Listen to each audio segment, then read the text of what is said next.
I don't know. Anyways, Zoe used to come sit with me. She'd talk about... Honestly, I don't remember what she'd talk about, but she'd keep me from sinking farther into myself.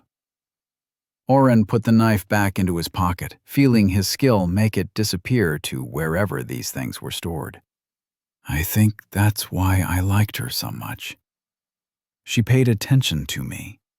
She was there for me when I had nobody else. My mom was working more, and now that I'm starting to grow up a bit, I see that she was depressed too. That doesn't matter right now, though. I'm saying that I never really thought I was being too obvious. I never really thought about how that must have been for you. I'm sorry. Daniel sat quietly through Oren's speech. When he finished, he spoke. What happened? Why are you saying this stuff? Oren nudged his shoulder against Daniel. I just realized that I don't need to be infatuated with every person who pays me a little bit of attention. I also realized that somewhere along the way, I'd forgotten who my first friend was.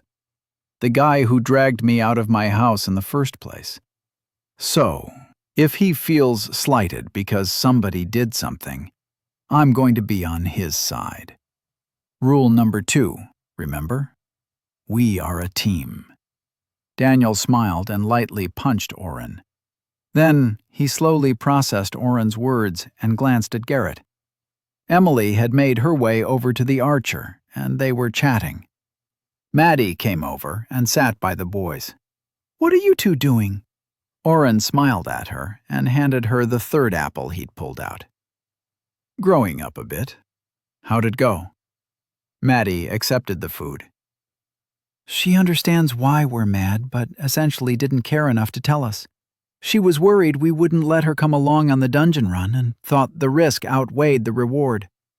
She did apologize to Daniel and swore she'd use her contacts to find out as much as she can about the kidnapping attempt. So, at least we have a lead." "That's not too bad, then." Oren popped the last of the apple into his mouth. "Did we set watch shifts yet?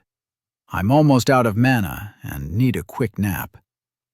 "Go ahead and sleep," Daniel said softly. "I've got you." "Thanks, Dee." Maddie watched them both during the exchange. She smiled. Chapter 25. Oren groaned as something tapped his shoulder. "Leave me alone," he mumbled into his blanket. "It's your shift." Oren opened one eye to glare at Maddie. She smirked and raised her hands. "Fine." A quick glance at his status showed that his mana was fully replenished. Emily was settling herself down in the corner, so she must have been the other component of the all-girl watch shift. Since both the other men were asleep, Oren figured he was on the last shift. The final watch of the night would be a single person who would be responsible for starting breakfast each day. The extra work was the downside to getting to rest first and not having to wake up in the middle of the night for your turn. Oren sat near the heat cube and played with the skill store tab. It was something he'd been doing more and more, trying to read through different skills and spells. When he got bored of reading the descriptions, he'd switch over to the miscellaneous tab and start in on the random items that were generally regarded as not worth the points. Once a few hours had passed, he put a pan over the heater and began to boil some water. Pulling a small device from his dimension hole, he reverently placed the boxy item on the ground before pulling a small bag from his pocket. He took a handful of what was inside and placed it into the cylindrical funnel on the device. With a twist, he popped out a small wooden bracket from the box and began to turn the crank. A popping sound cracked across the room before dipping into a steady grind as the bag's contents were pulverized. Oren tried to gauge how fine the powder became, but he was hardly an expert yet. He pushed the bracket back into the box with a small click and waited for the water to be done. While he waited, he pulled an assortment of breads and fruits out of his storage.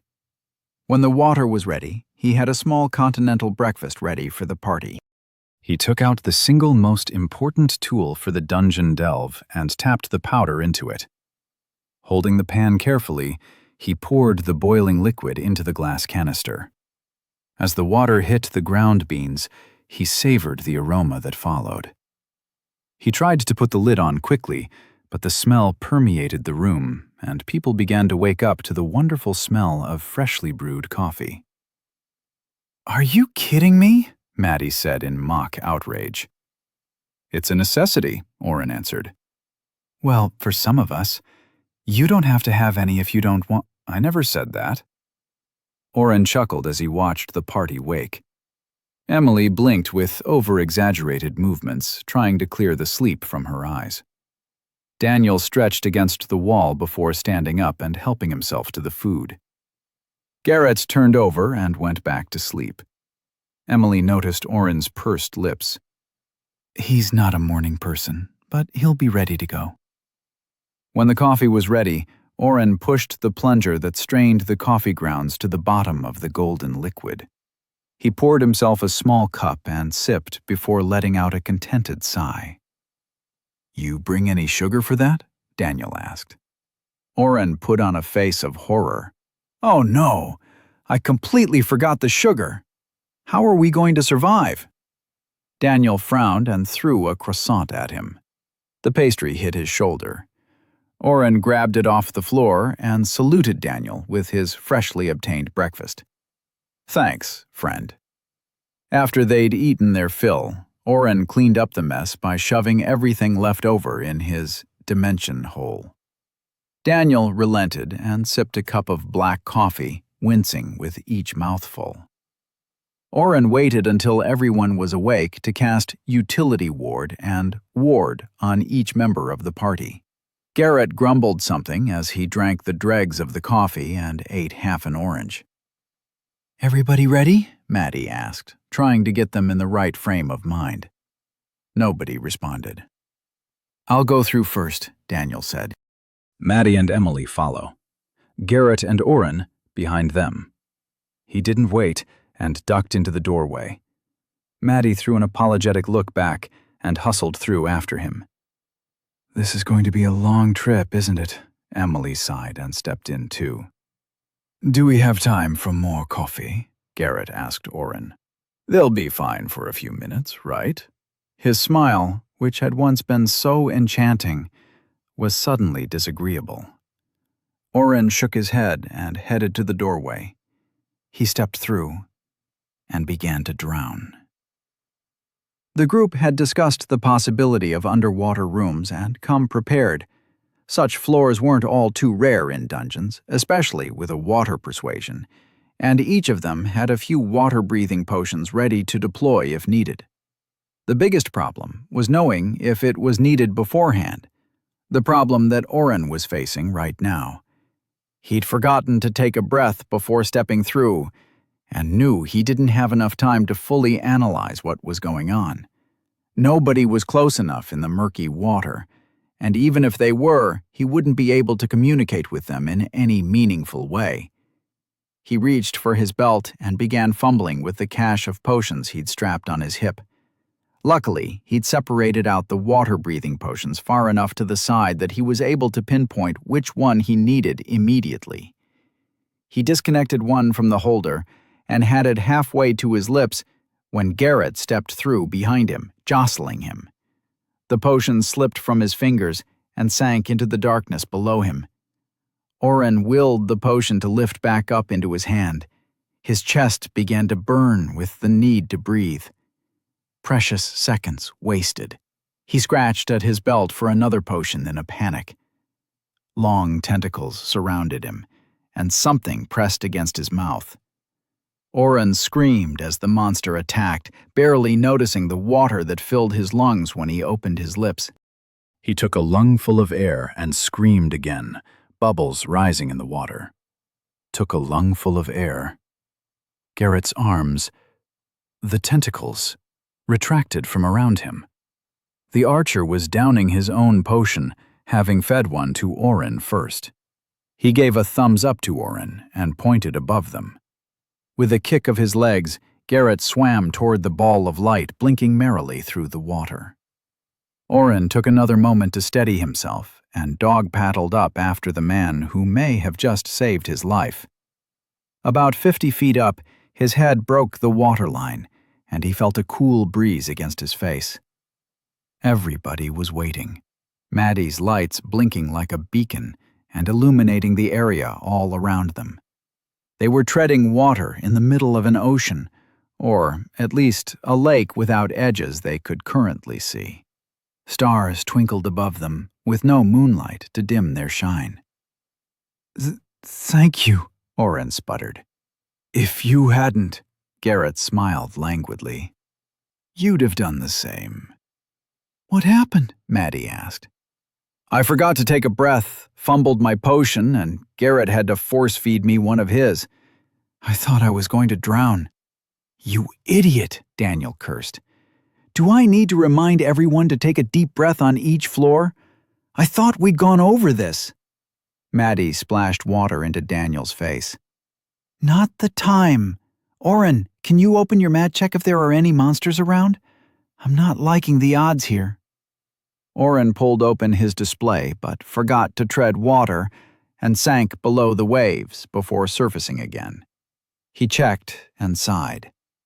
"No monsters, but there are a few hidden treasures on this floor. The door is that way," he said, pointing.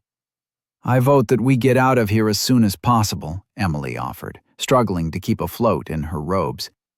"Most of my magic is next to useless here." "I'm with Emily," Garrett chimed in. "Using my bow underwater greatly reduces my damage." "No arguments from me," Daniel said. Gertrude was strapped to his back, and he had to throw his body forward into each small wave from being toppled backward by the weight. "Oren, can you lead the way?" They swam for 5 minutes. 5 minutes of fighting the small waves that constantly battered them and pushed them away from their destination. Oren's muscles burned, and he found himself longing for the days of running. He stopped and pointed down. "The door is down there." Daniel nodded and dived, the weight of his sword helping him drop faster than the rest of the party. Oren followed as each member also began the descent back into the dark water. His potion still worked, having been promised to last up to 4 hours. He gulped in water like it was air, and bubbles floated past his face. At the bottom, Oren saw the doorway. Daniel and Emily were making frantic hand gestures. Maddie was swimming toward the surface again. Garrett arrived before Oren and pushed his way past the two, reaching for the door. His hand slapped against nothing, and he fell through, landing on the ocean floor. Daniel pointed up and kicked off the ground. Emily reached down to pull Garrett to his feet. The three swam back to the top. "It's inactive, isn't it?" Oren asked, once everyone was treading water again. "The door." "Yep," Daniel spat. "It's got little divots in the sides, 3 of them. Fucking MacGuffins. 3 holes to put something and 3 hidden traps or treasure on the map." Garrett punched the water.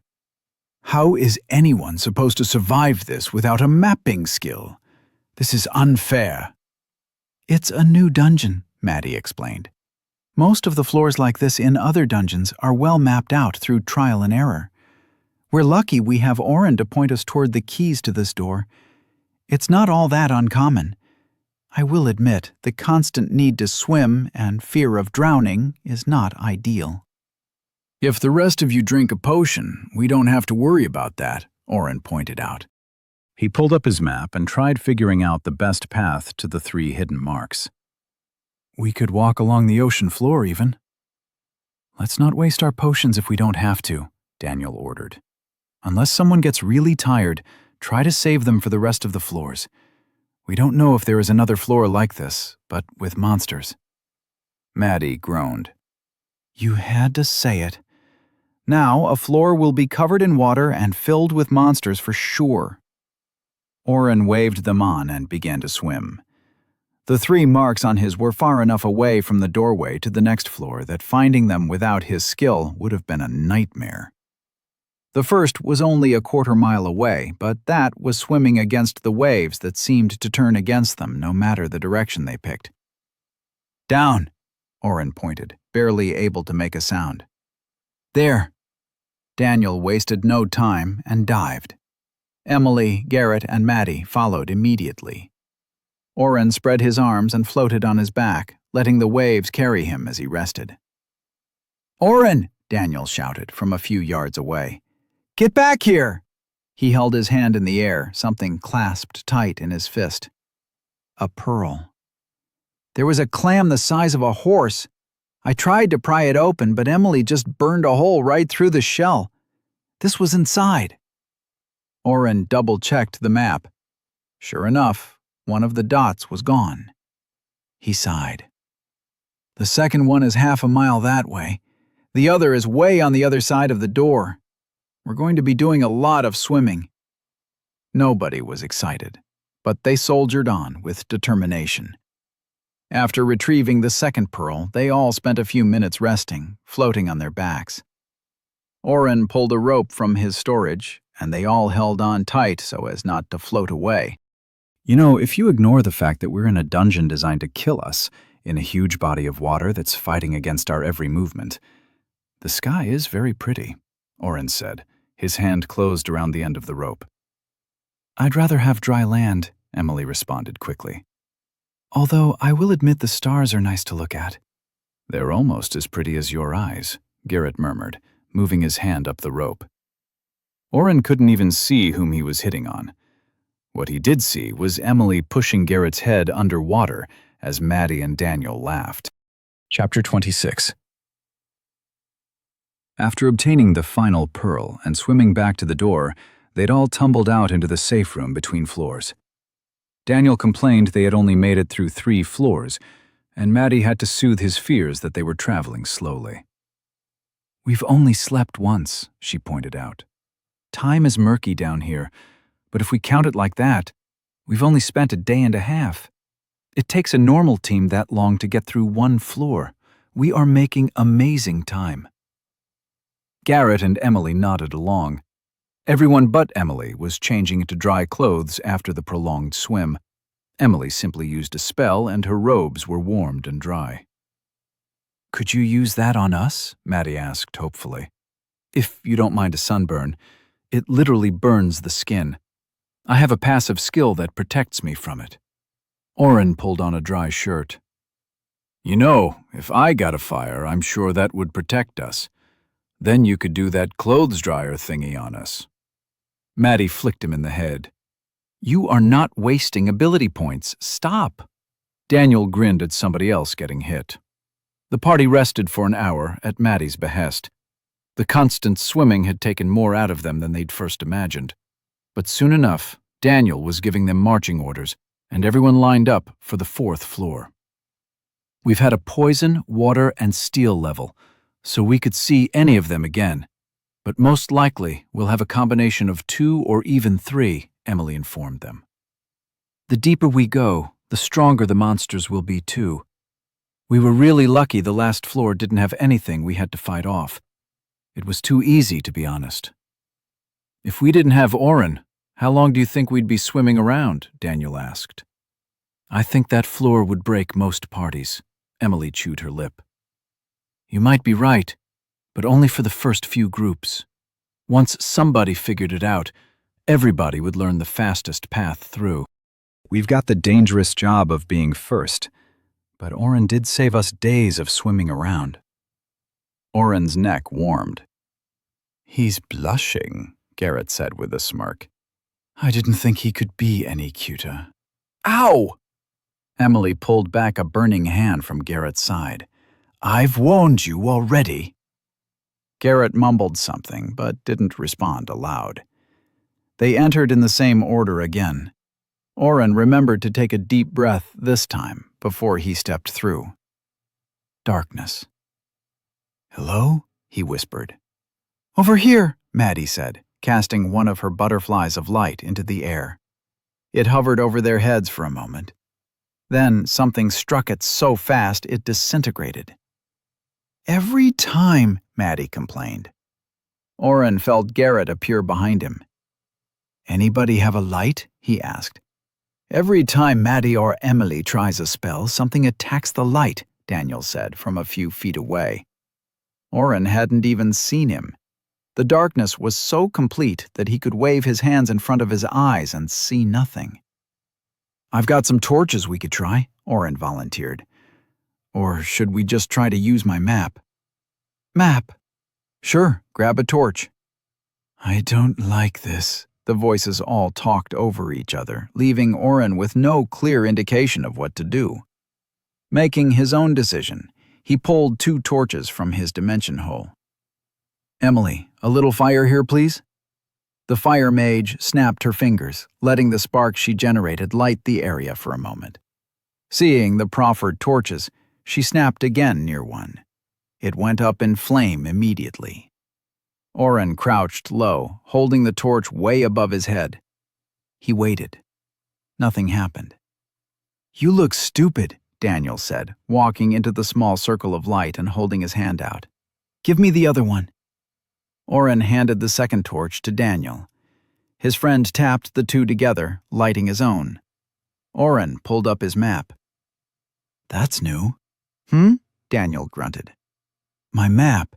It's only showing the immediate area we're in." I can't zoom out. All I see is a circle with 4 of us in it. Wait, who's missing? Oren twirled in a tight loop, searching. Daniel was right next to him, holding the other torch. Maddie, Emily, and Garrett were nearby. Nobody was missing. Oren looked again and glanced back up.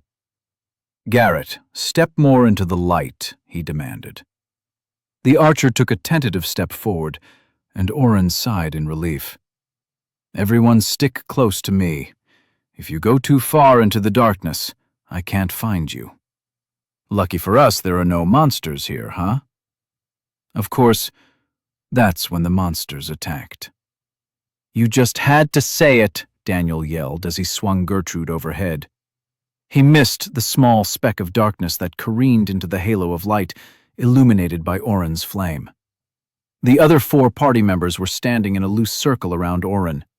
Daniel had dropped his torch to the ground when the too fast to see black monster struck him in the side. Maddie and Emily were doing their best to send spells out, but so far nobody had hit anything.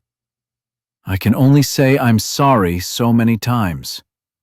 2 quick somethings came in from opposite directions. One tried to hit Oren's flame, and the other struck at Daniel again. Oren tried to get an identify off in time, but couldn't connect the thought to the monster. The skill had always triggered near instantaneously, but the quickness of the monsters was too much. "Maddie, send off as many light spells as you can in that direction," Emily ordered. "Garrett and Daniel, attack that space on the count of 3. Ready?" At her barked-out 3 count, Emily and Maddie sent flames and butterflies of different colors away from the group.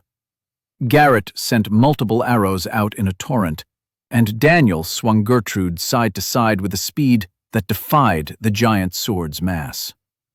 Garrett's arrow found purchase as a bat-like creature swallowed a butterfly. Gertrude changed direction mid-swing and cleaved the monster in 2. Half a body, with no head but a still twitching wing, slid in a gory runway to land by Maddie's feet. Shrieking from every direction rained upon the party. Oren pulled up Identify on the corpse. Dark Eater Bat. "What's a Dark Eater Bat?" "No clue," Garrett responded, turning his bow from target to target. He was shooting into the dark, using the cries of the monsters to try and do damage. "Darkness creatures? That's not good. That's really, really not good." Emily stopped sending gouts of flames into the ether. "Fire is useless against creatures of darkness, and they'll eat up any of Maddie's light magic. We need to get off this floor." Oren finished replenishing ward on Daniel. He picked up the second torch and held them both high above his head. "Which direction, Dee?" Daniel wiped sweat from the back of his neck and pointed his sword. Without another word, the group moved slowly, but with determination. Unspoken, the strategy was clear. Oren, as the weakest link, would hold the light above them, while Daniel and Maddie took point. Maddie had stopped using her magic and extended her spear. She wasn't fast enough to hit any of the bats, but waving it in one direction at least discouraged them from attacking. Moving through the darkness, Oren kept watch on the wards he'd placed on everybody and checked on his map regularly. Except for the swift-moving dot of an already retreating Dark Eater bat, he saw nothing new. "That's the third time I've seen one of those stones," Daniel shouted over his shoulder. "Oren, what are they?" "What is what?" Maddie shifted and took a step back, dropping to her knee. She patted the ground. "He's talking about this. The flagstone is different." Oren couldn't make out any difference at all, which he told her. Garrett reached down and touched the block that looked the same as every block around it. "You're right. I can't duplicate this. It's magical."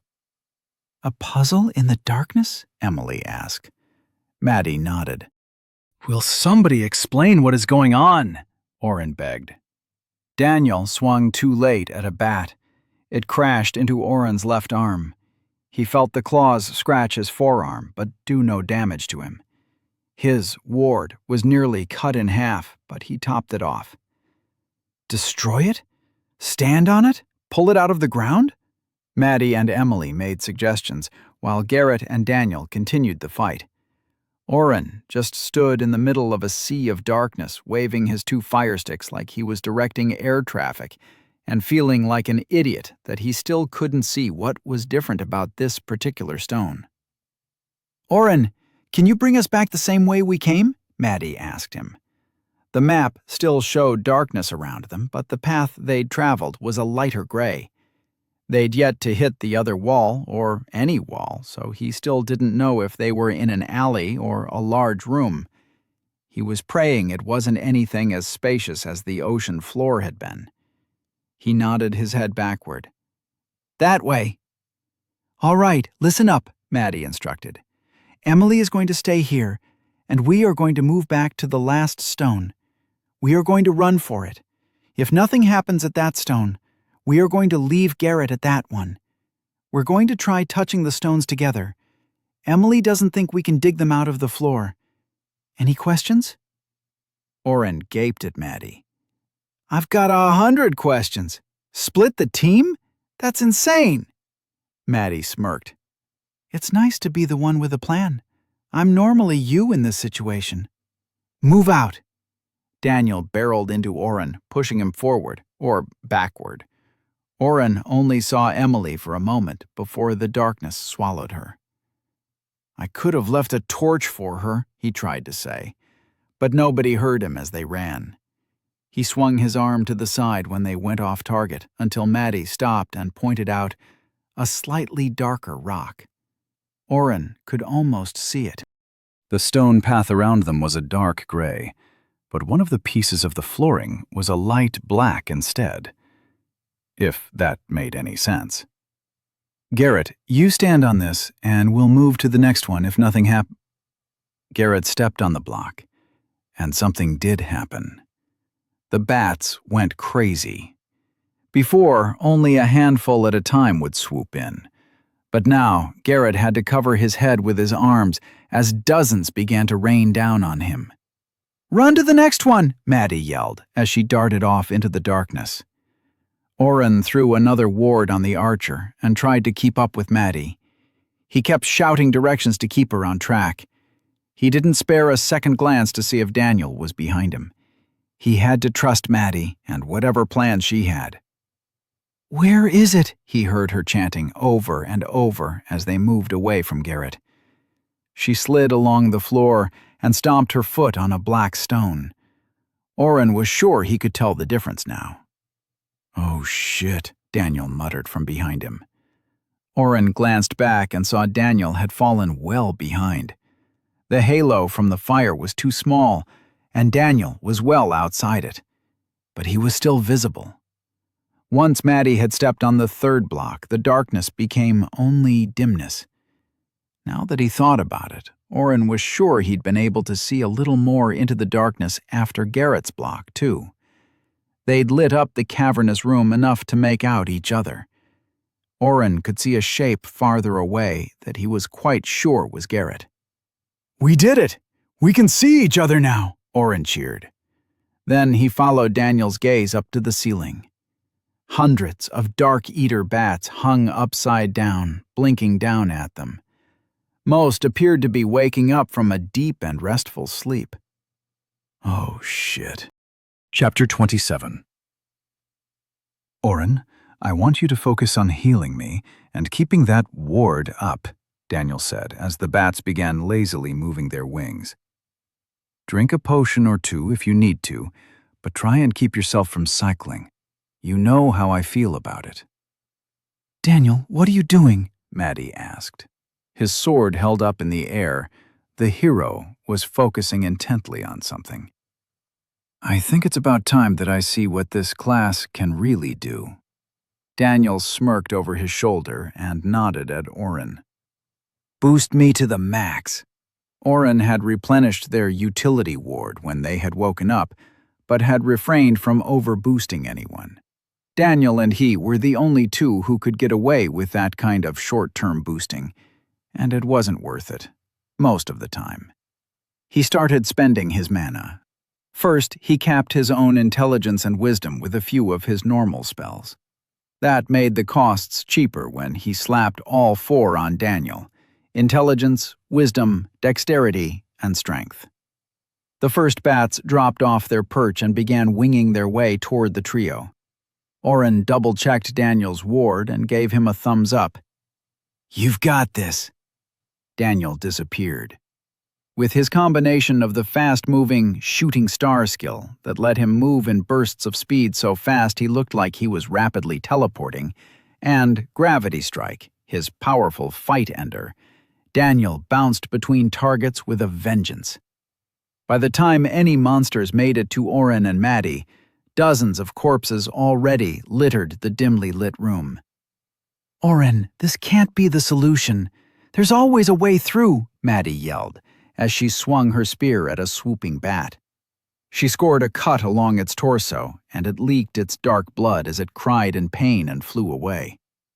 "If you have any ideas, now would be a good time," Oren shouted back. He tried casting a few light strike spells before summoning an ice sword. He spotted a cluster of bats and threw his sword. It flipped end over end as it sailed through the air, missing the group of monsters completely. "Did you mean to miss that badly?" "Shut up, they cost nothing to summon." Oren found Daniel stopped and spinning like a top. Gertrude found flesh with every revolution. He topped off his friends and went back to throwing ice swords. "Give me a few of those," Maddie demanded. The bats had started flying directly at Daniel.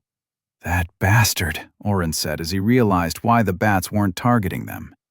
"He's using his gravity well and making them attack only him." Oren and Maddie lobbed swords at the bats, getting the occasional dings from the system that indicated they had finished off a monster, which they both ignored. Oren kept the ward up on his friend the best he could, but eventually had to start healing him as well. Even with the mountain of corpses surrounding him, Oren counted hundreds more. In the distance, Garrett was sending arrows up into the swarm above Daniel with such frequency that it looked more like a rope leaving his bow and connecting to the mass of monsters. "Emily's going to be pissed. She's missing out on all the fun," Oren quipped. He chucked another sword, nicking two but not killing either. "She doesn't have anything that really hurts them," Maddie grunted, as she threw another sword. Oren had just started summon dumping them on the ground between them. "Neither do I, for that matter." Daniel's spell ended, and small groups of bats peeled off from the main cluster. Oren could see the frustration on his face as he yelled something, but the shrieking of the bats drowned him out. As 5 bats descended on them, Oren took a stance in front of Maddie. She had her spear extended, ready to provide backup. Oren's first swing was perfect. For once, he used his momentum correctly, pivoting on his heel and bringing the blade down in a beautiful arc. The icy blade was sharp and true, splitting two of the bats in half. The warm, dark blood splashed against his face. He didn't realize he was screaming defiantly until the coppery tang hit his tongue. Oren bent over and threw up, missing the next 3 Dark Eater bats. Maddie sliced one with her spear and it veered away.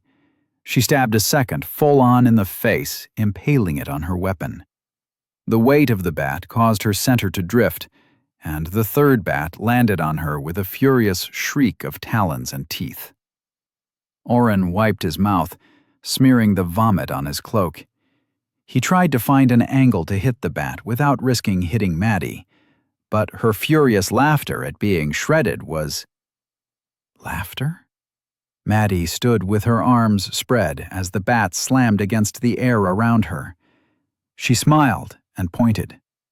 "Still think I was wrong to split the group?" Oren's mind raced. The 3 stones.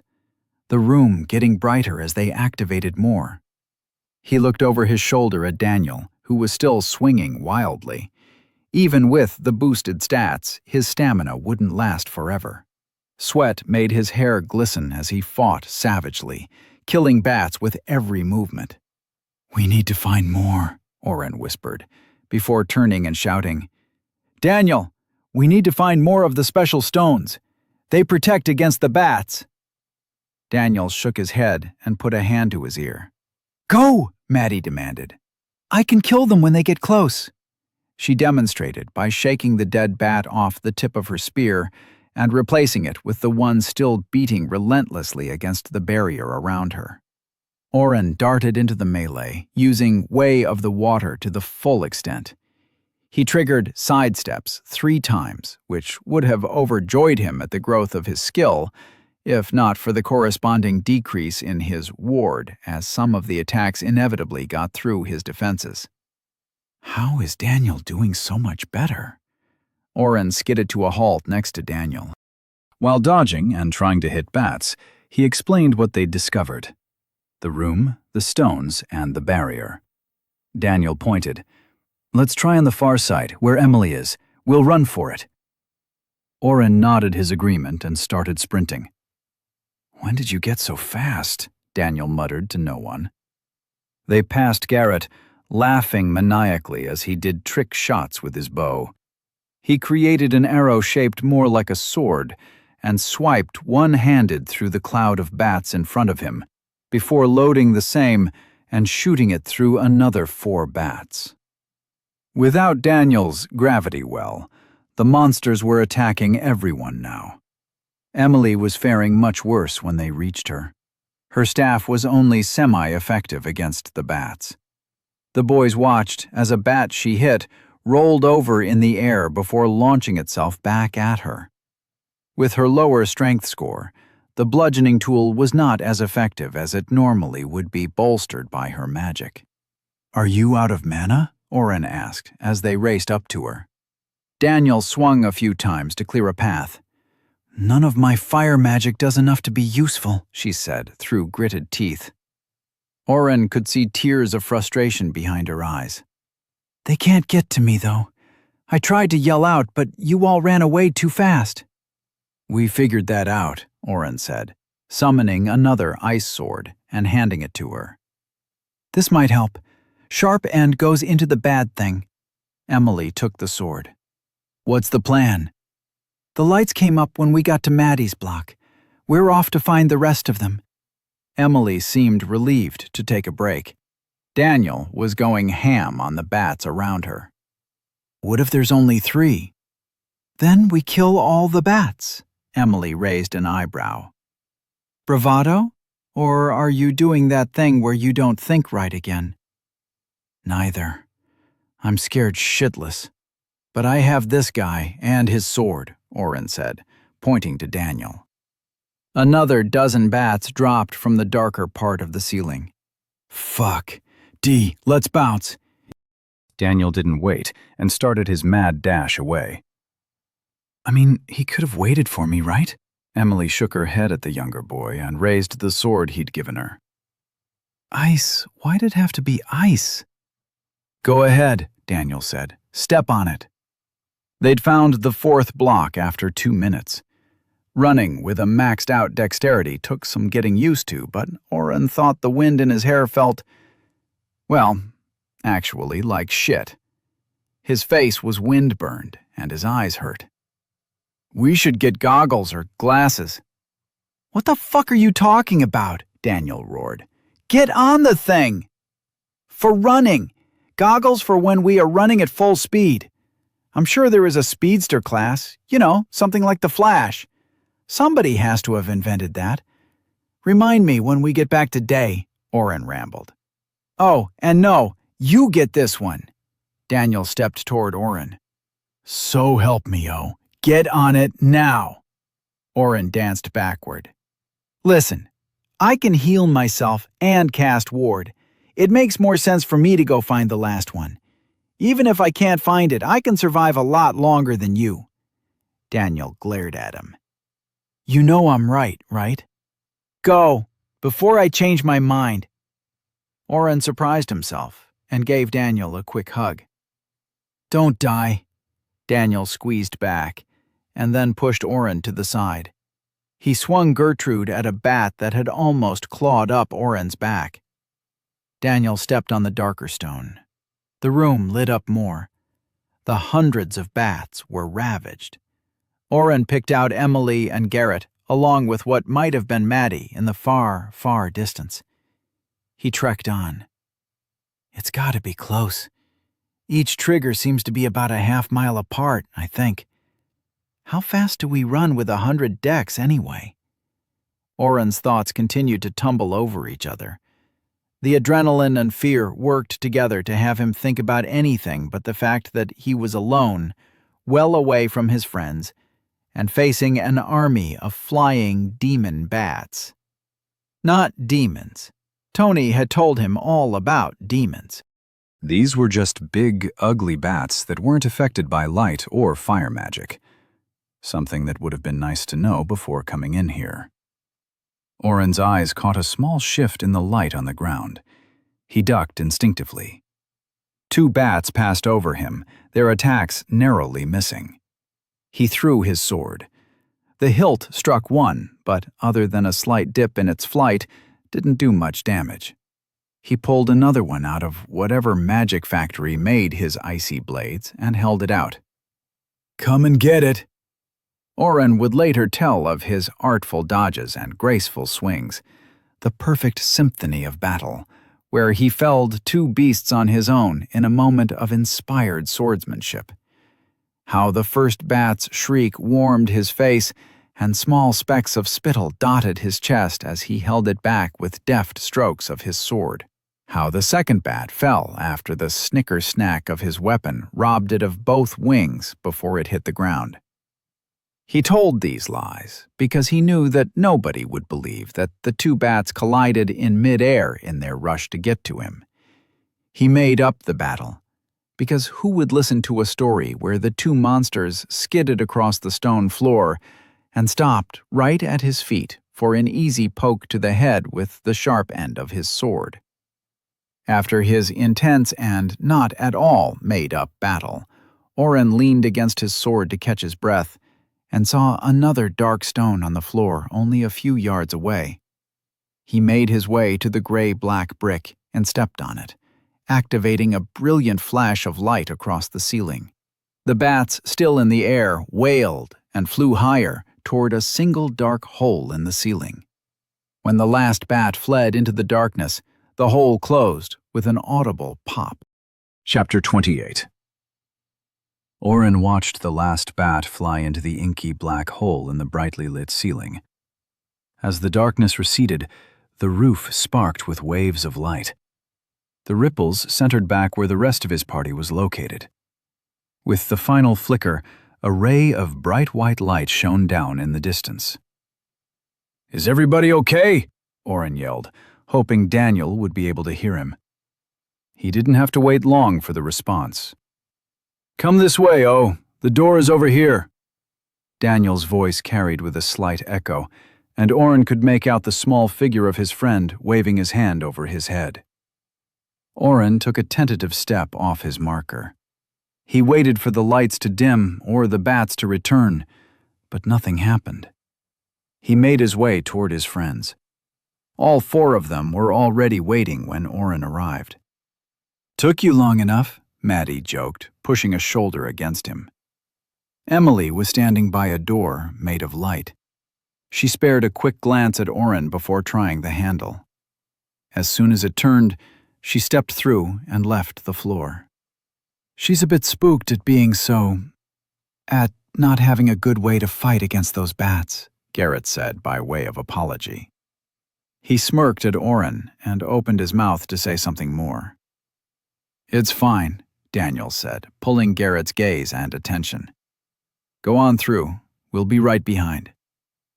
Garrett's smile stumbled into a small grimace, but he listened to the hero and stepped through the door.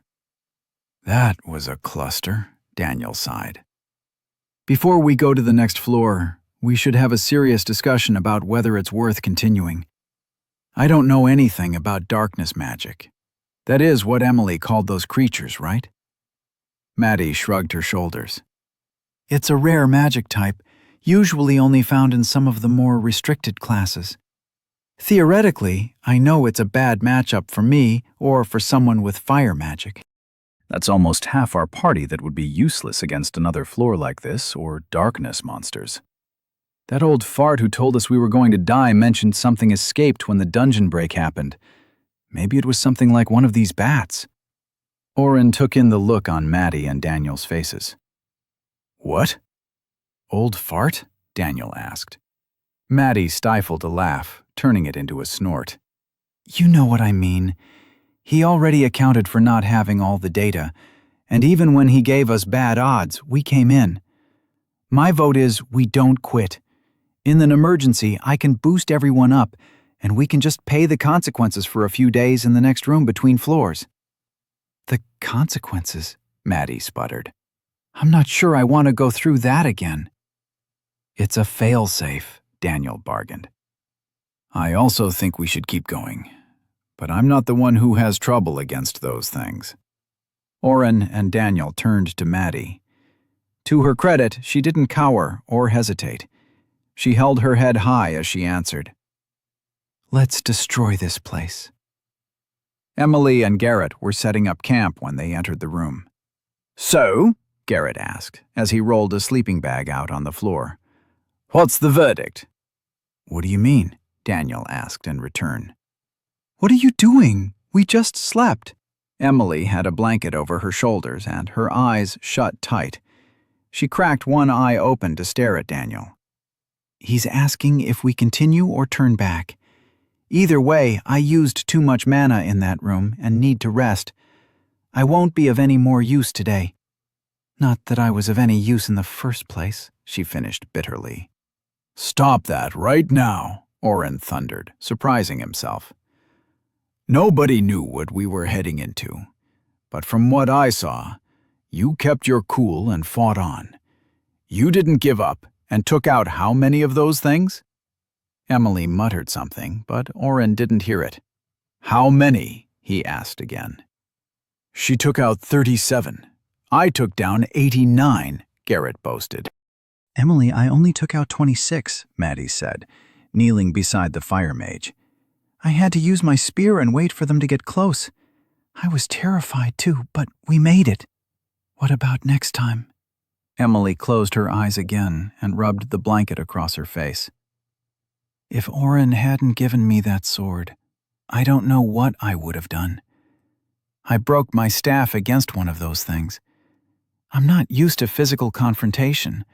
I'm a backline magic user." Daniel sat down next to Emily with Maddie and started reassuring her. Oren realized he hadn't checked his own status since the fight ended and had been ignoring the notifications. Experience gained, 2,250 XP, 75 XP times 10, 50 XP times 6, 150 XP times 8. Pulling up his full status, he checked his experience. Oren, Utility Warder, Level 13, 3,592 out of 4,000. AP, 9. Damn it, he muttered. If his math was right, he'd only needed to kill 3 more of those Dark Eater bats and he would have leveled. He'd been so close. While they talk her down, want to give me a hand and start cooking some food? I know I make it look effortless, but pulling the bowstring back takes a lot of strength. Garrett spoke from his side. Oren hadn't even realized he had stood from his spot on the floor. Shouldn't you try to talk to your teammate? She felt useless in there. She was useless, the archer responded, emphasizing the middle word. We run in a party, but Emily has always been cold to me. My words won't mean much to her, but I can cook something for her. She'll crash soon, and something warm in her belly will do more good than any lies I could spin. Oren didn't fully agree with him, but still pulled out some food and the heater box. His own mana had been low, but had already started creeping up. Emily had thrown a lot of fire into the swarms of bats. He forgot how much meditate was worth. When Daniel and Maddie checked in, Garrett took a small plate to Emily. His friends sat down and pulled together their own food. Garrett stayed with Emily. How did it go? Oren asked quietly between bites. She wanted to leave, but we convinced her to stay and fight through. If we hit another room with darkness monsters, we'll reassess, and she might leave by herself. She understands what that would cost her, but it's her choice. Maddie picked up a sausage and took a bite. These are good. Where did you get them? A small stall down by the market. I'll show you when we get back. What do you mean, what it would cost her? Daniel ate in silence. Imagine that you are an adventurer with the guild, and somehow you get a spot on the heroes team to defeat a new dungeon. That's the kind of thing that could set you up for life. Not that Emily cares about that kind of thing, but leaving halfway through would be a major blow to any credibility you had as a guild member. She'd probably be let go from her party, and most likely would need to leave Day and return home. Oren thought through Maddie's explanation. But she'd be leaving because her magic doesn't work against this type of stuff. If we'd known they were darkness monsters here, we'd never have been allowed to come, Maddie interjected. Me or her. Our builds are the worst possible type to counter darkness magic or monsters. That means you, Garrett, and Daniel have to pick up our slack on any floor like the last one. We're dead weight. That's not true. You both took out a lot more than I did. Maddie gestured to the food all around. You make up for the lack of firepower with your utility. It's not even a fair comparison. You made the call to search out the stones. Daniel found them first, and then had no idea what to do about it. No offense, Dee. Maddie, you help control battles. You're quick and decisive in emergencies. Don't doubt yourself over one floor. Maddie fiddled with her fork. She didn't respond or look Oren in the eye, and he thought the conversation was over. He's right. Daniel put a few of the empty plates in a pile. You and Emily are needed here. The guildmaster made it clear this was my dungeon to clear, and you are both in my party. We'll overcome any obstacle this place throws at us and figure it out together. You hear that, Em? Daniel is pulling rank and making you stay, Garrett yelled over his shoulder with a chuckle. He'd come back with the dirty dishes. Daniel sighed at the archer's timing. Everybody get some rest and recharge your mana. I'll take the first shift alone. Oren cleaned up and rolled out his sleeping bag, but couldn't fall asleep. Maddie, Emily, and Garrett were snoring within minutes. After 30 minutes of shuffling around, he threw the cover away and made his way quietly over to Daniel. Can't sleep, Daniel grunted. I can take over. Go get some rest. Daniel didn't answer or move. Are you okay? Just thinking. Want to share with the class? Daniel finally turned to look at his friend. You might not like what I have to say. Oren had been waiting for Daniel to yell at him since the second floor. He'd half hoped he had forgotten that he'd turned on the dreaded skill that should not be named. But Daniel wasn't the type to forget something like that. Let me have it. Oren hunched his shoulders and waited for the chewing out to start. I think we might need you to blood cycle and do that thing where you make enemies stop moving. I'm sorry. What? Daniel chucked. You did something stupid with the boars. You're an idiot. And if we weren't all just doing our best, I'd kick your ass. That last floor scared me, though. Those bats kept coming. I kept thinking how great it would be if you could make them all just fall out of the sky. If we come across another room where Emily and Maddie can't do anything, I'm going to have to rely on you. And that means slowing the monsters down. We really underutilize that skill set of yours. Because it doesn't do any damage. It doesn't count as participation against the kill, and I don't get experience for it. Daniel raised an eyebrow. When did you start caring about experience? If you lag behind, we'll power level you. Oren thought about what Daniel was saying. Oren had started worrying more about doing damage and getting experience. He'd just been complaining to himself about how he should have killed more bats. I should just hit every monster we find until it can't move. Probably best to not do it to every monster, Daniel countered. Emily is watching you pretty close, have you noticed? Save it for emergencies or try to do it in secret. The monsters don't need to go prone. Maybe just have them moving half speed. That way everybody can still do damage and put up a fight, but we can coast through a bit easier, Oren said, finishing the thought. If I start blood cycling, though, we'll need to rest more between floors. Tony thought a single night's sleep would be good enough for a full recharge, as long as I don't go over my max. Now that I know what that is, I hope I can convince myself to turn off Mind Bastion after the fights. Daniel picked at something on his sleeve. Do you trust me?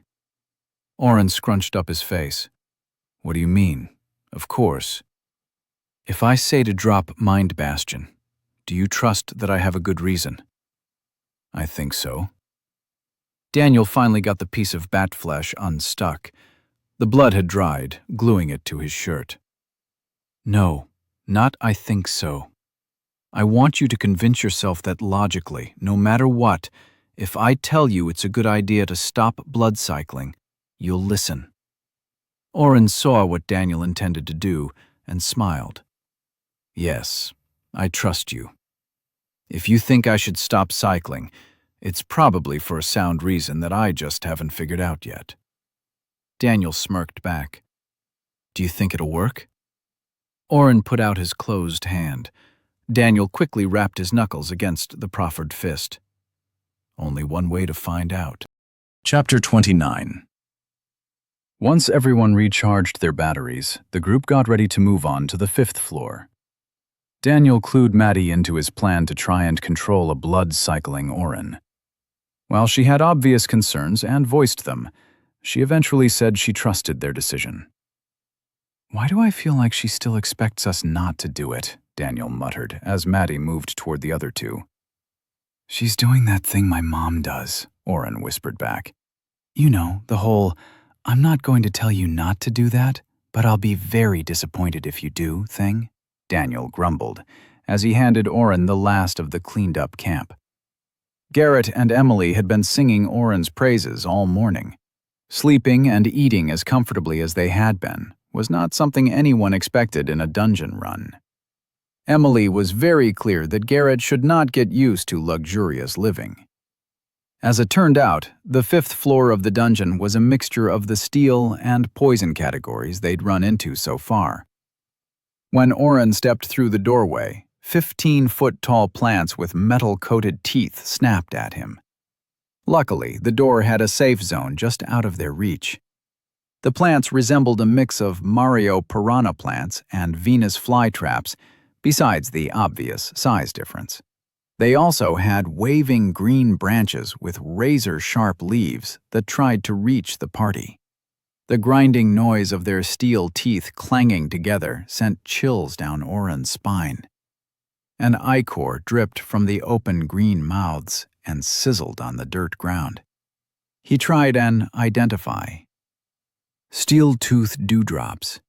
HP 400/400. Oren ignored the party's discussion as he pulled his trusty encyclopedia of monsters out of storage and leafed through it. He didn't find the plant under steel-tooth, but did under dewdrops. A small asterisk noted multiple variants could be found. "Don't let the poison touch you," Oren said over the group's talking. "Or the leaves, or the teeth. These things have a neurotoxin that will make you feel tingly. You lose feeling after a few seconds, and some kinds make you dumb, if I'm reading this right." "We should send you forward then," Daniel laughed. "You can't get any dumber."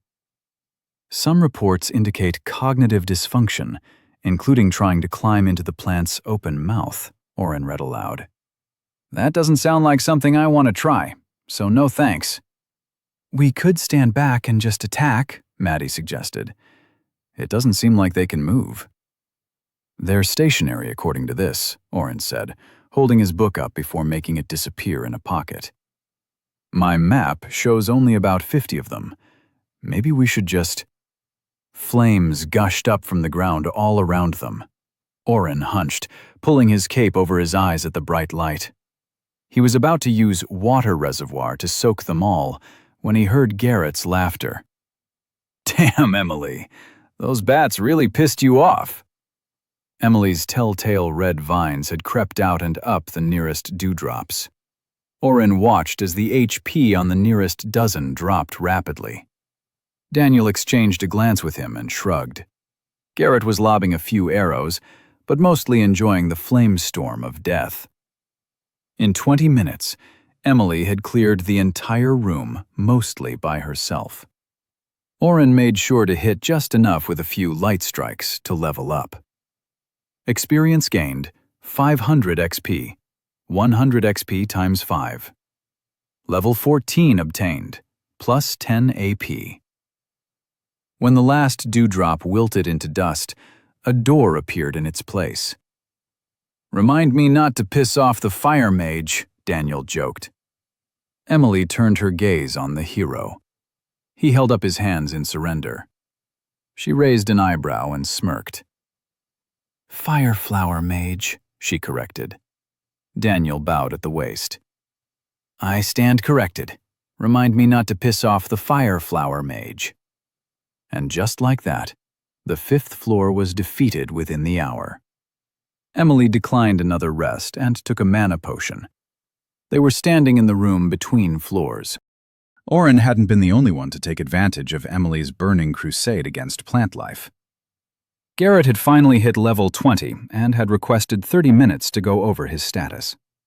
When the archer stood with a smile, Daniel asked what Oren was thinking. "Did you get anything good?" Maddie slapped him on the arm. "You don't ask people that." Garrett chuckled and pulled an arrow out of the air. "Watch." He shot an arrow against the wall. It struck the stone and fell to the ground. "Did you see where it hit? Watch this one." Garrett sent another arrow flying through the air, except this time the arrow curved and scraped against the wall with a shower of sparks. "Curved arrow," the archer announced with pride. "The more I work on it, the more I'll be able to control the curvature." "Are you trying for control arrow?" Emily asked, while drinking some of the coffee Oren had made for them. "I might," Garrett responded hesitantly. "I've got my eye on a few things," Emily shrugged and downed the last of her brew. "Keep your secrets, it's all right." The 6th floor surprised them all. The floor held a checkerboard pattern. Each square was roughly 5 feet wide and had a 2-foot circle cut into the middle. Water splashed against the edges of the circle, reminding Oren of a show he'd watched about ice fishing. The door to the next floor was within sight, just on the other side of the board. They entered a small stretch of unmarked ground, with only 20 feet to the first checkered square. Everybody muttered their thoughts aloud until Maddie pointed up. The ceiling mirrored the floor with the same watery holes. "Why isn't the water falling out of the ceiling?" Daniel asked, craning his neck. "Magic?" Oren pushed Daniel out of the way. He was standing too close to the door, and Oren was feeling claustrophobic. "Oren, check for traps or monsters," Maddie demanded. Oren was already pulling up the blue box. "Monsters moving around underneath the floor," he announced. Emily cocked her head up. "What about up there?" Oren rotated his map. "Shit, monsters above and below." Maddie and Emily discussed plans with Daniel. Garrett made his way to Oren. "Should I try and put a few arrows into one of the holes?" Oren rolled his eyes. "What good would that do? If nothing happens, no big deal. But if a monster pops out to attack, half the group isn't paying attention." Garrett held up his hands. Whoa, I'm just making a joke." Oren scratched the back of his head. His hair was getting a little longer than he liked. It was curling at the end and tickling his neck. "Sorry, I'm nervous. I don't like the look of this room for some reason." At that moment, Emily and Daniel walked over. Emily pointed to the far side. "Garrett, can you hit a hole on the edge over there?" Garrett winked at Oren. "Sure, no problem at all." Oren made sure his ward was refreshed on everybody and tossed a water ward up as well. He summoned an ice sword and held it ready. Emily eyed him. "You think that's necessary? Even if something comes out of one of the nearby holes, you've got all four of us in front of you." Oren realized the party had fanned out before him. Garrett was at point, drawing an arrow back with the Citrandish longbow. Oren noticed his shoulders and back stretched in interesting ways before he released the string. The arrow dipped in the air and splashed into the water with barely a sound. From the ceiling, a low roar echoed.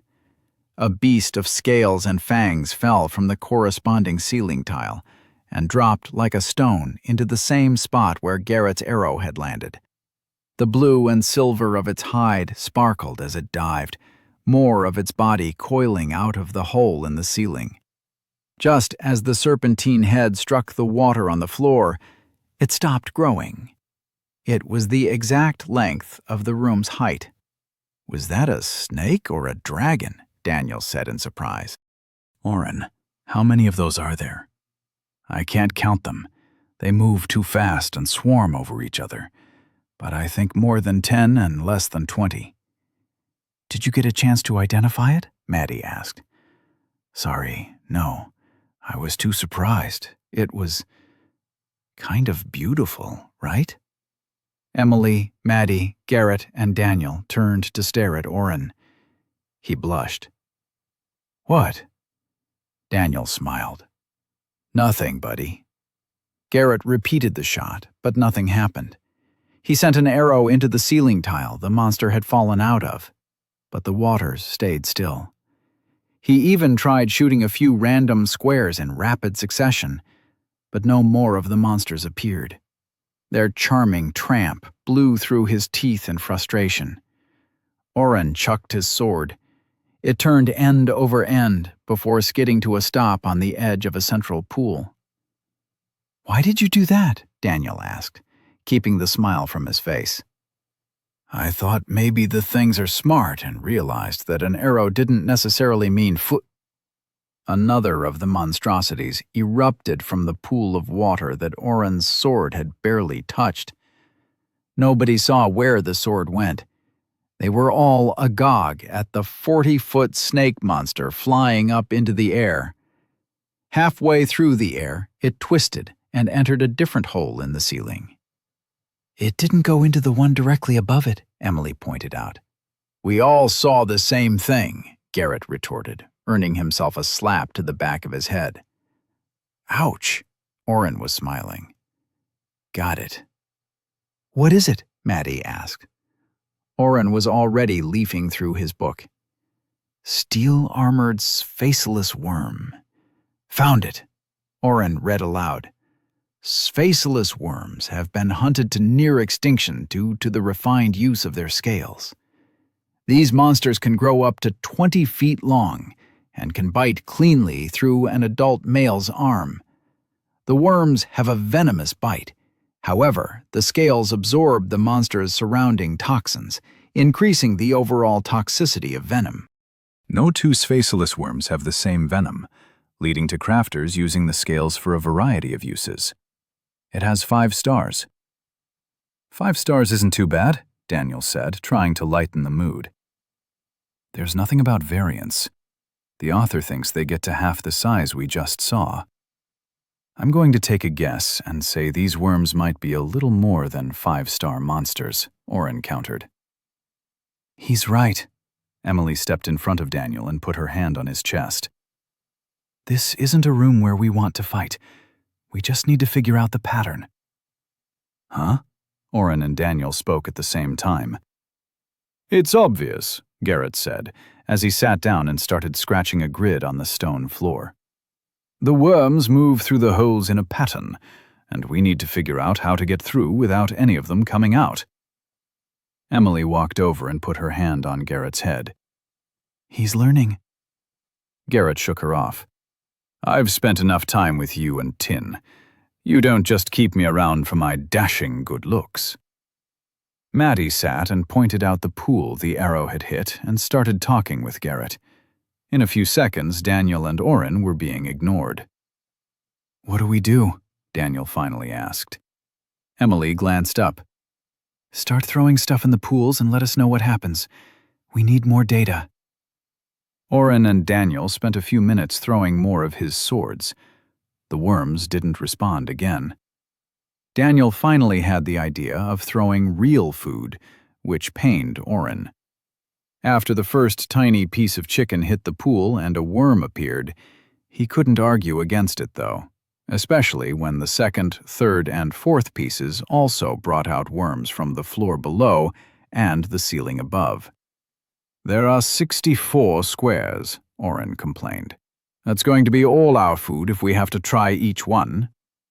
No, it's not, Daniel laughed, throwing a finger-sized piece of food into another pool.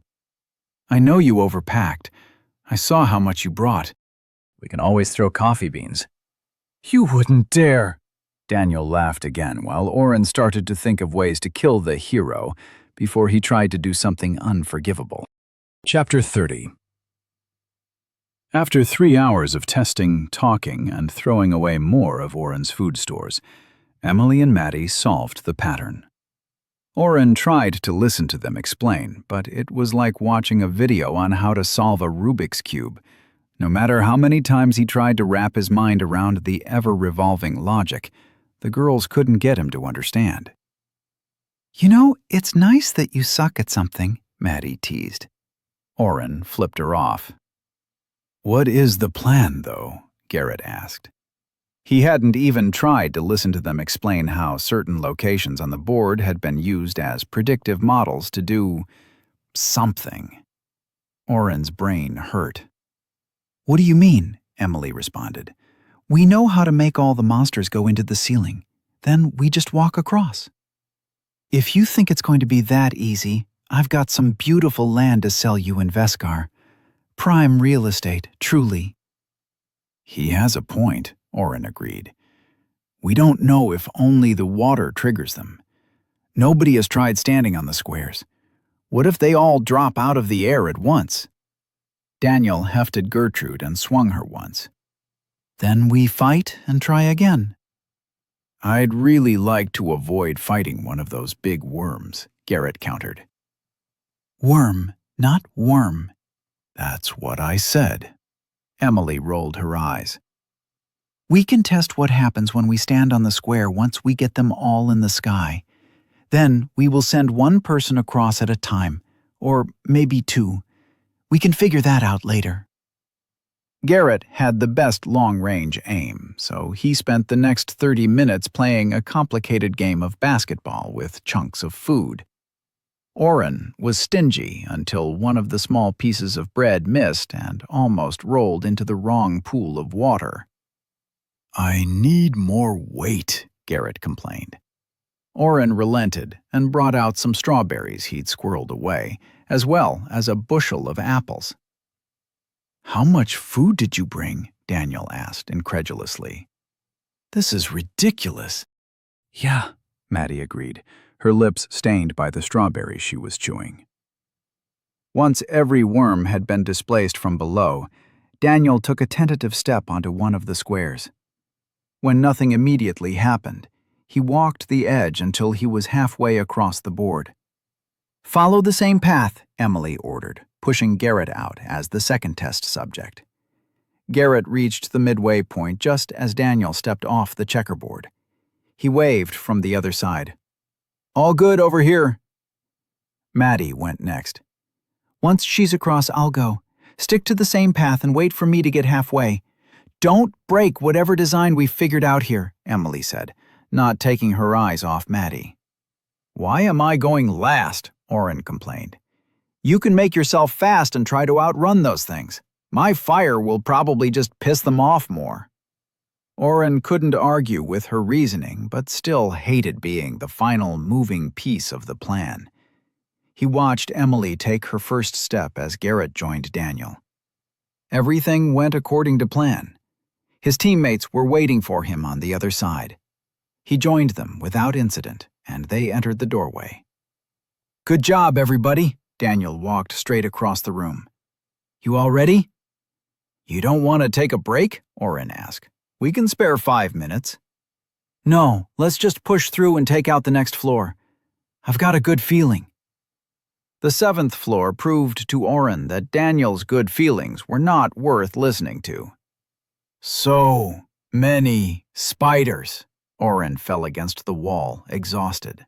"I don't know which were worse, the big ones with the eyes or the tiny ones that tried crawling in my mouth." Garrett shook his leg, trying to get the creepy crawly feeling to go away. "I hate spiders so much." "The tiny ones," Maddie shivered. "I bit down on a few, and the way they burst, I think—" She turned and puked against the wall. The room was a maze. It wasn't particularly hard or even very large, but the swarms of 8-legged monsters with biting fangs, sticking webs, and hairy legs were overwhelming. "We made it through," Daniel said, pointing to the doorway next to them. "Only because Oren could get rid of the poison," Emily pointed out. "Otherwise, we would have had to hole up and recover the hard way multiple times." Oren's skill, remetabolize, had proven invaluable. They had brought some antidotes, but like other potions, one could only take so many a day. The mana cost was on the high side, and he'd had to take a few mana potions himself. But the group had been able to fight into the swarms of crawling monsters as they pushed farther into the high-walled labyrinth. "Let's just get out of here," Garrett shuddered. Of everyone in the party, he'd taken to the floor the worst. Even now, his eyes were bulging out of his head as he swiveled in circles, pointing an arrow at phantom beasts. "I'm never sleeping again." After a good sleep and a small meal, everyone lined up, more or less rested. Garrett still occasionally swiped at his legs, but otherwise seemed halfway back to being himself.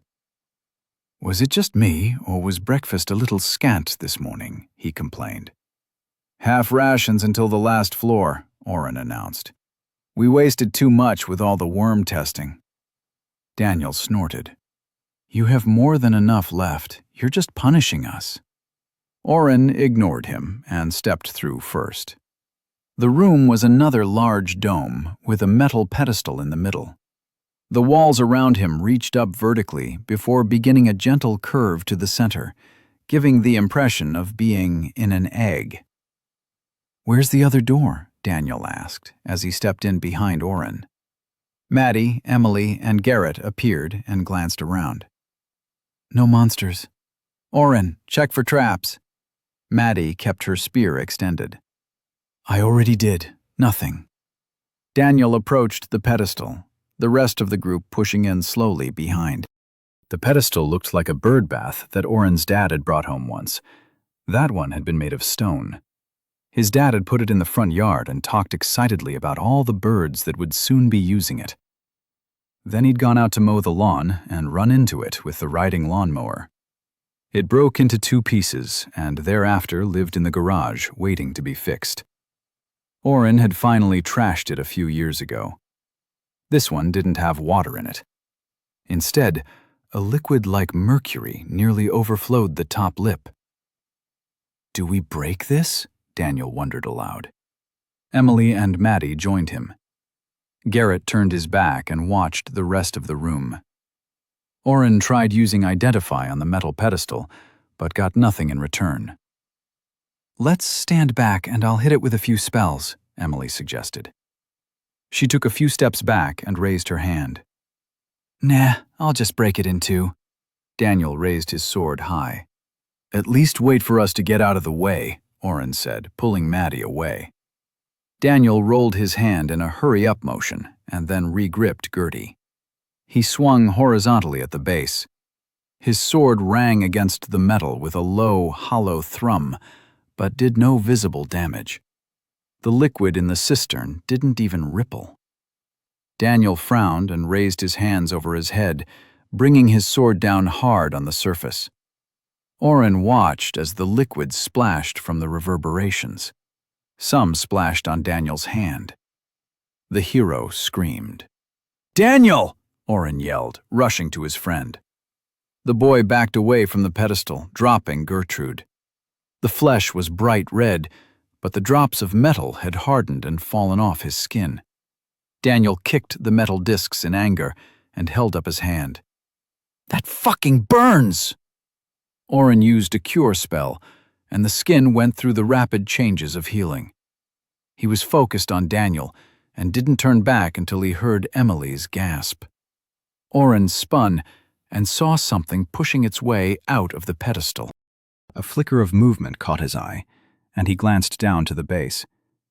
One of the discs of dried metal that had landed on Daniel was sliding up the outside of the metal pedestal, crawling up to meet the rising figure. The party watched, spellbound, as the escaped liquid returned to the main pool. As it touched, the metal figure grew arms and pushed itself bodily from the pedestal, landing with a splash on the floor. It began heaving and rolling like a wave, forming a leg that splashed into a puddle. It pulled 2 arms and a head out before it disintegrated back into liquid. "I'm not sure we should let that thing finish whatever it's trying to do," Emily yelled at the group. She cast her flames at what Oren was hoping was not a Terminator. Emily's attack was the catalyst for the rest of them. Garrett launched arrow after arrow at the being. Maddie tried various light magic and hit it with her shimmer sight. Oren tried a few spells and even threw an ice sword at it. Everything seemed to bounce off the metal, or, in the case of Garrett's arrows, go right through it. Even as they attacked, the liquid metal formed up better with each step until it reached the height of a man. Not just any man. It turned to the group and solidified into a familiar shape. Daniel. The real Daniel picked up Gertrude and swung down at himself. The metal hand reached up and caught the sword easily. The fingers melted and wrapped around the blade, yanking back. The attacks from everybody stopped as the 2 Daniels, one made entirely of metal, played tug of war. Maddie took 3 quick steps and stabbed her spear toward Metal Daniel. Her blade separated the skin, creating a hole where she attacked. The simulacrum yanked its hand back from Gertrude and made a swipe at her. It missed, but Oren noticed the small drops of metal landing on her. "Maddie, don't let the metal touch you." He ran to her and used the edge of his sword to scoop the bits of crawling liquid metal from her leathers and throw them on the ground. The pieces began moving back toward the cistern. "How do we kill it?" Garrett asked as he circled for a better shot. "My arrows don't seem to be doing anything." Daniel swung Gertie again. Metal Daniel caught the blade, but real Daniel was ready and dragged the sword down and out of its grip. It hissed as it pulled away. Oren's mind was racing, and he reached the conclusion at the same time as Emily. "Only you can do damage to it," he guessed. "You can hurt it, but we can't," Emily announced with certainty. They shared a look and nodded. "Maddie, back up. Garrett, create a few big arrows and shoot at its feet. It doesn't seem to be that great at walking." Emily barked orders. "Daniel, I'm going to boost your speed and mine. I'll try to distract it so you can hit it," Oren said to his friend, already casting the spells. "Make sure you don't get any of that liquid on you," Emily warned him. Oren nodded and took off, swinging his newly summoned sword at Metal Daniel. It ignored him at first, watching Gertrude as she danced along its chest, but when Oren got a little closer, it snaked an arm out. The hand turned into a flowing river of liquid metal that traveled fast up the icy sword. Oren dropped it and retreated. "Any other ideas?" Daniel asked, trying to push the metal version of him back with wild swings. Oren and Emily exchanged looks again, but he was met with a shrug. "You might be on your own." Chapter 31. Daniel was sweating. His metal doppelganger was his match in every way. If it weren't for Oren's buffs to his dexterity and strength, he might not have lasted as long as he had. Oren increased everybody's stats in a last-ditch attempt to make some difference, but no matter the spell cast or the arrow launched, nothing struck the metal Daniel. The only damage it took was from the rare hit real Daniel was able to make. He had used his skills only to find metal Daniel could replicate them. Gravity strike met gravity strike. When he tried shooting star, Oren watched in amazement as the two copies of his friend bounced off each other so fast he couldn't tell which was which. Garrett's arrow cages gave real Daniel some reprieve, but metal Daniel would eventually hammer the metal or stone down. The hero signaled for another such break, and Garrett masterfully landed a dozen pillars of metal around the enemy. "Daniel, do you need a potion?" Oren asked, taking a step toward his friend. Daniel held up his hand to stop him, but didn't look. He was concentrating on his status screen. "No, I'm trying something. Give me a minute." Garrett took a mana potion and loaded up another arrow. Metal Daniel was already breaking free. "I can only do this 2 more times," the archer yelled while aiming. 2 of the metal pillars cracked as the metal Daniel slammed its fist into them over and over. It pushed one until it snapped, stepping over the obstacle. It took 2 steps, and Garrett released, sealing it in again. The metal copy showed no emotion and started wailing on the stone arrows this time. "Almost done," Daniel muttered. He had put Gertrude on his back and was holding his hands together. His muscles clenched as he squeezed something. Did he just buy a new skill halfway through a fight? Oren's guess proved right, as Metal Daniel broke through the arrow cage. Before Garrett loosed his already prepared arrow, real Daniel shouted something and turned his closely grasped hands toward the monster. A beam of light, brighter than any spell Oren had seen, burned into his vision. The entire party blinked over and over to clear the fading afterimage. Metal Daniel's feet and shins were all that remained. The entire top half of the monster, down to the knees, had been incinerated. "You did it!" Oren cheered. Then he noticed Daniel toppling, falling slowly. He bounced once as he smacked his head against the ground. Oren was next to his friend in an instant, pouring healing spells into him as he searched him with Identify. His health was fine, but his mana was zeroed out.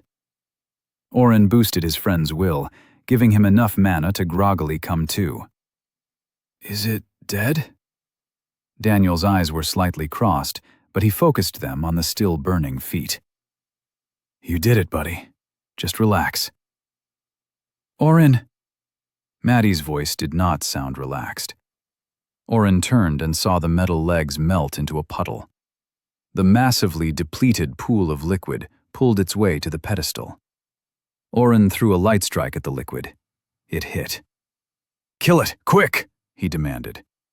Flashes of fire, light, and even an arrow hit the puddle, burning it out of existence. Once Daniel was half revived, the party stood dozens of feet away from the pedestal of liquid death, discussing their options. The theory was the metal would copy anyone that touched it, creating a perfect replica with all their skills and spells. Daniel had had a stroke of insight and bought a spell, Starfire, in an attempt to damage his metal self. His reasoning, that the metal him wouldn't have a way to copy a newly purchased spell, had been right on the money.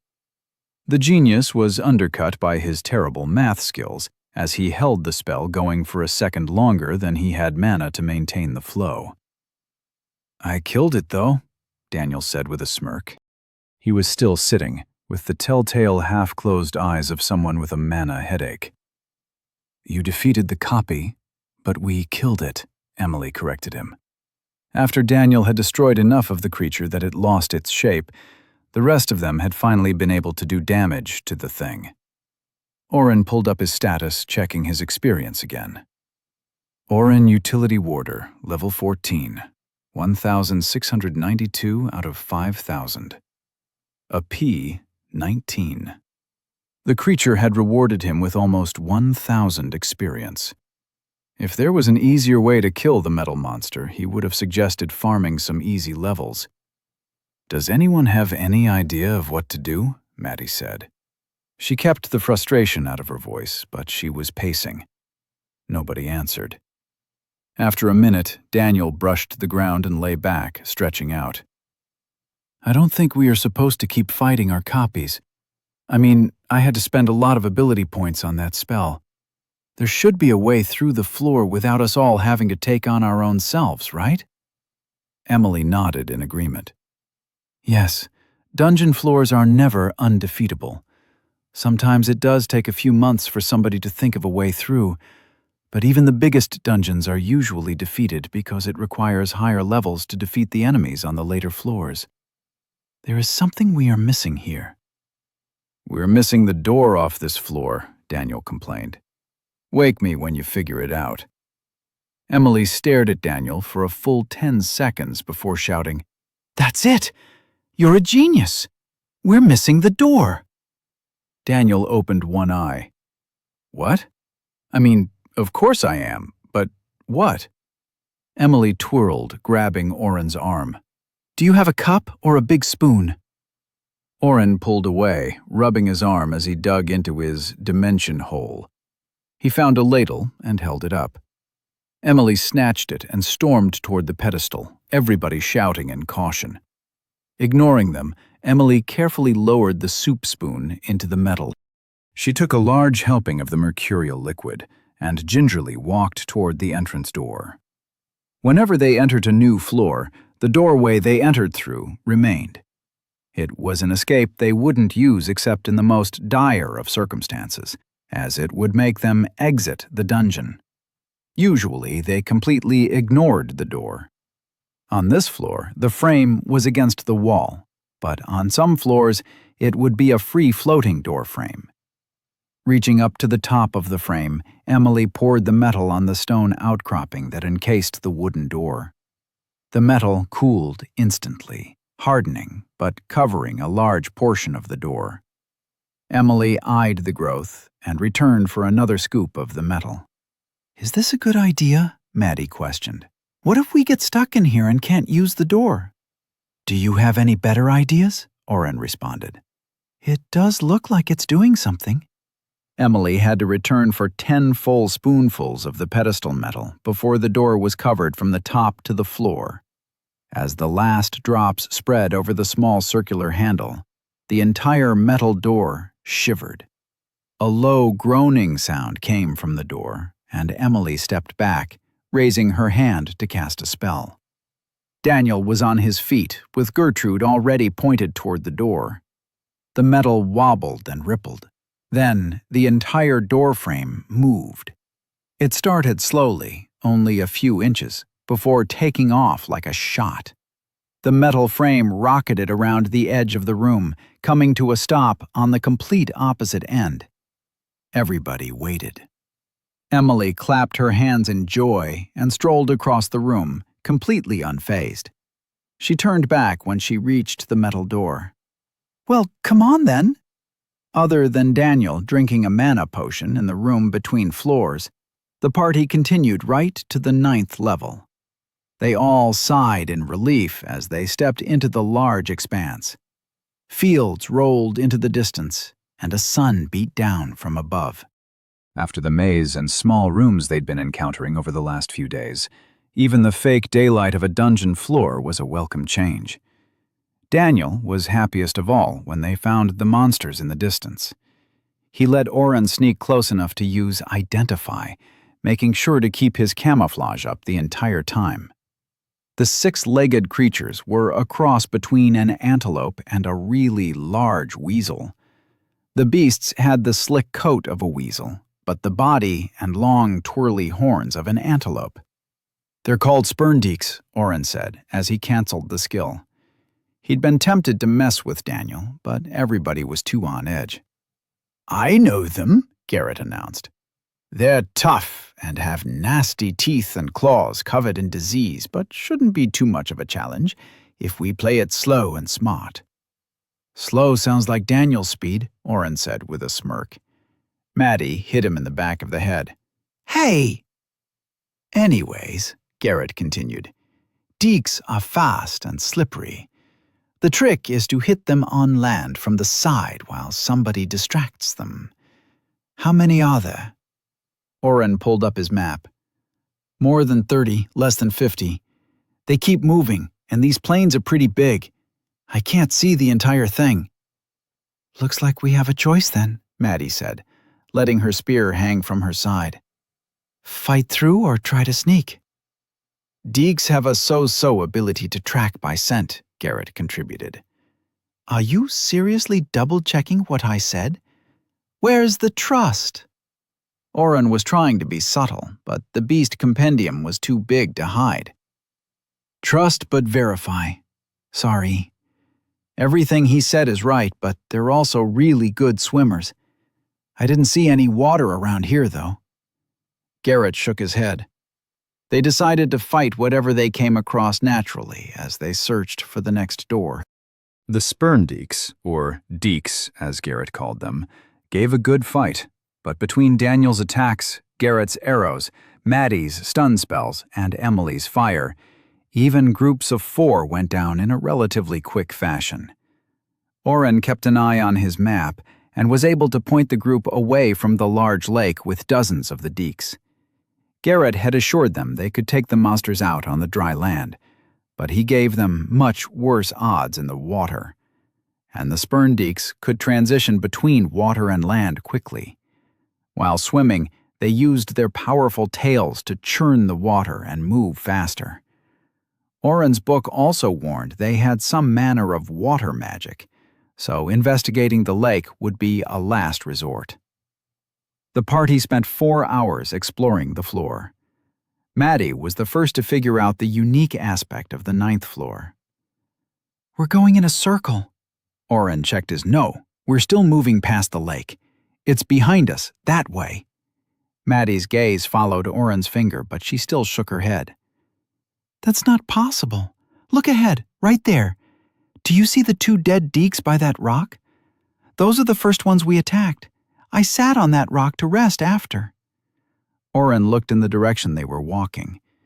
2 dead monsters were torn up and burned. He checked his again and tried to make sense of what he was seeing. The only explanation: the entire floor is a sphere. We're traversing the entire world in a few hours. Daniel slammed Gertrude into the ground. "Then where's the door?" Oren held up a finger and twisted, trying to pinpoint the angle they'd been walking and where they'd been. "The old door should be over there." Garrett took off at a light jog. He slowed after a few hundred yards and walked back. "The door is over there." "You're sure it's not the way out?" Emily queried. Garrett shook his head. Emily and Maddie exchanged a dispirited look. "The lake?" "The lake," Oren groaned. They'd spent an hour trekking around the water.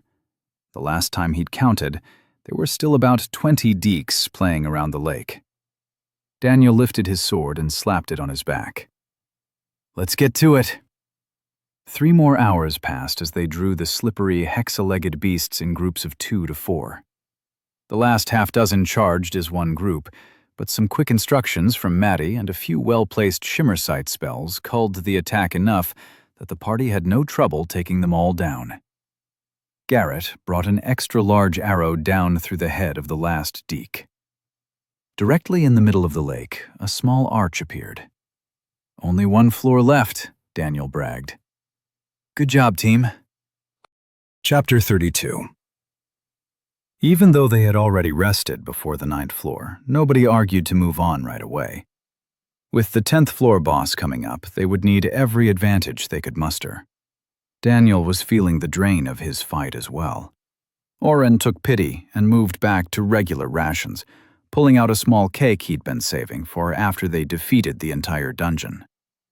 I think we earned it, he explained, as he laid out a blanket, plates, forks, and a knife. Garrett just stared. I still can't believe you brought all this into the dungeon. Oren shrugged and cut into the fluffy white cake with small red berries and cream, handing out pieces to the girls first. He'd seen it in a shop window and spent 1 silver coin on it. Oren, this is delicious. Maddie had shoveled half her slice into her mouth. Emily was taking smaller bites, but she leaned against the wall in a more relaxed pose. She moaned in approval after a bite. Once everybody was fed with more than just cake, Daniel wanted to talk about strategy for the next room. Maddie put her foot down, saying in no uncertain terms that they would not be moving to the next room until they'd all rested again. But I'm basically back to normal, Daniel argued. The rest of us use more mana than you. Maddie put her plate in the dirty pile. We don't all have Oren's crazy regenerative powers, and taking a mana potion now would be 1 less we can take during the fight. We'll rest and then fight. Oren wisely stayed out of the argument. Once the other 3 were asleep, Daniel moved over and sat by him. They sat together in silence, listening to Emily's soft snores. Oren checked his status. The last floor brought a lot of growth. Oren had made sure to hit every monster he could, even getting only part of the experience pool for each kill. He'd seen his largest growth in 1 go. Oren Utility Warder, level 14, 4,136 out of 5,000. AP, 19. When we get out of here, we shouldn't head back to Day, Oren said quietly. He'd been doing a lot of thinking about their next project. If we do, something else will inevitably come up and we'll get stuck doing something else again. We need to get to the elves and figure out a way to end the fighting. Oren pulled up his quests, ignoring all but one. Stop the war in Odrana. Reward, 200,000 XP and variable failure, loss of 10 levels. Emily and Garrett are great adventurers, but we need to shake them somehow. Daniel nodded. We could ask them to go back and report in for us. And if they say no, you can teleport us away. If I have any mana left after the next fight, I can. Time the conversation well. Daniel picked at a loose thread on his pants. Wrapping his finger around it twice, he yanked it. A small seam pulled loose. This dungeon hasn't been easy, but it hasn't been as tough as I thought it would be, Daniel finally muttered. I mean, don't get me wrong, it's had its hard parts, but I get it. Oren started using up his daily allotment of analyze. We might have gotten lucky, or maybe it's just a good group. Daniel shook his head. You idiot, it's you. I was going to say it's had its hard parts, but having you here made it all a lot easier. Daniel rolled the broken thread in his fingers and tossed it away. I'm glad you're by my side. It's more than just the buffs and healing. I'm glad I have someone I can trust to lean on. You've got Maddie, too. Daniel nudged his friend with his shoulder. Yeah, we do. Daniel stood in front of the door to the 10th and final floor of the dungeon.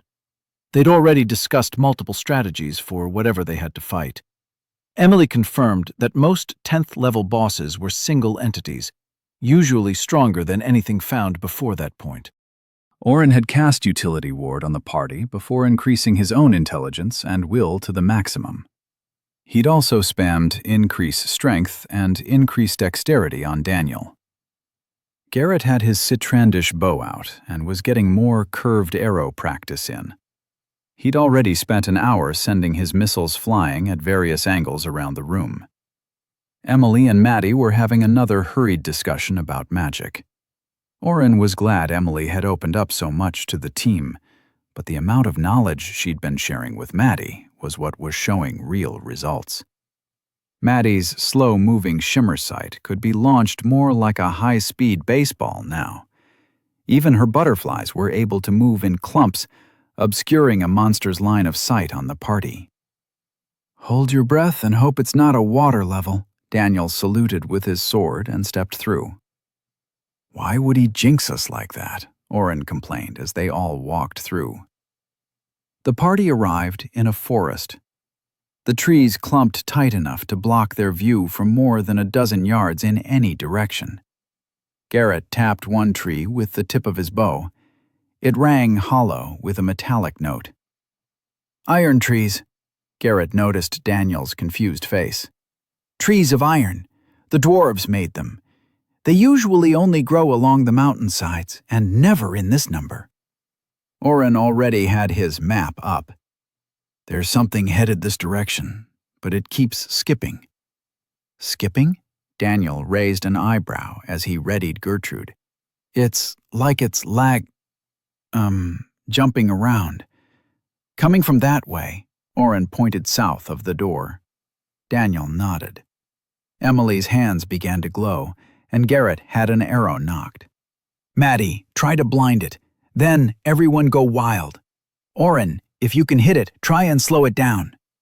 Daniel rested on his back foot, ready to attack. The floor boss flitted among the trees just out of sight. Just before reaching the party, it disappeared. "Oren, location!" Daniel yelled. Oren frantically zoomed in and out of the map. "It's gone. I can't find it." Something large and impossibly fast melted out of a tree behind them and slammed into Garrett, pulling him deeper into the forest. "It got Garrett! After it!" Daniel charged in the direction of the archer. They found him 20 yards away. Garrett's entire body was encased in the same metal as the iron tree. 2 long cuts had been sliced across his upper chest and lower left hip. "Is he alive?" Daniel frantically turned, watching every corner and shadow. "That's his fail-safe spell," Emily explained. "He did it to himself. He basically turns into a statue for a few minutes." She knelt and poked the gash along his side. "This is really deep to show up even after he triggered this." "Is he going to be all right?" Maddie had her back to the Garrett statue, spear extended. "He'll be pissed he missed the fight. I've only seen him use this once. He said it has too long of a cooldown to be useful in any but the most deadly situations. He must have been in real danger." Oren took his eyes off the map to toss an identify on Garrett. His health had gone down by 1/3 in the few seconds since he'd been dragged away. He tried to cast a heal small wounds, but the spell didn't trigger when he targeted the statue. Unfortunately for the party, that was the moment the boss attacked again. Unfortunately for the boss, it targeted Daniel. Maddie's yell gave Daniel just enough time to trigger Dwarf Star, giving him the extra mass he needed. Even with his strength maxed out, the beast pushed him back a few inches. Daniel loaded on Stone Skin as the monster started slicing at him. The beast had the general shape of a praying mantis, with 2 long arms ending in curved hooks. It clicked its mandibles together, trying to get close enough to bite Daniel, but the hero put his huge sword between them and screamed and pushed. The monster turned in the air, kicking off Daniel's chest and sailing away. Oren and Emily both scored hits on it before it impacted a tree and melted into the metal. That looks a lot like what that druid guy could do, Daniel complained, rubbing his chest. Are you okay? Maddie pulled Daniel back toward the Garrett statue. Are you hurt? I'm fine. Oren, please tell me you got a read on that thing. Yes, and even better, I got a dex debuff on it too. Oren held his hand up for a high five, but nobody took their eyes off the woods. He let his hand fall. It's a gazzolim. Looking it up now. I don't know that one, Maddie said as she swept her spear back and forth. Me either. Emily threw a ball of fire into the darkness of the woods. Missed it. Oren flipped through the pages. He turned a page back and moaned. It's not in here. Emily threw another spell into the trees. It might be too rare. Not every monster can be categorized. List off anything you've noticed about it. Maybe we can figure out a weakness. It's strong and quick, with sharp sword arms, Daniel started. It has chitin all over it like a bug, Oren chimed in. It melts into the trees and can move between them somehow. Maddie cast some light stream spells into the forest, trying to light it up. A shadow attacked each one, seeming to drink up the magic. Shit, it has darkness magic! Oren thought of Soph, the druid from the Dragoon team. He'd also been able to step between trees. How would he have fought someone like that? We need to draw it into a clearing and surround it. If we can take away its mobility, we'll have a better chance.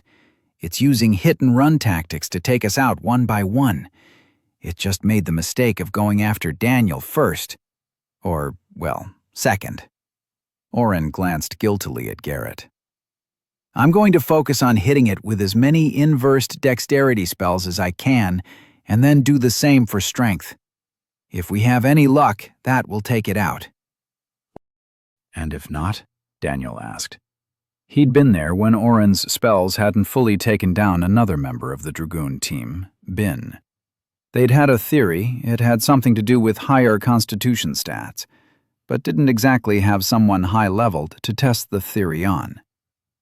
Then we hit it with everything we have. In the minute they'd been talking, the gazzolim hadn't reappeared. Emily's spell must have hurt it enough for it to be cautious. I'm going to release some butterflies in that direction, Maddie announced after a moment of silence. She cast her light show, and 20 butterflies of light spread from her open hand. Hopefully it will target... The gazzolim sped from behind a tree and sliced through the flying insects. Oren maxed out the dexterity debuffs he could cast on it, but didn't have time for more. Emily launched more fire strikes, while Maddie tried to hit it with a shimmer sight. Emily scored 3 hits, but Maddie missed. By the time Daniel reached the insectoid monster, it had disappeared into another tree. He hit his sword against the tree in anger. Gertrude sank deeply into the iron where the monster had touched. The tree isn't solid where it touched it, Daniel thought out loud. He turned Gertrude and dug part of the tree out. It's like a sludge here. The tree still stood, but a quarter of its mass had been carved out. The part that splattered against the ground was slowly absorbed into the earth. Emily stepped closer and reached into the puddle before it disappeared. Fascinating. It's water and darkness magic together. It's creating portals through the trees by melting them. Watch out! Daniel swung his sword directly at Emily.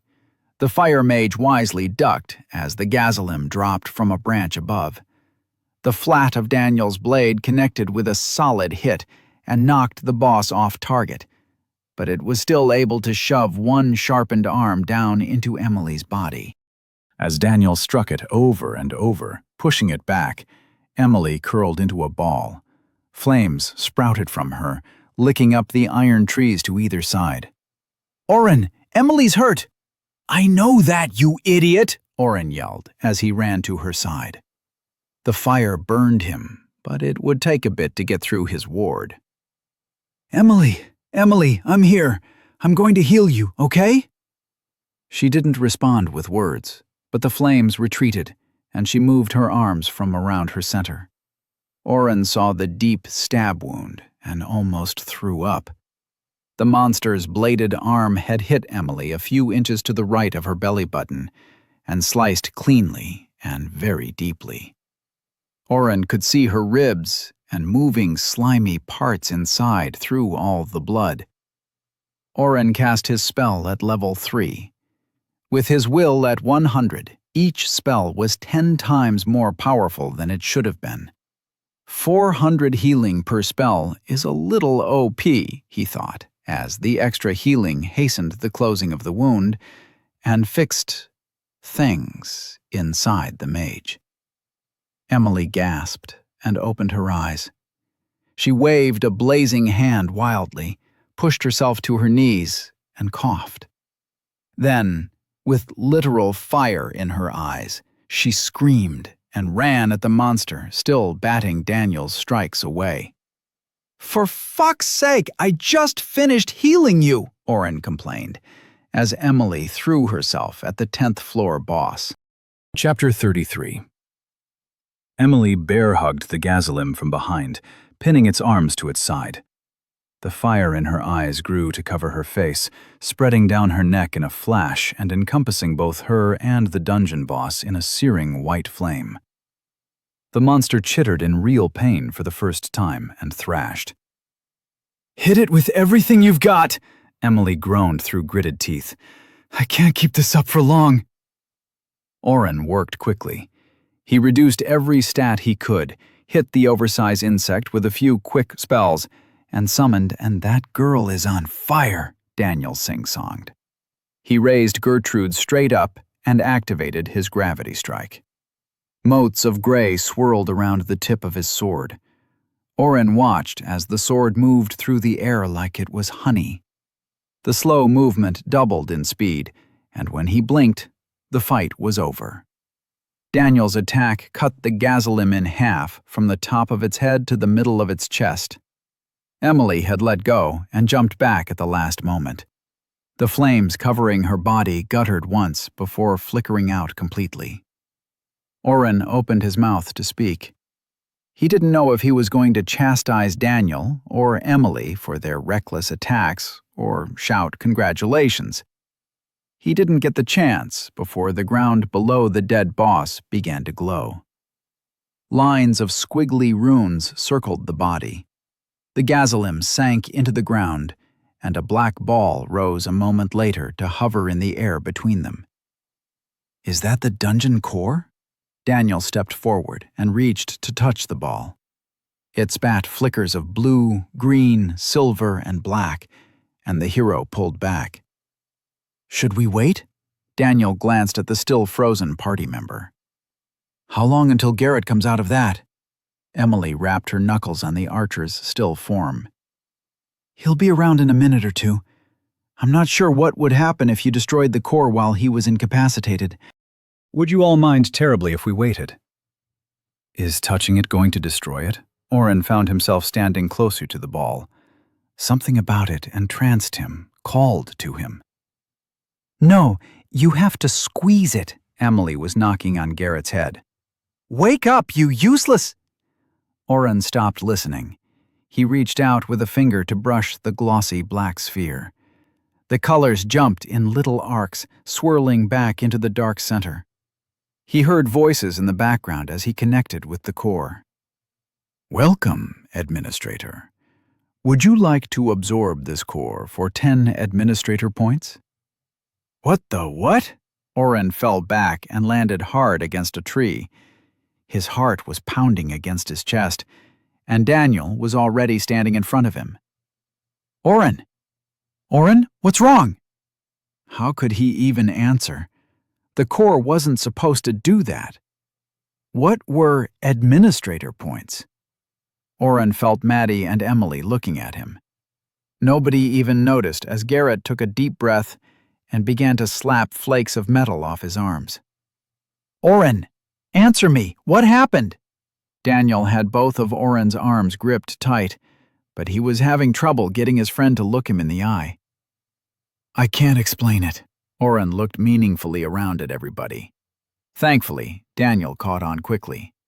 "Can everybody give us a minute?" No, Daniel turned on Emily. No? The mage shook her head. You're the hero, and we were tasked with listening to you, but we've completed the mission. You don't get to send us away before destroying the core. We all deserve to get those points. Garrett, who had only half an idea of what was going on, nodded and stepped up beside her. Daniel's chest swelled up as he took a deep breath. Oren could see his friend was still coming down from the adrenaline of the fight. A confrontation was not something they needed. That's all right, Emily. Oren grabbed Daniel's sleeve and pulled away from the group. We'll just go over here. No! This time it was Maddie. Maddie? Oren frowned. Something just happened. This is like last time, isn't it? In the aqua chambers. She put her spear on the ground and slowly approached them. We're on the same team, Oren. What is it? Oren thought fast. He could tell Daniel about the administrator stuff because they were best friends. Maddie had earned their trust, but he didn't know what she would do if she learned he had these powers too. He flashed back to the image of Tony falling to his knees in fear. There was no way he was going to let Emily know. She'd try to study him, maybe bring him back to Odrana to be researched. Garrett wouldn't care, but would likely sell the information back to the guild. Back off, Daniel demanded.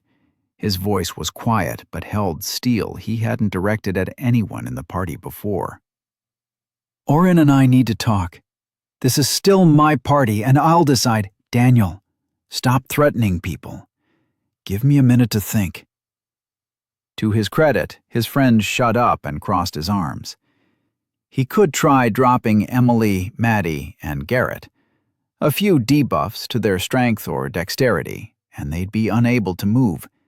That would mean leaving Day behind, along with Maddie. They'd planned on her being their liaison with the elves. Oren wasn't stupid enough to think either of the teens had a good enough political mind to negotiate with the centuries-old elves, but at least Maddie had been trained in statecraft since birth. Attacking all three was out. He could still take down Emily and Garrett, bring Maddie up to speed, and hope she didn't turn on them. Best case, she'd still come north with them. Worst case, they'd have to leave her, resulting in the same outcome as the first option. Think. What's the use of all these extra points in intelligence if I can't come up with a good lie? Oren knew the stats didn't actually make him smarter, and not for the first time. He wished they did. But he was getting off track again. If he could figure out a good enough lie, he could fill Daniel in on the administrator points thing later. Maybe the quest triggered when he touched the core. Thank you for the idea, Maddie. Oren did his best to come up with the various responses and answers he'd have to give. He was going to need to lie his ass off. Maddie, this has to do with the you-know-what. Maddie quirked her eyebrow. It's very similar to what happened in the aqua chambers. Please, please buy it. Maddie glanced at the other two party members. They glared back. Could you two fuck off? Garrett cut her off. What are you all hiding? Oren played the only card he could think of to get out of this situation. We have a quest to defeat a dungeon. Emily's eyes narrowed. Garrett's jaw dropped. You, all three of you? Garrett stammered. You weren't going to share it, were you? Maddie responded defensively. Of course not. You two are already giving a full report to the guildmaster on every skill and ability the hero has. Why would we give you more? Emily blushed in embarrassment, but Garrett threw the accusation to the side. Of course we are. You knew that when you accepted us, but hoarding a quest? That's low. What does the quest have to do with Oren, though? Emily asked. Damn it, I knew she was too smart. Oren has a weird class. Something happened in the last dungeon we were in, and he was able to... I don't know how to explain it. He unlocked the rewards. Maddie had positioned herself between Oren and the other two. I need to sell this, Oren thought before he spoke. When a quest shows up, I can edit the rewards a bit. Not all the time, but when I'm close to Daniel. It's one of the reasons we're in the same party. We don't know why. Maybe because I awakened my class while fighting monsters off him. He'd never given a straight answer to Maddie about where they'd met or how. He saw several wrong assumptions click into place for her with that lie. The real reason the hero would keep a weakling like him around. Daniel turned his face so only Oren could see him and raised an eyebrow. What the fuck? Go with it. Daniel gave a minuscule shrug. You're the boss. Everyone stood in the deathly silent forest. Oren noticed Garrett was still injured, with the cuts to his chest and hip bleeding freely. Garrett, do you need a heal? It can wait. Are you going to share the quest with us? We fought the entire dungeon with you. Do you not think we deserve the rewards? They'd discussed sharing the quest with them before leaving Day. They'd decided against it for a multitude of reasons, but right now, Oren only had one thought in his mind, the new message. He turned to Daniel. What do you say? He winked. Daniel bit his lip and rubbed at his chin. He'd grown a little bit of stubble in the dungeon and was looking older now. You think we should? Oren gave a slight nod of his head. It's up to you. I want to know what Oren saw. Emily derailed his entire plan. He closed his eyes in frustration. I think I can change the reward, he lied. Maddie's face lit up. Emily was still giving him looks of disbelief and suspicion. Garrett was rubbing his hands in anticipation of getting a quest. Maddie stepped closer to Daniel and whispered something. He nodded. Let's talk. Maddie stepped up and grabbed the two guild members. They were only a few feet away, but Daniel leaned over and whispered to Oren. What's going on? Oren pulled his friend back a few steps and lowered his voice as much as he could. Give them the quest. It doesn't matter. I need to be the one to destroy the core, I think. Something to do with my other ability. I'll explain later. What are you two whispering about? Maddie peered over her shoulder. We all get a say in the reward. Well then, let's discuss it. Daniel strode forward into the small circle, and negotiations began. In return for the quest, Emily and Garrett would report only a specific set of information to the guildmaster about the hero and his party. Obviously, the quest would remain their dirty little secret. Oren has to be the one to destroy the core, Daniel confided. It's too bad there isn't a charisma stat, because Daniel would have that in spades. Oren stayed quiet during the talks, only giving monosyllabic answers to questions. He healed Garrett's wounds without a thank you. Once everything was hammered out, Daniel shared the quest with the other two. Emily's eyes were bright as she read her own screen, and Garrett actually jumped in the air. Let's do this, Daniel said, gesturing Oren toward the still floating sphere. If we get to choose our reward, can I have more dexterity points? Garrett asked in glee. I'd prefer intelligence. Emily was standing very close and watching Oren. I'll do my best, Oren muttered, and reached for the sphere again. Welcome, Administrator. Would you like to absorb this core for 10 Administrator points? Yes. A cascade of notifications lit up his screen. Congratulations! You have defeated the crumbling waste. You have been rewarded 2 dexterity points. Quest complete. Defeat a dungeon. Reward. Defeat of Tier 1 single decaset dungeon. Calculating variable reward. Calculation complete. Reward selection of the following. Increase strength stat +5.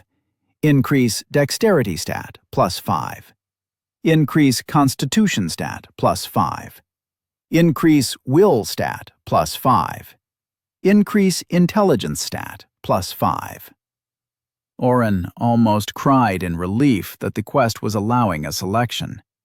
Almost like the system knew he needed it. "He actually did it!" Garrett cried out. "Emily, this kid is for real!" Oren had done nothing. He looked at the next notification and paled. "You have been awarded 10 administrator points." You have unlocked administrator skills. A new page on his status showed new skills, except these weren't silly spells like what he'd been purchasing up to this point. Oren read the first half dozen. Assign class. Reset class. Assign quests. Edit reward. Unlock ability. Select 1. Unlock skill. Unlock stats. Sanctioned. Remove. Assign. Full reset. Edit stats. Unsanctioned. Remove. Assign. Full reset. There weren't nearly as many options as his normal purchase lists, but he didn't have time to read through the entire list right now. What is happening to me? Chapter 34.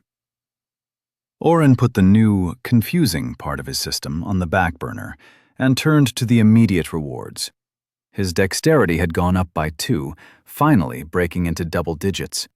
He didn't feel any faster or more coordinated, but seeing the numbers go up still satisfied the gamer in him. The reward selection for defeating the dungeon was great, too. He hesitated over his favorite stat, will, for only a moment, before sighing audibly and taking the increase in constitution. His health points were too low, and even with all his wards, Tony's advice to keep constitution a priority echoed in his mind. I can always increase my will at level 20, he thought, trying to focus. Emily and Garrett were laughing at their good fortune. Garrett was sending arrows into trees around them, trying to get a feel for his new points. Oren lied and said messing with the rewards for the quest had sapped his strength. He sat with his back to a metal tree and read the system notification over and over, trying to find some new morsel of information. You have unlocked administrator skills. Sitting next to his ability points was a new box. Oren Utility Warder, level 14, 4,886 out of 5,000. AP 19. Administrator points 10. Administrator skills HP 120 out of 120. MP 547 out of 1,100. Strength 9, 100. Constitution 12. Dexterity 11, 100. Will 28, 100. Intelligence 11, 100. The 20-minute timer for his increased stat spells was almost up. His and Daniel's maxed-out stats would soon drop back to only the utility ward increase for the rest of the day. He didn't care. The addition of yet another thing to keep track of was overwhelming him. Oren cast a calm mind on himself and tried to think of anything else. When he'd absorbed the dungeon core, it had shattered into pieces like it was supposed to. Nothing he'd read had prepared him for the rush of power into his body. I can't wait to get back and show Tin how much we've improved. Garrett was making his arrows turn arcs in the air above them. He could make his arrows go in a half circle before they fell to inertia. Do you think I'll be able to make my arrows do a full rotation before I hit 40? Emily watched Oren. Maddie and Daniel were talking about him. He could hear their whispers. Daniel was assuring her that he was fine and just needed time. I need a vacation, he muttered to himself. Shouldn't I have a beach arc soon? He shook himself as calm mind took effect. They could deal with anything that came their way. He pushed off the ground and made his way to his friends. Thanks for the breather. I'm feeling better. Maddie began to say something before closing her mouth and pulling him into a tight hug. He forgot how to move and only brought his arms up by reflex. The second his arms hugged back, Maddie stepped away. She wouldn't look up from her feet. "Stop trying to hide things from me. Please." She balled her hands into fists and turned to look him in the eyes. "If you still can't trust me after all this time—" When she didn't finish her sentence, Oren realized he was supposed to assure her that he did trust her, but he missed the moment. "We do," Daniel said in a hurry. He nudged Oren. "It's just weird with the others, you know?" The hurt in her eyes was real, but Oren watched her steel herself and adopt the persona of Madeline Catanzano, the impenetrable daughter of a Lord of Day. "I understand." Oren felt like shit, but he barely knew what was going on. He feared Daniel might get angry at his new powers too. He really needed to find out more about administrators. He had to cast Calm Mind again. "Let's get out of here." He walked toward the exit door that had appeared after he destroyed the dungeon core. Oren didn't even feel Daniel's hand on his shoulder before it slipped off. Maddie was the last to step out of the dungeon. The doorway glowed with a bright white light before the arch cracked. The deep inner darkness that marked an open portal to the dungeon disappeared. "One less dungeon in our world," Maddie said proudly. Jeb and Derek, two of the guild members sent to guard the dungeon, were speechless when they saw the broken gate. Sadie, the one in charge, simply saluted the party with a fist over her heart. "Everyone made it back, too," she said as she inspected them all. "Predis is going to be very pleased. Would you like an escort back?" "Oren can us back. I think we might stay out here for a day or two," Daniel explained. "We want to practice our teamwork with our new levels." The guild members had no further reason to wait around and began breaking camp. Garrett started helping them. "Garrett, you need to return the bow to Oren. It was a loner." Maddie climbed over a few small rocks and slid down the hill as she went after the archer. "Garrett, don't you dare ignore me." Daniel chuckled. "It was a pleasure working with you both," Emily said, leaning on her staff. "If you ever need more help, I'm always available to help the hero." She took a few steps away before turning back. "Oren, would you mind if I had a few words with you?" Oren put his hand up to cut off Daniel's response. "Sure." He followed Emily away from the quick breakdown of the camp. She walked a few minutes before she stopped and turned to him. "I won't insult your intelligence," she began. "You have unique magic that I've never heard of, and I'm intrigued. However, you have every right to keep your own secrets, and I would never dare to try and force those from you." Oren felt a bead of sweat trickle down his shoulder. "Guildmaster Predis did task Garrett and me to watch Daniel and his party and report back. In the past, whenever a hero has appeared, bad things happen. It's usually not a matter of if, but when, and she wants to be prepared." "From what I've seen, you two have a true friendship. Keep a hold of that. Maybe you can keep him from destroying nations." Emily tilted her head in the way she did when watching something interesting. "How much do you know of Odrana, outside of the unpleasantness with Daniel?" "Not much," Oren said truthfully. "Just the basics. A friend told me there is a big school of magic there." Emily laughed dryly. "There are multiple schools of magic, but yes, most people only speak of Cineris. I went there for a few years. It is very prestigious, but not the only place to learn." Then, for the first time since meeting her, Oren watched Emily stumble over her words. I want, if you are interested, that is, if you are ever in Odrana, my family runs a school. Stredsfall isn't as esteemed, but we accept all magic users and have a good track record for researching new magics. I think you would be welcome." Oren had spent the entire time Emily talked waiting for an attack or accusation. Instead, she was recruiting him?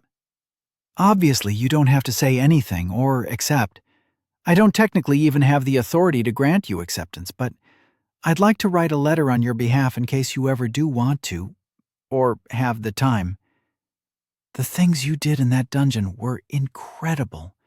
You've shown me the value of diversifying, and I can see more people trying to take a path like yours in the future. If you ever would consider teaching the way to unlock your class, I'm certain you could change adventuring for the better. Fewer deaths and more dungeons defeated. She took a deep breath. Emily had spoken more in this stretch than she had in the entire dungeon run. That's all I wanted to say. She started the walk back to the camp. Oren held up his hand. She stopped and quirked her head again. Thank you. I'm not sure exactly what I could teach, but I appreciate the vote of support anyways. And we all appreciate your help in there. He tilted his head back toward the dungeon. You really went all out. It was amazing to watch. Emily smiled, her teeth flashing. It is fun to go all out like that. She rubbed her side. Oren had healed the deep gouge in her stomach, but he knew the phantom pains could remain even after the physical injuries were gone. Maybe not again for a while, though. They rejoined the group and waved goodbye.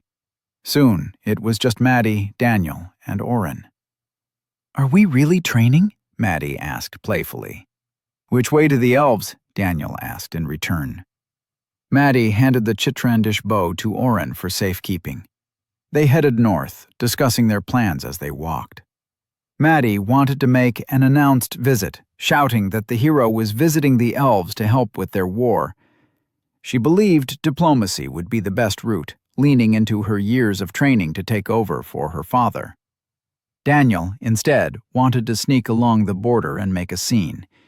He daydreamed aloud of taking out multiple groups of Odraunan troops, saving elves from certain death, and then being carried into the Elven cities on the shoulders of those they'd saved. What do you think, Oren? Daniel asked him, as he finished describing how big a feast they'd throw in his honor for saving the Elven princesses.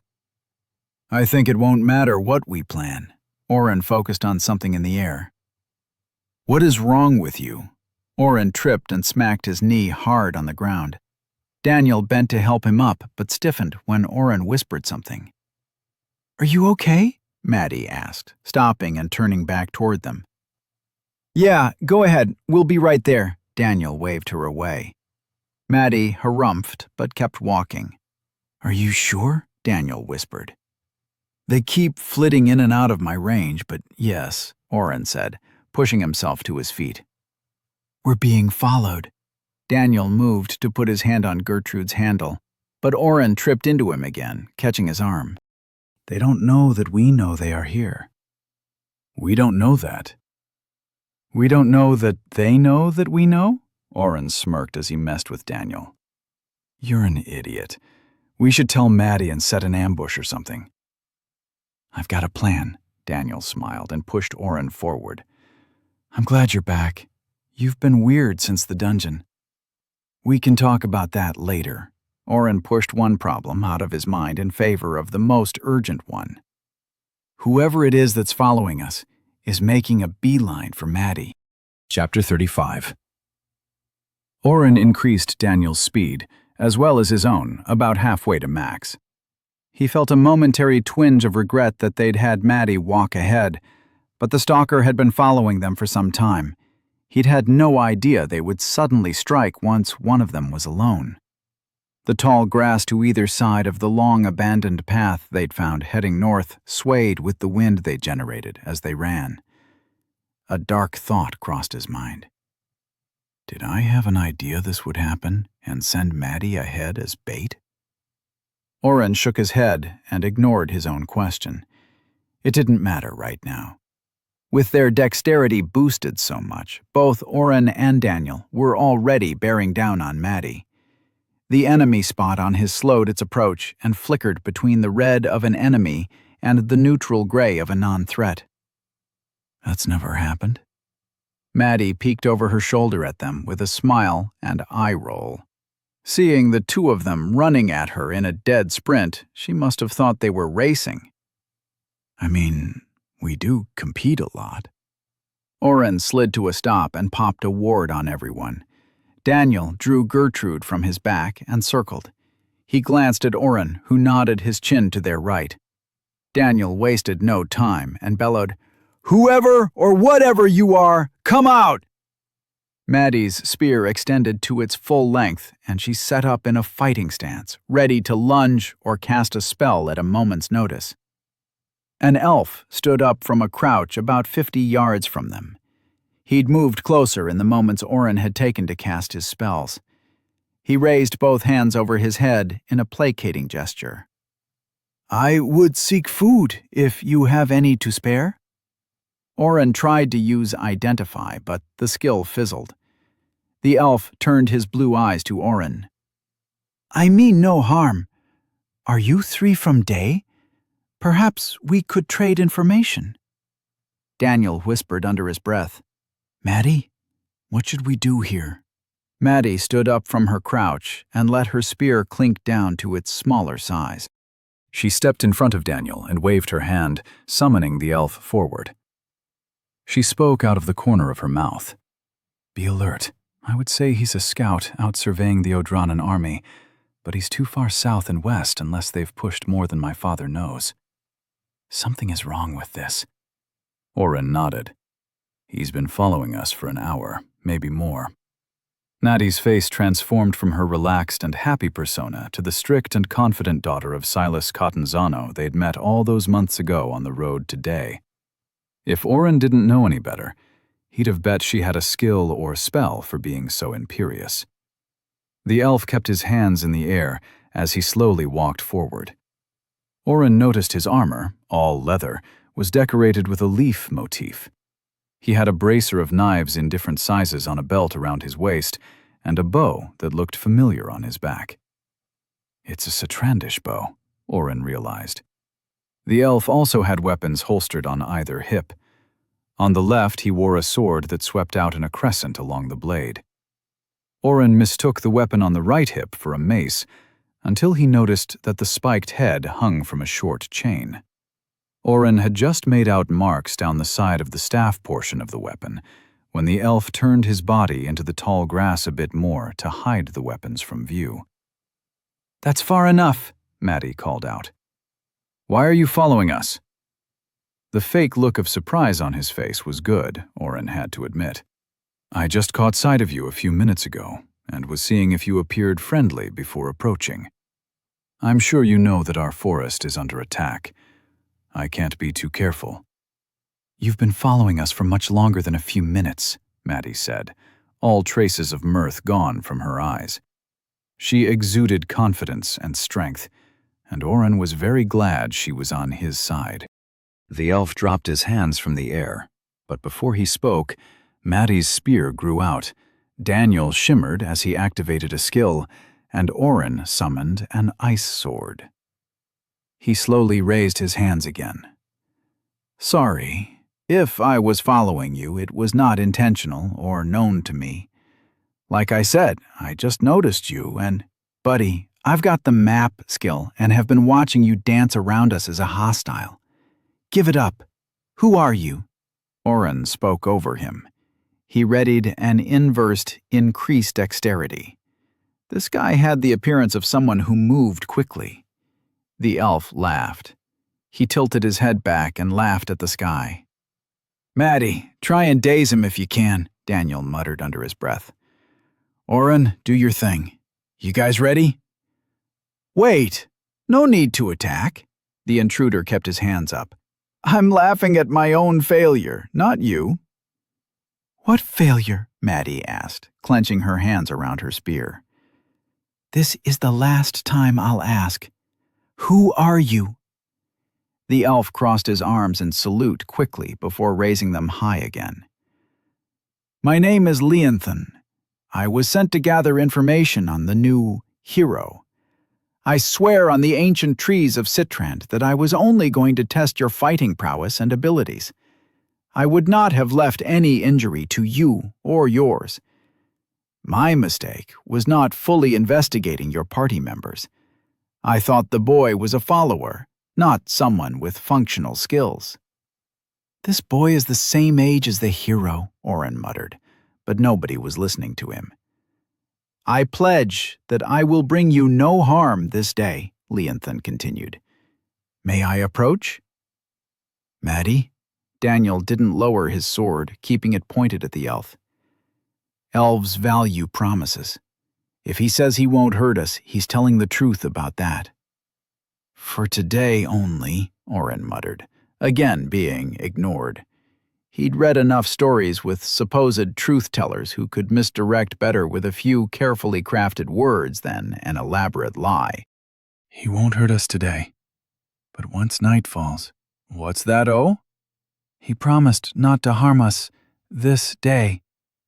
That means as soon as it's dark, he could attack. Is what he says true? Daniel called out to the elf, who had taken a few steps in their direction. You mean to attack us later? I promise not to attack you unprovoked this day or tomorrow. That still leaves the nighttime open, Oren half shouted. Promise never to attack us and stop walking forward. I cannot promise to never attack you, for none of us knows what the next day may bring. I will promise to not harm or cause harm to befall you until we reach the forest. Is that satisfactory? Leonthan had moved to only 30 yards away and had his hands resting on his weapons, but in a non-threatening manner.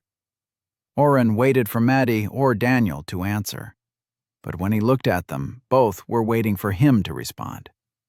Seriously? He turned back to the elf. Accepted. Leonthan strode through the grass like a ghost, barely making the tall stalks shift. Oren knew his dexterity had to be higher than anyone else's they'd ever met, just by the way he floated across the ground. Once he parted the lower and sparser grass near the path, the lithe elf crossed his arms over his chest again and gave Maddie a slight bow. He repeated the gesture to Daniel. Turning to Oren, Leonthan did his weird bow again, moving a little deeper than he had before. I have to admit, I'm impressed you noticed me. I am not used to being caught unaware. Oren ignored the compliment. He definitely did not blush at the words, no matter how hot his face was feeling. Instead, he decided that if Maddie and Daniel were going to make him be in charge of talking with the elf, he'd do his best. Why do the elves want to test the hero? And why send you? Leonthan smiled as if Oren was a child playing war with veterans all around. The advent of a hero is always a turbulent time. With Odrana attacking our borders, some believed it prudent to assess the situation. I was sent to do the assessment. Now, if I may ask, who are you? I'm Oren. Daniel's my friend. Maddie over there is the scion of a Lord of Day. I know of Lady Catanzano. Where did you learn the map skill? I was under the impression you were used as a mule, some sort of storage skill for carrying items, if I'm correct. Oren gaped. Who are you calling a mule? Daniel stepped in front of his friend angrily. Oren is a valued member of this team and offers more than— Daniel, shut up, Oren sputtered. He pulled his friend back. So, you've been spying on us. If you know so much, why try and attack Maddie? I was going to incapacitate her only. Her shimmer sight ability could have interfered with my ability to spar with the hero. Maddie's hand glimmered as she spoke. Who is your information broker? My skills are not supposed to be well known. That's unimportant. I came with a job to do. While a true fight would have been preferable, perhaps a spar will still allow me some insight into your worth. My worth? Daniel's knuckles turned white on the hilt of Gertrude. Yes, My people would like to hire you to help repel the invaders in our home. Unless, of course, you were traveling to join Odrana. I would advise against that." Leanthan's words were an obvious threat, but Oren felt no actual violence coming from the elf. He wasn't sent to hire us. Something else is going on. What is he playing at? "We were coming to offer our help, but I have no problem kicking your ass all the way to the forest if that's what you want," Daniel said, with much more malice than the elf's words had. "Is there some proper and fancy method of fighting you have? Or can I just beat you into a pulp?" "Just fight with me for a few minutes. You can simply say 'out' when you want to stop." "Daniel, can I have a word with you?" Maddie gripped his sleeve. "Take all the time you need to prepare." Leanthan drew his curved sword and maul on a stick weapon. Maddie dragged Daniel back. "Are you insane? He's just trying to get more information on your abilities. You don't need to fight him." Maddie was berating him as Oren joined. "Not to mention, he's an elf. Not the young and dumb kind that get themselves captured as slaves in day. He's at least 3 or 4 centuries old. Elves don't earn their own Citrandish bow until they're at least 200. He's fighting with a kopesh, too. That's an elite elven weapon. He's royalty or a high-ranking military member. I'm not even sure what his other weapon is." "He insulted Oren." Maddie waited for Daniel to say more. He didn't. She turned to Oren for help. "The dude is an ass. I do agree with Maddie, though. You shouldn't let him know all your skills," Oren said. "What are you looking at me like that for?" "You boys are such idiots." Maddie threw up her hands and stomped off. "Should I boost you?" Oren whispered. Daniel nodded. "Try to only use basic attacks, no skills. And don't kill him." Daniel smirked. "You have no doubt I'm going to win, do you?" Oren shrugged. "If it looks like you aren't, I'll slow him down, go invisible, and beat him silly." Daniel held up his fist. Oren rapped his knuckles against his friend. "Go kick some elf butt." Chapter 36. Leanthan drew his kopesh and twirled the curved sword in one hand. He reached his free hand behind his back and drew a small vial out. "Before we begin, I don't want you to hold back during this fight. Come at me as if I was your enemy. If there is an accident and you are hurt, we will need to get this down your throat as quickly as possible. It's a very high-level healing potion, and will cure almost any injury you might have, short of lost limbs." The elf moved across the path they'd been following and placed the glass bottle in Maddie's hand. Oren used Analyze and saw that he was telling the truth. "It's good," Oren said, nodding at Maddie. Leantham's brow creased momentarily. "Of course, I've already given my word. I have no need to poison him." "We'll make sure to heal you up too," Oren promised. Leanthan's smug smile prompted Oren to max out Daniel's stats. He used Identify to check them out. Name, Daniel Hero. Level 15, 1,385 out of 6,000. HP, 400 out of 400. MP, 80 out of 80. Strength, 24, 100. Constitution, 20. Dexterity, 15, 100. Will, 8, 100. Intelligence, 10, 100. That bastard beat me to level 15. The afternoon sun was on its journey toward the mountains. Oren knew that within the hour, the sunset would set the sky on fire with a blaze of oranges, reds, and purples, brighter than any of Earth's dusks. Daniel stood in the middle of the path, with Gertrude held in a vertical guard. Leanthan stopped 10 yards from him and held his sword horizontally. "When you are ready, you may attack." Daniel flashed across the field, bringing his oversized sword down in an overhand chop that sent small rocks and chunks of dirt flying into the air. When the dust cleared, Leanthan was standing mere inches from the sword with his own blade at Daniel's neck. Again. The next 10 minutes were eye-opening to Oren. Despite Daniel's maxed-out stats, he never landed a single blow against the elf. His movements were perfect. His blades sent gusts of wind hurtling at him and Maddie, and every attack seemed for all the world as if this would be the one to hit Linthen. Yet, at the moment, Daniel was panting, with sweat dripping from his face, and the elf was waiting. No blood had been drawn, but the fight was so one-sided that Oren was worried. If Linthen was an enemy, could he them out in time? Your basic attack patterns are very well done. I'm assuming you have at level 2? You've also put in the work to override the basic system forms. I'm impressed. You are obviously using a boosting skill as well. We'll have to train you up with that. You have the increased stats, but you haven't grown into them enough to fully utilize the speed and strength to full effect. Oren opened his mouth before he could think. What do you mean? His stats are maxed out. Linthen glanced at Oren to answer just as Daniel activated Shooting Star. Upon activation, you can move in straight lines at incredible speeds for 2 minutes, speed increased by dexterity. Daniel was a blur. Oren didn't see what happened because everyone else moved so much faster. Daniel was straining, with Gertrude caught in the Kopesh's curve. Linthen had caught his attack while still looking at Oren. Artificially increased stat points only grant the possibility of that effect. For instance, the hero's strength is currently higher than mine. However, as you can see, I'm holding off his two-handed attack with one arm. How is that? Oren waited, thinking Linthen was going to continue.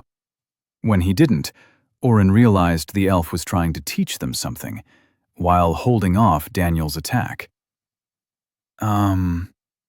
You have a skill that negates his strength? Maddie guessed. Linthen twisted his wrist and sent Daniel flying into the dirt. No, but some do have skills or spells that can reduce stats, although that is rare. Let me ask in a different way. When you last received a stat increase, how long did it take you to learn to handle your new strength or dexterity? Maddie gasped and nodded her head. It takes a few days before our bodies acclimate to the boosted power. Are you saying Oren's buffs need time for us to acclimate too? Oren's buffs? Linthen's brow creased again. The smallest wrinkle on the elf's otherwise perfect skin was the only tell he seemed to have. This is not a power of Daniel's? He bent down and studied Daniel, who was spitting out dirt. When he noticed how close Linthen was, he scrambled back and got to his feet. I'm not done. Let's go. Linthen waved his hand. We'll have plenty of time for that later. What is this buff that Oren has? Maddie flashed a smile. You don't honestly think we'd give you that information? Linthen ran his free hand over the symbols on his leathers. When Daniel ran at him from behind, he sidestepped and tripped the hero. You three were traveling toward my home. Am I right to guess you have a quest relating to the current conflict? Oren was pulling Daniel out of another small crater that he'd created when tripped. He was covered in dirt. Oren ruffled his hair and created a small dust cloud. We are traveling to the elves to see if we can offer any assistance, Maddie deftly answered. Thank God we brought her. Oren had no doubt he'd have spilled the beans 5 times over by now. I'll accompany you. You wouldn't be able to reach more than the outer villages we trade with. Our forest is on lockdown until we've repelled the invaders. Linthen announced this without any trace of doubt they'd reject his proposal. He slipped his sword back into his belt. I've left my pack a few miles out. I'll rejoin you before sundown. Before Maddie could answer, the elf had disappeared. I really don't like that guy, Daniel said, spitting mud from his mouth. I should have gone all out and used a few more skills. I almost had him when you distracted him, Oren. Oren patted his friend on the shoulder. Yes, you were so close. He'll go down fast next time. Yeah, next time. Daniel started walking the path again. Maddie slipped close to Oren. He doesn't have a chance, does he? Nope, Oren answered as they followed behind. Daniel fumed and walked ahead of them for nearly an hour. Maddie and Oren exchanged small talk as they walked, but Oren's mind was elsewhere. What do you think he meant about acclimating to my buffs? Maddie chewed her lip. He might have been lying to get more information out of us, but I don't think that's the case. I'm not really sure how to explain it, though. Can you try? Oren kicked a loose rock, which almost hit Daniel. He scowled at them over his shoulder. Maddie waved. I'll try. She took a minute to collect her thoughts. We just got those new points for dexterity from the dungeon, right? Have you felt any change in the way you move? Oren thought back over the day. Not particularly. Should I? I've usually only focused on my intelligence and will. Maddie clipped her spear to her belt. It had a tiny ring attached to the base, and in its smaller form, she didn't need to carry it all the time. That is the point. When you increase your physical stats, you don't grow stronger or faster right away. The accepted time frame is a week or two before noticeable measurements can be made. There are ways to speed that up, but that's another topic. She glanced at the setting sun. The colors bounced off the mountains and plains, stretching out from them. I'm not an expert in this at all.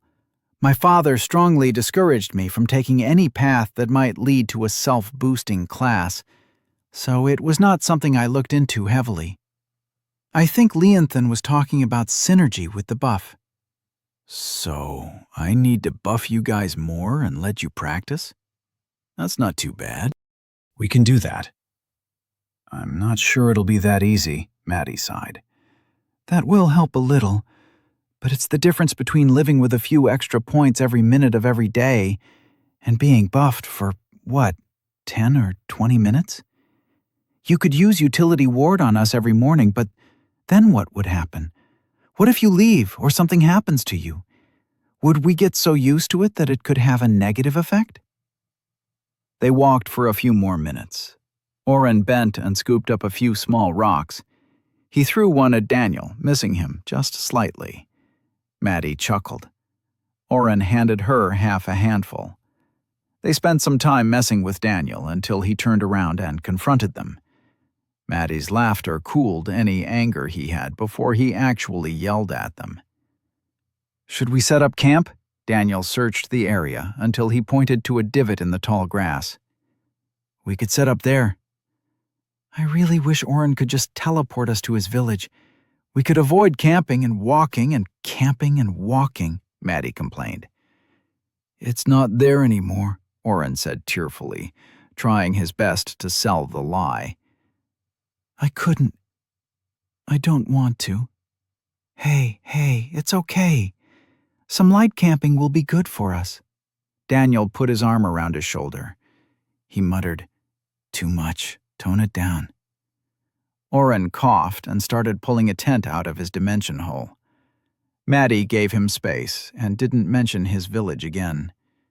Before long, they had set up camp and brought the heater box out. Maddie arranged a few of her butterflies in a ring, lighting the area. They ate in silence. The dungeon, running into the elf, and the full day of hiking had worn them out. I'll take first watch, Oren offered. Rock, paper, scissors for third shift? Daniel asked Maddie. Nobody wanted the middle watch. What's that? Daniel explained the game and immediately lost to Maddie. Good night, boys. Wake me up when it's my shift. How did you lose? She's known the game for exactly 2 minutes, Oren chided his friend as he got into his sleeping bag. I think she cheated. Either she knows the game already or she has mind-reading powers. You're a doorknob, Maddie said through a yawn. It's a given you'd choose rock. Me crush things with big rock. Oren laughed, and Daniel grunted as he turned over, ignoring them both.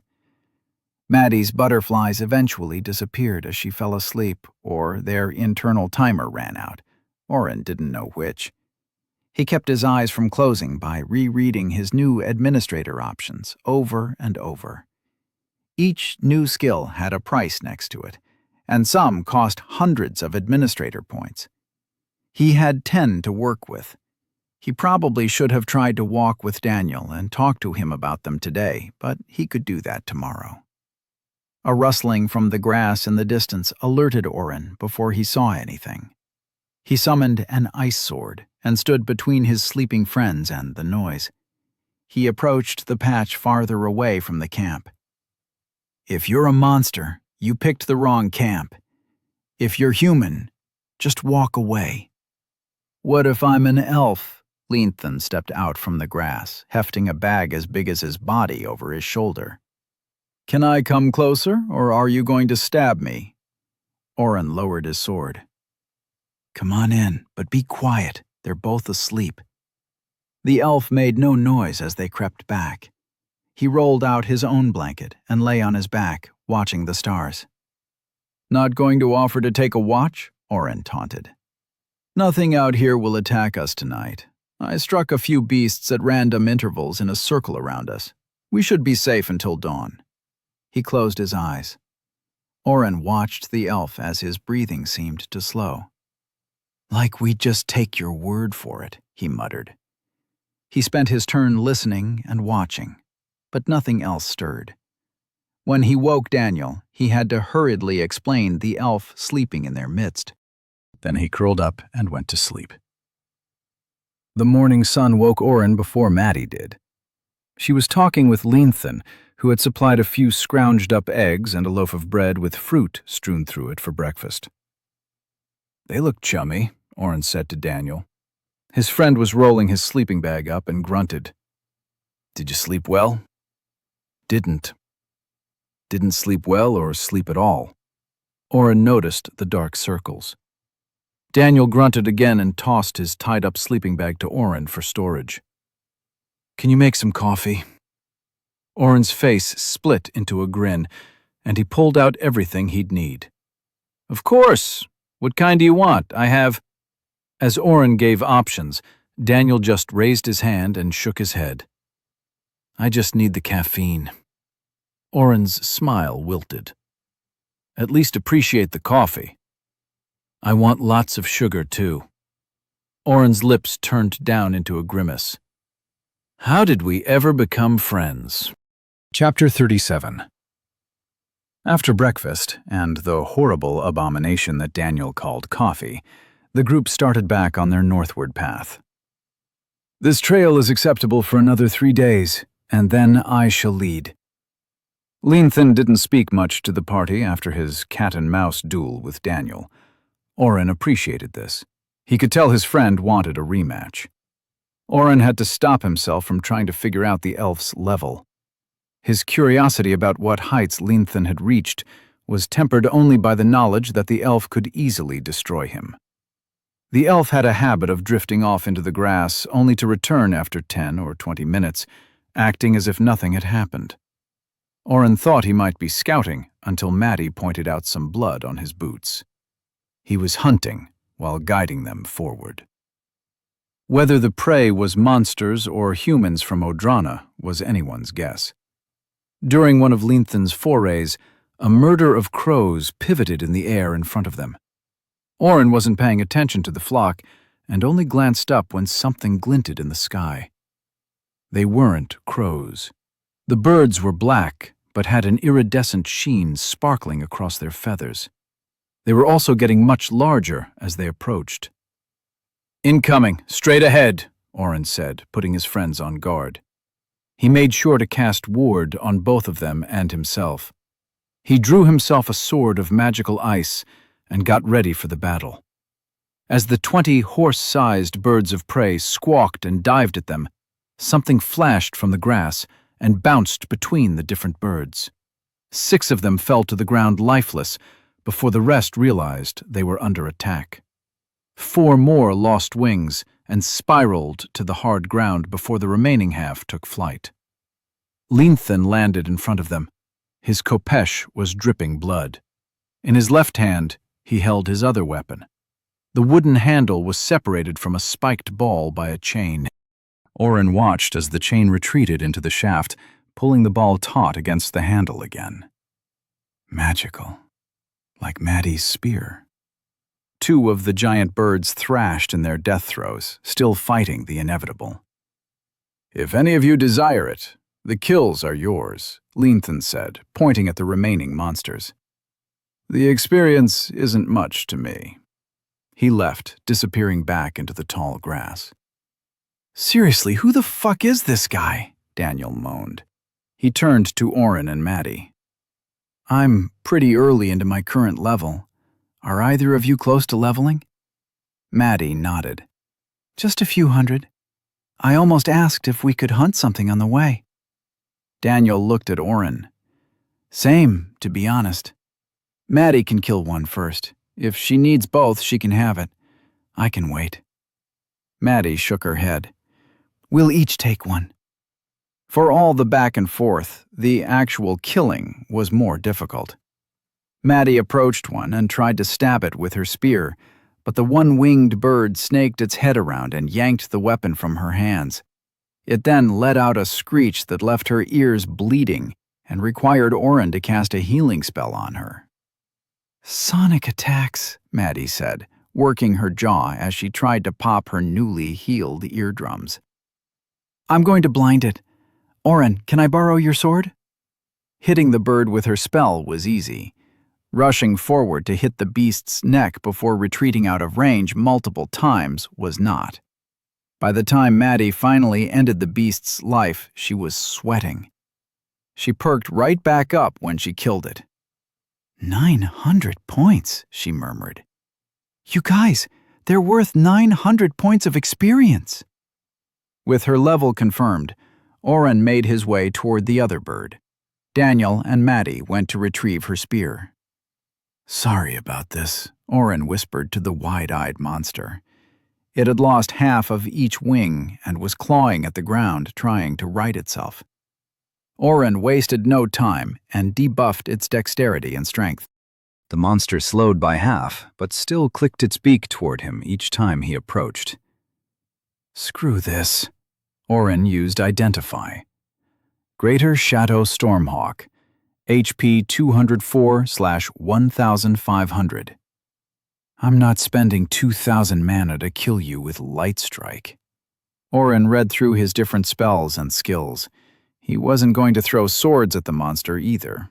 That seemed like a massive waste of time. Oren considered Toxic Touch.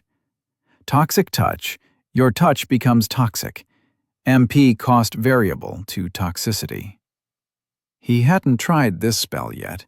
He wasn't even sure if it was a one-time attack or if it would make everything he touched toxic for a certain amount of time. Oren studied the ground around the Stormhawk. With Way of the Water, he was relatively certain he could dodge in and touch the beast once. What's the worst that can happen? I can always heal myself if I get hit. He decided to spend 100 points of mana. I'll regenerate that in an hour and a half anyway. He cast the spell and felt the power build in his hands. A timer also appeared in his vision. 10 seconds. Shit. Oren scrambled toward the bird.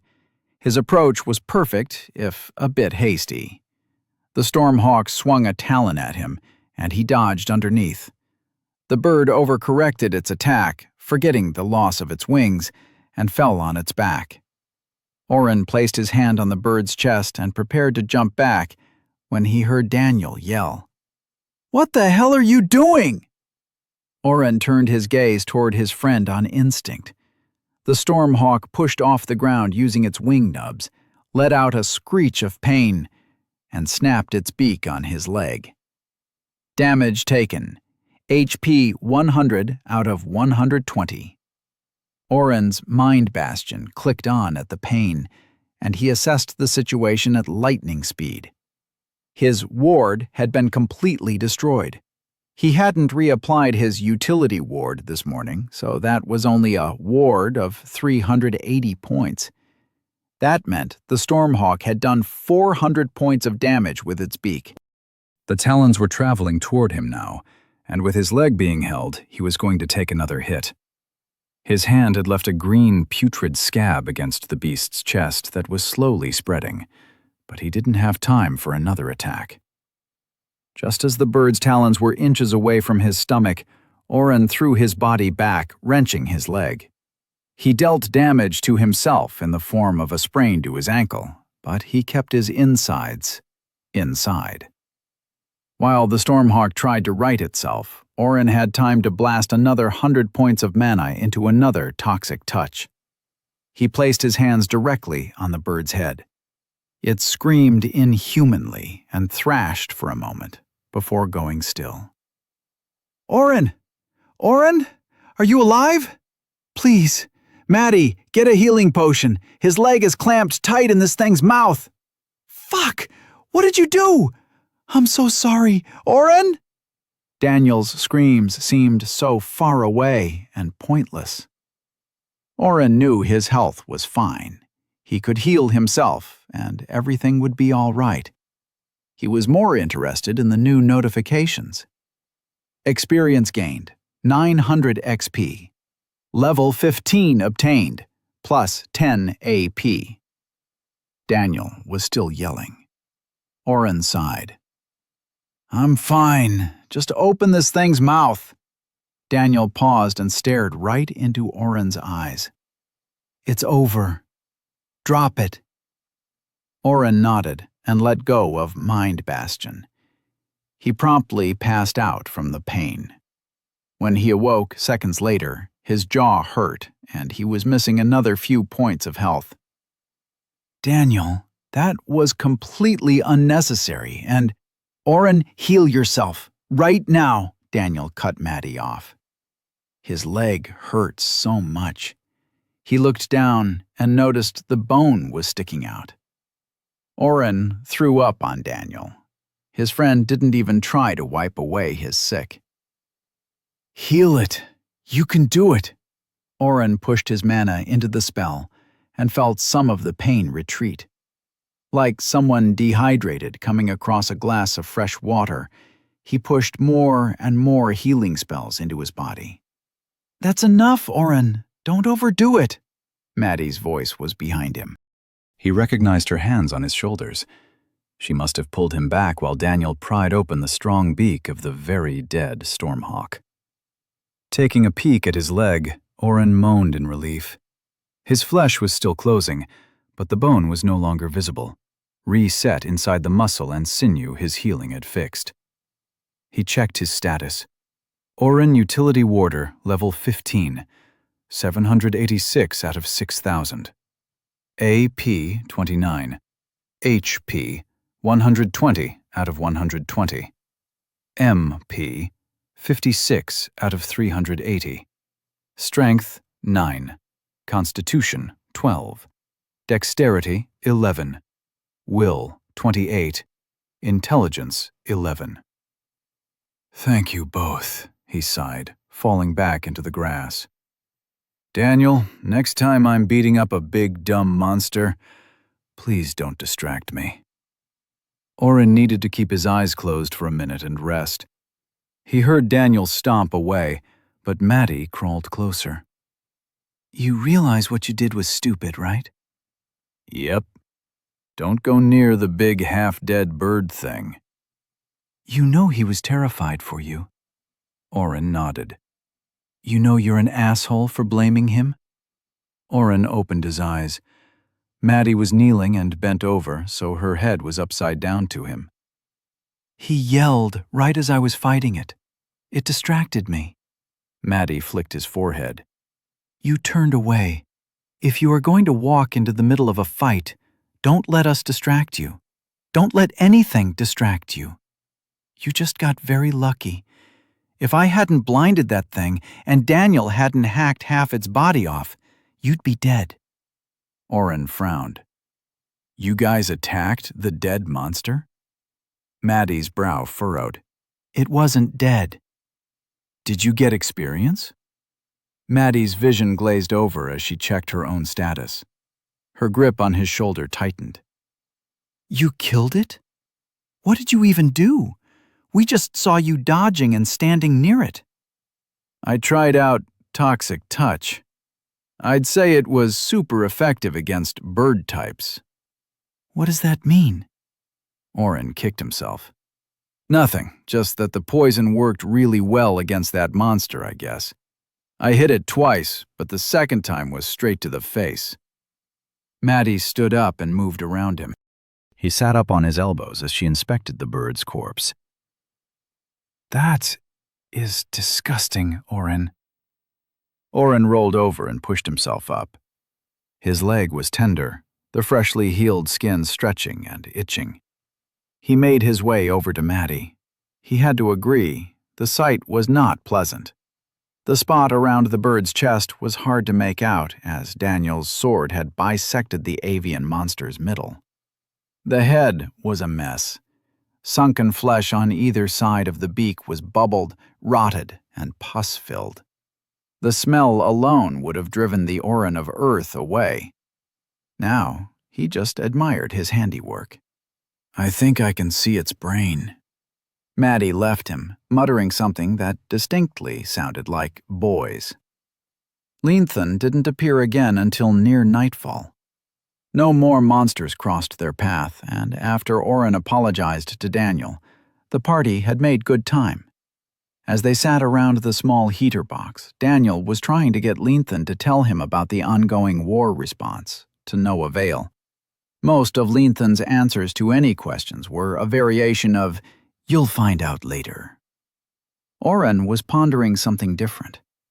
Ever since their first day in this world, he'd purchased skills and spells as a reaction.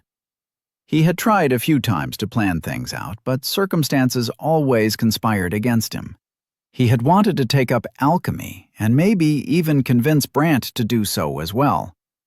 He had wanted to increase his level in teleport, the exclamation point always blinking next to the skill on his status to let him know he could, but he'd miss out on an entire level of skills if he spent the 10 ability points for it. Not to mention the possibilities of merge. The skill that Maddie had claimed had been lost for centuries. It was the one skill on his original list that he still hadn't purchased. It was the most expensive skill he had ever considered. He had never had the 20 ability points to spare. He inspected the number of points he currently had. 29. He'd known the moment Maddie told him it was a lost skill that he had to have it, something he could use to make himself stronger. Merge. Combine spells or abilities for new effects. Caution. May lose original spell or ability, 20 AP. Would you like to buy Merge for 20 AP, yes or no? Yes. Chapter 38. While the others slept, Oren played with his new skill. Merge. Combine spells abilities for new effects. Caution. May lose original spell ability. Select spells and/or abilities. Oren pulled up his complete status screen of spells and skills. Abilities. Mind Bastion. Individual is able to control his own mind and therefore part of his body. Dimension Hole. Place items into a container of your choice, pocket, bag, etc. Store items in a dimensional chest, retrievable from any empty container. Identify. You can see. Blood Mana. Exchange HP for MP, 1-to-1. Map. See the world around you. Party View. Sidesteps. 3% chance to evade any attack. Mana Pool. Increase MP by 100 MP. Through the Ages. A unique skill created to pass knowledge through the ages. Only those with the skill, or those deemed the chosen target, can read and write information using this skill. Analyze. Monitor target. Meditate. Regenerate mana at 1 MP per minute. Obscure. Erase skills and spells from your status.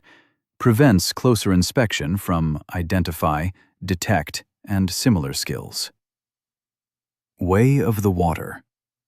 You are adept at the Way of the Water fighting style.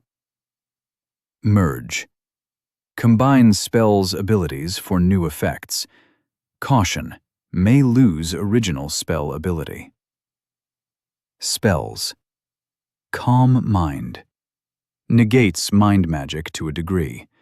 Calms the target, reducing stress, anger, or sadness. Increases peacefulness and allows logical thoughts. Heal small wounds. Heal up to 10 HP, level 1. Heal up to 20 HP, level 2. Heal up to 40 HP, level 3. Camouflage. Melt into your surroundings. Increase ability to remain undetected for 10 minutes, level 2. Light Strike. Casts an unerring beam of light that hits a target for 1 hit point damage. Inverse. Spell modifier. Modify a spell to do its opposite. Ice Sword. Summon a sword of hard ice. Does minimal damage but will not melt in the hottest of fires. Each sword lasts 1 hour. Teleport. Teleport to any known point within 10 miles. Remetabolize. Change the toxicity and structure of a toxin. Water reservoir. Create 1 gallon of water. Toxic touch.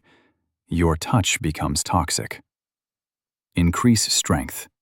Increases target strength by +1 for 5 minutes, level 1. Increases target strength by +2 for 10 minutes, level 2. Increases target strength by +4 for 20 minutes, level 3. Increase dexterity. Increases target dexterity by +1 for 5 minutes, level 1. Increases target dexterity by +2 for 10 minutes, level 2. Increases target dexterity by +4 for 20 minutes, level 3. Increase will. Increases target will by +1 for 5 minutes, level 1. Increases target will by +2 for 10 minutes, level 2.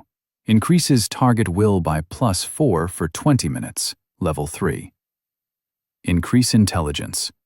Increases target intelligence by +1 for 5 minutes, level 1. Increases target intelligence by +2 for 10 minutes, level 2. Increases target intelligence by +4 for 20 minutes, level 3. Utility Ward. Maximum possible level 1 or level 2 strength, dexterity, will, and intelligence increase to yourself and your party within 50 feet. Ward. Creates a ward around yourself or a target to protect against attacks. Protects for MP maximum. Ice Ward. Creates a ward around yourself and your party within 50 feet that protects against ice magic for MP maximum. Water Ward. Creates a ward around yourself and your party within 50 feet that protects against water magic for MP maximum. Poison Ward. Creates a ward around yourself and your party within 50 feet that protects against poison magic for MP maximum. Currently, he had Blood Mana and Mind Bastion grayed out, along with the skill that let him hide the skills in the first place, Obscure. He quickly added Merge to that list, based on Maddie's statement that it was a lost skill. With that first order of business completed, Oren tested out his new skill.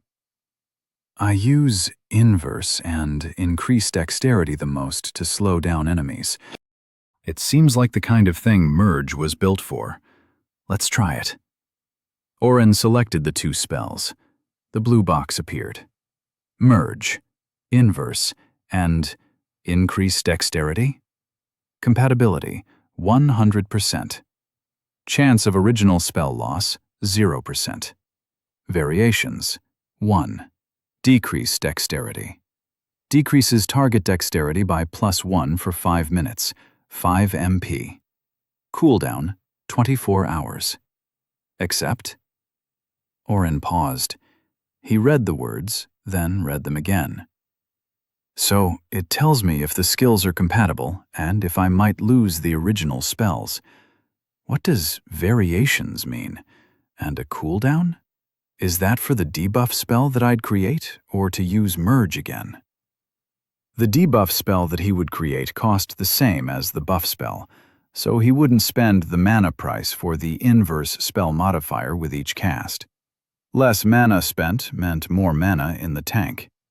The spell was a direct upgrade from his current process of spending 5 mana points on inverse and 5 mana points on increased dexterity for a total of 10 mana for one debuff. He'd go from spending 50 points to 25 to maximize his level 1 slow spell, as he thought of it. The downside was that it appeared he would be starting from level 1 with the new spell. He almost accepted regardless. Testing the new skill out was the most important thing right now, right? What does variation mean? Oren unselected the 2 spells. His spell list had grown, so he selected 2 that he didn't use that often: Water Reservoir and Toxic Touch. Merge, Water Reservoir and Toxic Touch. Compatibility, 30% to 100%. Chance of original spell loss, 0% to 35%. Variations, 2. Cooldown, 2 hours to 6 days. Review choices. That's what I'm talking about, Oren muttered. Daniel shifted in his sleeping bag. Oren, who was technically on watch, realized he hadn't been paying any attention. Daniel and Maddie were asleep close by, while Leanthan had selected a spot a little farther away from the group. He waited to make sure everyone was breathing deeply before he continued. Variations. Moisturize. Your touch hydrates and moisturizes the skin. 5 MP per hour. 0% chance of original spell loss. Cooldown, 2 hours. Create poison. Learn basic poisons. 35% chance of original spell loss. Toxic touch. Cooldown, 6 days. Oren frowned. What kind of class would use moisturize? Did they have spas and salons in Day that he didn't know about? Create poison was something he had looked at before on the store list, but he'd always been more interested in alchemy. Of course, knowing how to make poison wouldn't hurt. The cooldown had to be for the merge skill. That meant that, at some point in the future, it might be worth taking Create Poison at the risk of losing Toxic Touch. He wasn't super attached to the spell. It had served its main purpose of letting him get the poison ward, and he could still smell the putrefied head of the Stormhawk. There could be better combinations, though. Oren closed the merge box and opened the store. He'd bought Inverse for 4 ability points and never spent much time looking at the other spell modifier choices. Now, his mind was running away with different ideas. He searched for Modifier. Boost, spell modifier. Modify a spell to perform additional effect based on MP. 4 AP. Decrease durational spell. Spell modifier. Modify a spell to decrease duration. 5 MP, 4 AP. Increase durational spell. Spell modifier. Modify a spell to increase duration. 5 MP, 4 AP. Delayed spell. Spell modifier. Modify a spell to occur after a specific duration. 5 MP, 4 AP. Far. Spell modifier. Modify a spell to target double normal distance. 5 MP, 4 AP.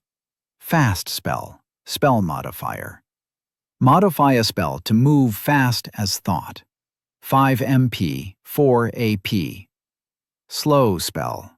Spell modifier. Modify a spell to move slowly as honey. 5 MP, 4 AP. Split spell. Spell modifier. Modify a spell to split effects across targets. 5 MP-4 AP. Target. Spell modifier. Modify a spell to home in on a specific target. 5MP-4AP. Oren pushed away the spells that did super specific or ridiculous things like Improve Growth spell modifier, which would modify any plant spell to double harvest output. He didn't need something that would help him grow heartier beans.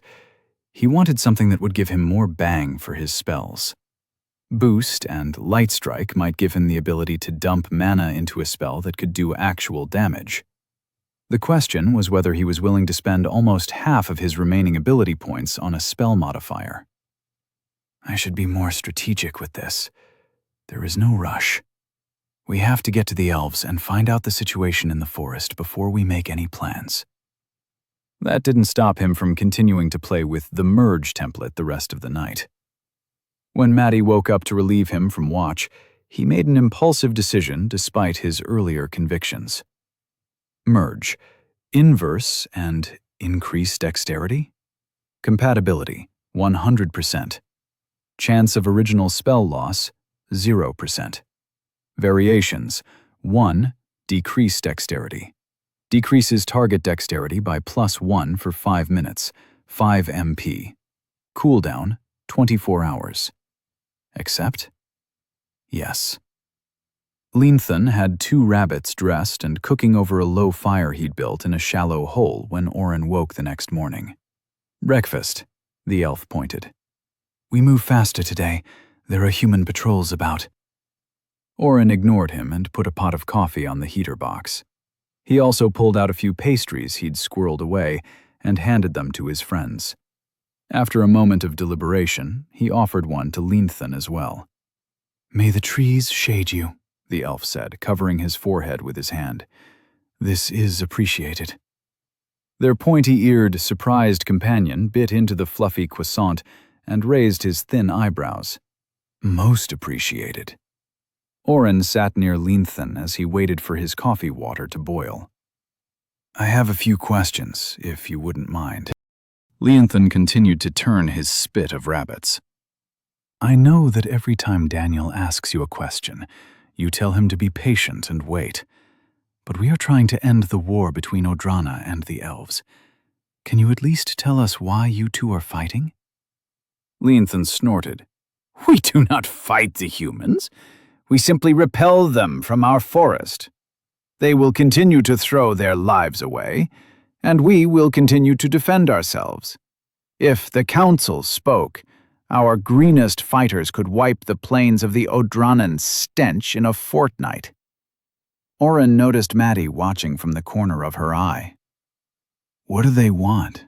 Has anyone tried to negotiate peace?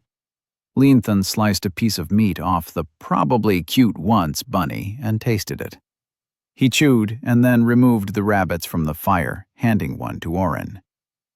If the council knows what the Odranans want, they might share such with the hero. I'm not on the council, and not privy to that knowledge. Who's the council? Oren held the spitted rabbit out to Maddie, who scooted in closer. The elves govern themselves through a council of elders, one in charge of each section of Elven society, Maddie said, as she took the proffered meat and pulled a knife from her side. She began cutting. I believe they had a monarchy at one point, but the council is all that survived the... Lady Catanzano is correct. Our council makes most decisions for our people. Within the next few days, I'll bring you to them. We will need to make one stop along the way, but they will explain much and request more. A hero in our forest is better than another enemy at our border. Don't worry, Daniel yawned as he trudged over. I'm sure we can figure out how to get an army to leave you alone. That's all you need, right? One little hero? You doubt your own powers? Brother, I don't doubt myself for a second. But what good is one person against an army? Leanthan frowned. Most of Odrana's army is conscripted. They have very few adventurers, as those usually go today to find fame and fortune. The majority of the men are farmers or artisans by trade. Even with your low level, you would lay waste to scores of men in minutes. Maddie cringed. It's true. You've been so caught up with the higher-leveled groups of Day, it's probably not obvious. Only 1 in 100 people is likely to have any fighting skills or magic. The leaders of the army are definitely strong and capable, but the majority of their forces are simple people. Daniel paled. I have to kill people who don't want to fight? Chapter 39. The day passed slowly, with Daniel sulking. Oren wasn't much help, spending his time trying to come up with new ways to use merge. He also used his new spell, Decrease Dexterity, on Daniel until he tripped. He had to quickly cast a few dexterity buffs so his friend wouldn't notice. Maddie tried to engage with them but gave up in a huff when Daniel told her to leave him alone. The long day turned into a long night, still with little conversation. Maddie took the first watch. When she woke him for the middle shift, Oren watched his countdown, and at the exact moment he could use Merge again, he created his second spell, Decrease Strength. He had considered getting one of the magical stats first, but Linthan had told them they had 3 days of walking before he would lead them off the beaten path. Oren figured he would be able to get will or intelligence tomorrow night. He was so focused on his own planning that he didn't notice Daniel was still awake. When his friend sat down next to him, he started. Not doing a good job as lookout if I can sneak up on you. Daniel pushed Oren's arm. What are you thinking about? Oren glanced at Maddie on the other side of the heater box. Linthan was farther away, still as the night air. I got that new skill we talked about. I've been looking at new combos. Oren pulled up his Decreased Dexterity spell in a blue box and added Merge as well before flipping it to Daniel. His eyebrows went up as he read them both. You used it to make spells you already have? Oren shushed him and nodded at the sleeping forms near them. Cheaper mana costs. There's a cooldown for using it too. Do you think they're asleep? Daniel peered over his shoulder and shrugged. I don't know if elves have super hearing, but Maddie's probably too far away to hear us. What's up? Are you going to try and convince me that it's okay to kill innocent people too? Oren waved his hand. That's a problem for tomorrow. We haven't had a chance to talk since the dungeon, and I need to tell you something. Oren paused, trying to gather his thoughts. Daniel didn't always respond well to his new powers. He also trusted Maddie a lot more than Oren did. He trusted her, but not like he trusted his best friend, and Tony had acted like an administrator was a god. He didn't want to freak out their only remaining party member. Where did Brant go anyway? When I absorbed the dungeon core, destroyed it, Daniel corrected. Oren shook his head. No, Dee. I got a weird notification that I could absorb it for administrator points. I've got a whole list of weird powers I can unlock now. Oren pulled up the list of unlockable powers and tried to turn them toward Daniel, the same way he had shared various blue boxes in the past. Only this time, the display shook and refused to turn. Damn it. It won't let me show you. Show me what? I'm pretty sure it's a spell or skill list for administrators only. I can do things like unlock spells or edit stats, but I have to unlock the ability first. I've only earned 10 administrator points from absorbing the dungeon core, and I don't know if I have to spend more to use the skills. Daniel sat silently, staring at his friend. You fucking cheat. I'm so lucky you got hit by the truck too. A huge grin plastered across his face. Tell me what you can do. Can you unlock dimensional travel or something?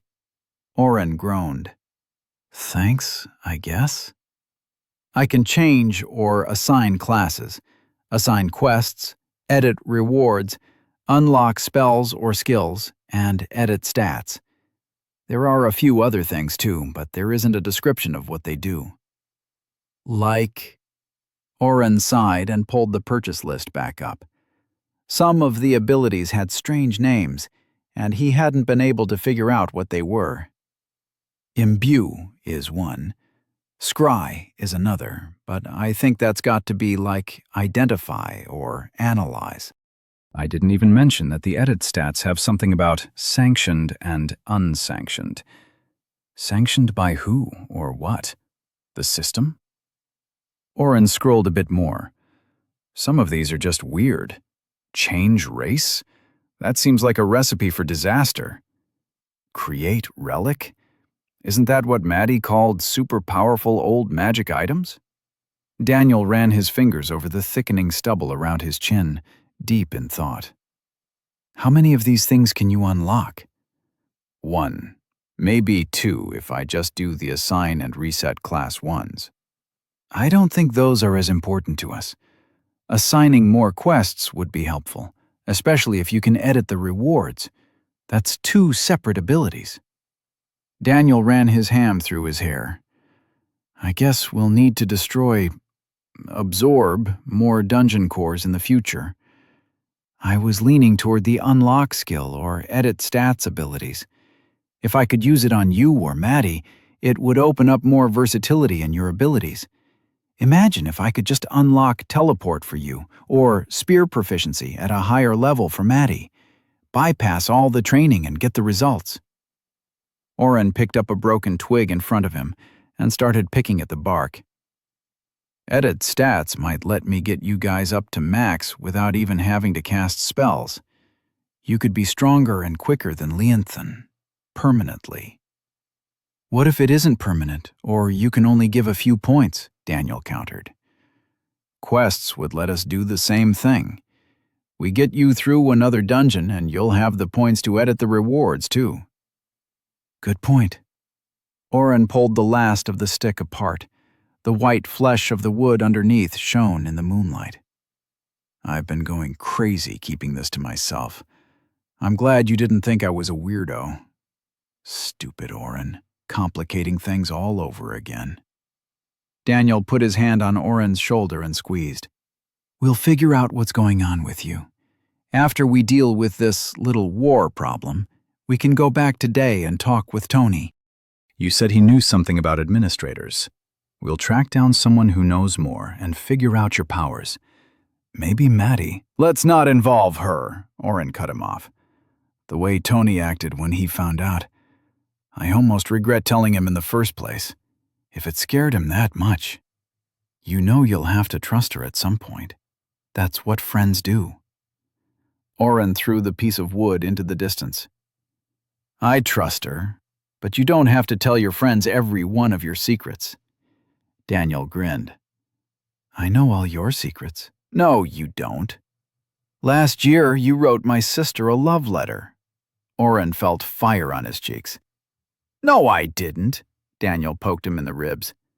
I found it on your computer when I was printing out that essay about Catcher in the Rye. What was the line? You make my heart sing when you walk into the room. It was very well written. Oren increased his strength and caught Daniel's hand. Daniel tried to stand and pull his hand out of his grip, but Oren ducked under the arm, pushed up, and launched Daniel into the air. His friend landed 20 feet away in a crash of dust. That hurt, you dick! Daniel stood up and brushed himself off. What is going on? Are we under attack? Maddie's butterflies rose into the night, illuminating the area. Daniel just volunteered to take the rest of my watch. Sorry we woke you, Maddie. Oren glared across the camp at Daniel. The hero laughed and raised his hand in surrender. Sure. Get your beauty sleep. Oren stomped off to his makeshift bed. It was a long time before his ears stopped burning. I never even sent that stupid thing. The next day passed without incident. Oren gave Daniel the cold shoulder for a few hours, but eventually cooled off. Leonthan kept monsters away from the party, and nothing attacked them outright. Toward the end of the day, they saw smoke to the northeast. Is that a village? Daniel asked, pointing to the plumes of smoke. That's too much smoke for a bonfire. The villages up here are never that big. Maddie noticed Daniel's raised eyebrow. Villages this far from Day aren't as well regulated as those closer to the city. They pay their taxes, but it's always too little to matter, and nobody keeps a map of where they are. If a village grows large enough to be called a town, Day will assign someone to oversee it. I know all the towns, but villages come and go from generation to generation, and we don't keep records of them all. She pointed at Oren. Like his village. I couldn't find where he came from, and doubt I could unless we traveled there. Linthan walked out of the grass and put his hand on Daniel's elbow. We should turn west. We can enter the forest tomorrow night if we keep a brisk pace. Daniel shrugged the elf's hand off his arm. What is going on over there? We can see the smoke. Linthan didn't turn away from Daniel's intense gaze. Odranan's soldiers. There is nothing you can do. Leave them and come with me. Daniel reached over his shoulder and drew Gertrude. How many soldiers? The elf sighed. Too many. It matters not anyway. I'm not leaving people to die. He was ramping up, almost to the point of shouting. We can just do a rescue, Oren suggested. Get the people out. If you could help us distract them, I'm sure we could. A distraction will not help. That village supplies us with trade on occasion. Linthan turned and watched the clouds of smoke curling into the sky. If I had been there yesterday, I might have... He trailed off, fists clenched to his side. 2 deep breaths, and the elf turned back to the group. Oren was surprised to see tears on his stoic face. The village was already destroyed. The elderly and sickly was slaughtered. The rest are gone, likely with slave collars on, and headed back to Odrana to be sold. The soldiers still there are setting fire to the houses, trying to draw in anyone nearby. His teeth clenched. They have scouts in the area. We should leave the road now. Daniel still wanted to go after the soldiers, but Maddie convinced him this was not the time. They might be strong, and a few adventurers could make the difference in a large fight, but if the village was already gone, there was little point in risking it. We'll get revenge for them. That is technically Day's lands, and Odrana will pay dearly for taking our people. Oren watched the smoke rising behind them as they walked away. The following afternoon, Daniel announced he could see the forest in the distance. Eagle eyes? Linthan tilted his head in question. Something like that, Daniel responded. Oren was glad to see Daniel keeping his secrets. He didn't need to brag about the exact nature of his skills. It's actually telescope, Daniel continued. It upgraded when I chose my moniker. Oren groaned and rubbed his eyes in frustration. The trees were still too far away to make the distance by nightfall, so they set camp by an old and crumbling well. Maddie thought the land might have been a farm at some point and searched for any hints of an old house or barn. Linthan arrived back from his daily roaming and quickly pointed out the flagstones for where a small house had stood only 20 feet from where they were. The family was always pleasant, he said, looking at the broken stones with his hands resting on his weapons. Perfectly relaxed and yet ready to strike at a moment's notice. The youngest caught sick, and they brought her north to us, as the human city was too far for them to travel. She married a farmer farther south. After the parents passed, the older child left for another town. I never found where. How long ago was that? Oren asked, setting up the heater box. The nights were still cool. 200 years and 31 winters. 249 from when we cured the child. Oren tried to imagine being that old, watching families come and go from the lands around. Do you keep tabs on every family around the forest? Linthan cast a glance at Oren. We know of every village and family nearby. We keep to ourselves, yet keep the pledge of a good neighbor. We trade freely, offer what we can, and aid those who would seek our help. Maddie finished rolling out her mat. Maybe you knew Oren's village, Leanthan? Oren, you did say you were from around here, right? Shit. Chapter 40. Maddie, can I talk with you real quick? Daniel grabbed her arm and steered her away from the elf. Why do you keep bringing up Oren's village? He hissed at her. Oren had to jog to keep up with them. I really need to work on my dexterity more. I don't... She stumbled, then paused. Taking a breath, she turned to Daniel. I didn't mean to overstep. Daniel raised an eyebrow at Oren. Do I have to keep lying to her? Oren dropped his shoulders and tilted his head. If she knows that I'm not from here, it is going to be a whole big thing. I would rather avoid that. Daniel closed his eyes and huffed out a breath through his nose. When he opened them again, he rolled his eyes at Oren. You are being ridiculous. We can trust her. Oren crossed his arms in front of his chest and planted his feet. It is my choice. Daniel smirked. Oren frowned. Maddie, I'm not dealing with this. You and Oren can talk. It's up to him what he wants to tell you.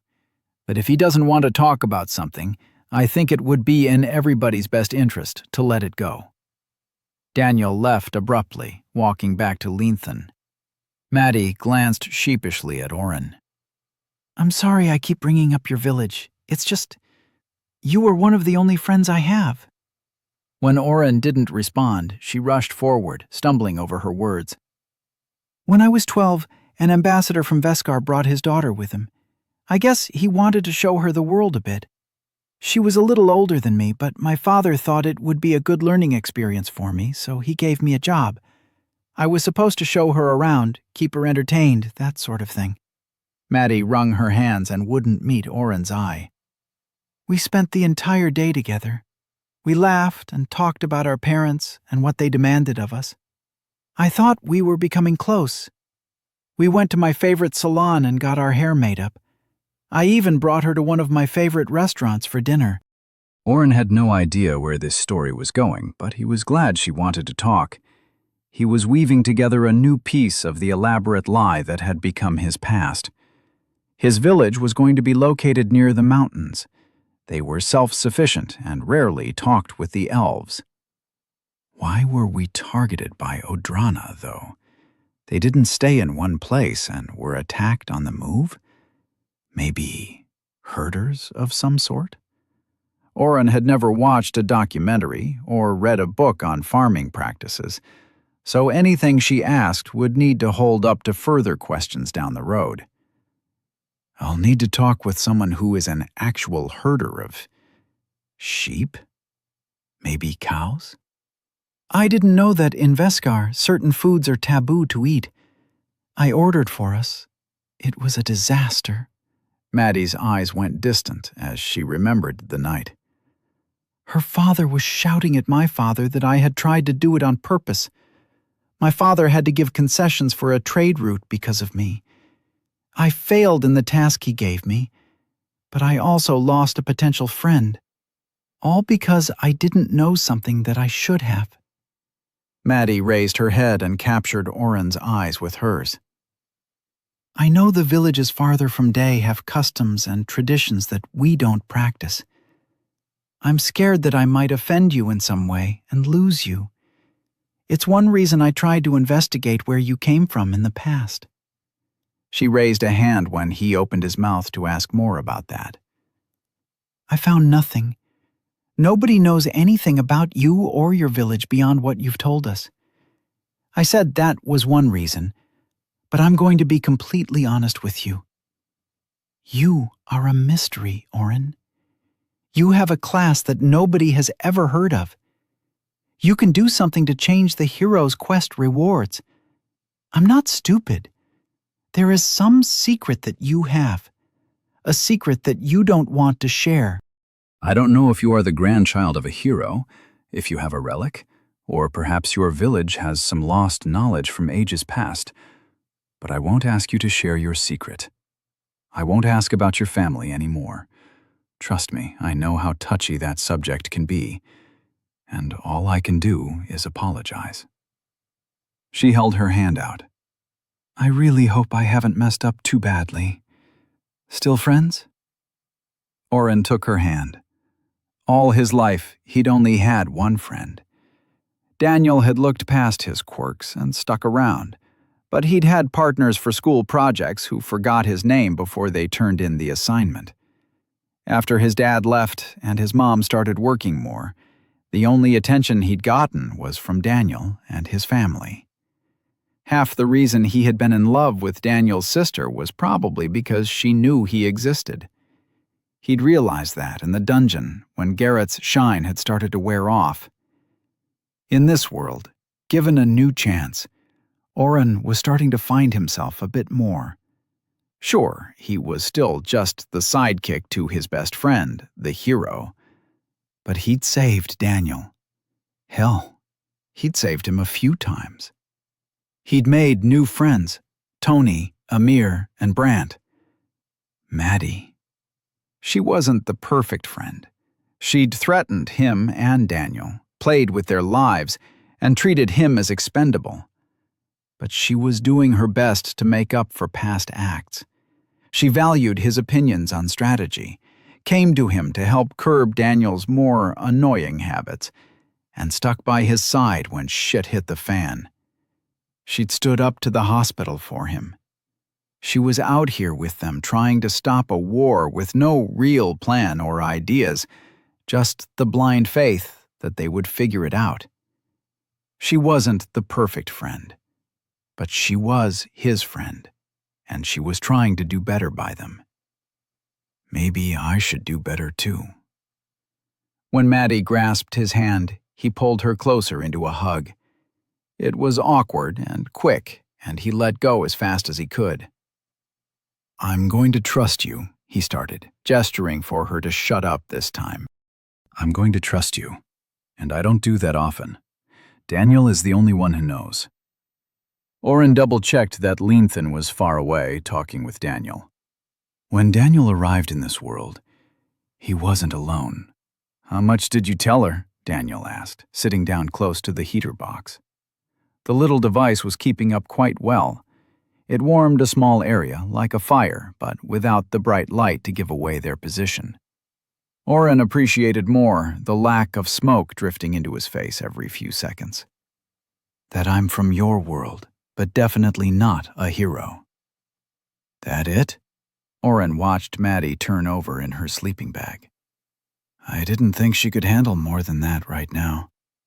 After the initial laughter at his bad joke, Maddie had asked him questions about Daniel's world.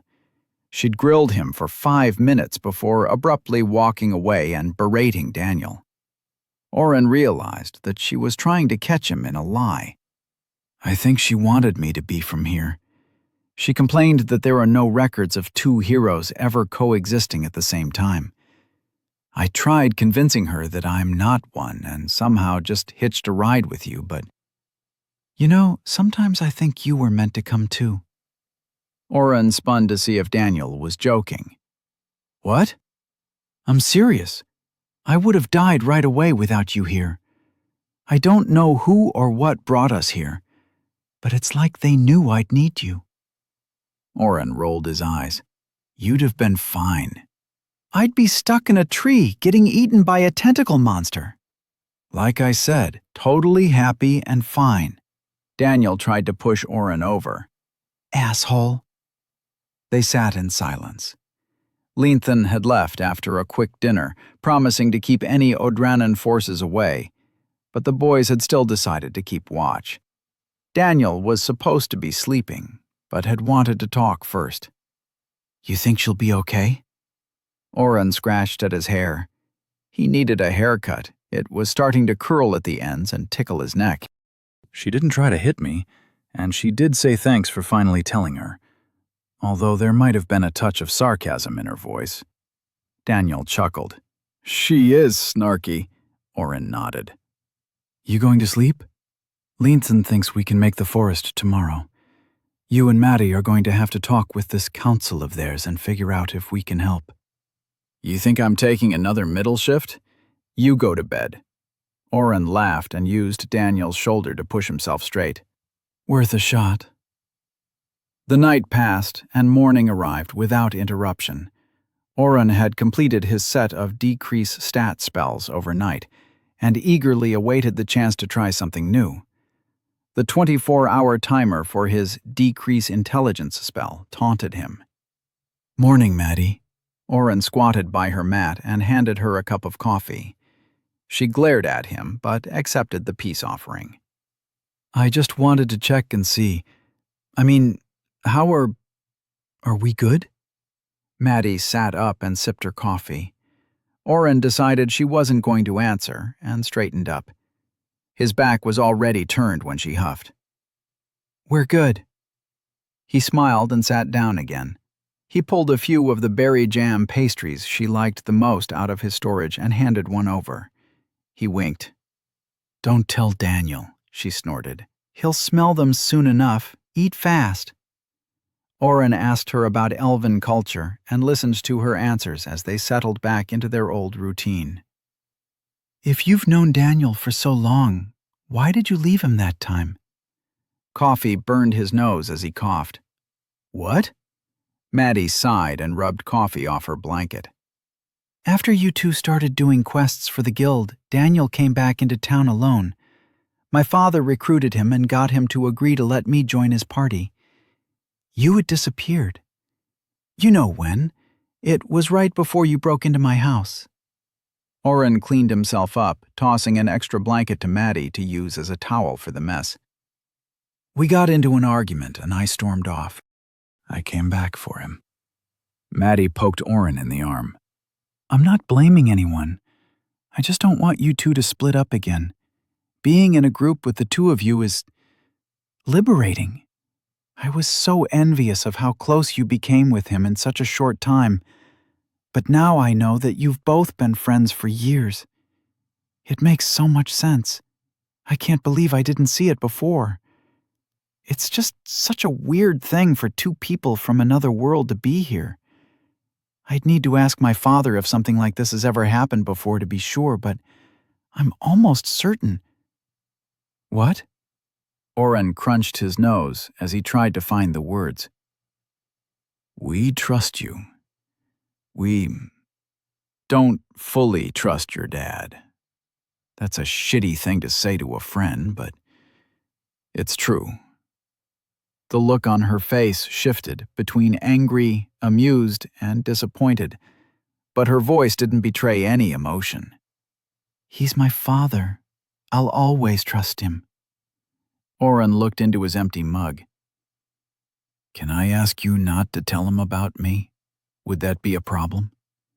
He waited for her to answer, but she waited just as long for him to steal a glance. I'll keep your secret unless I think it would be dangerous for you or Daniel. I know he's hard to deal with, but he is a good man. Oren felt the weight of the unknown lift from his shoulders. Well, now that you know I'm actually an alien from another planet, guess what skill I bought the other day? What did you get? Maddie asked, taking the last sip of her coffee. Merge. Maddie spat her coffee all over his face.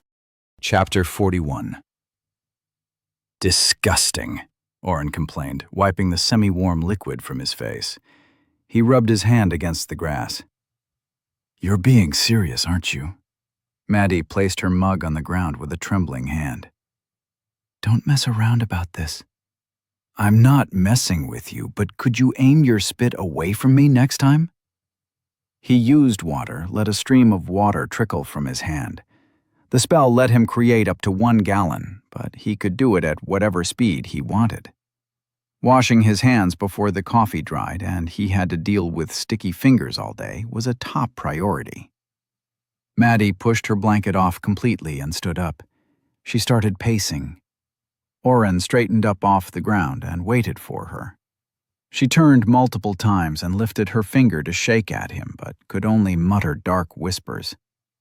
Daniel stirred in his sleeping bag and rolled over.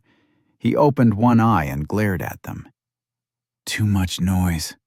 Maddie whirled back to the plate of pastries Oren had set out for them and hurled one at Daniel.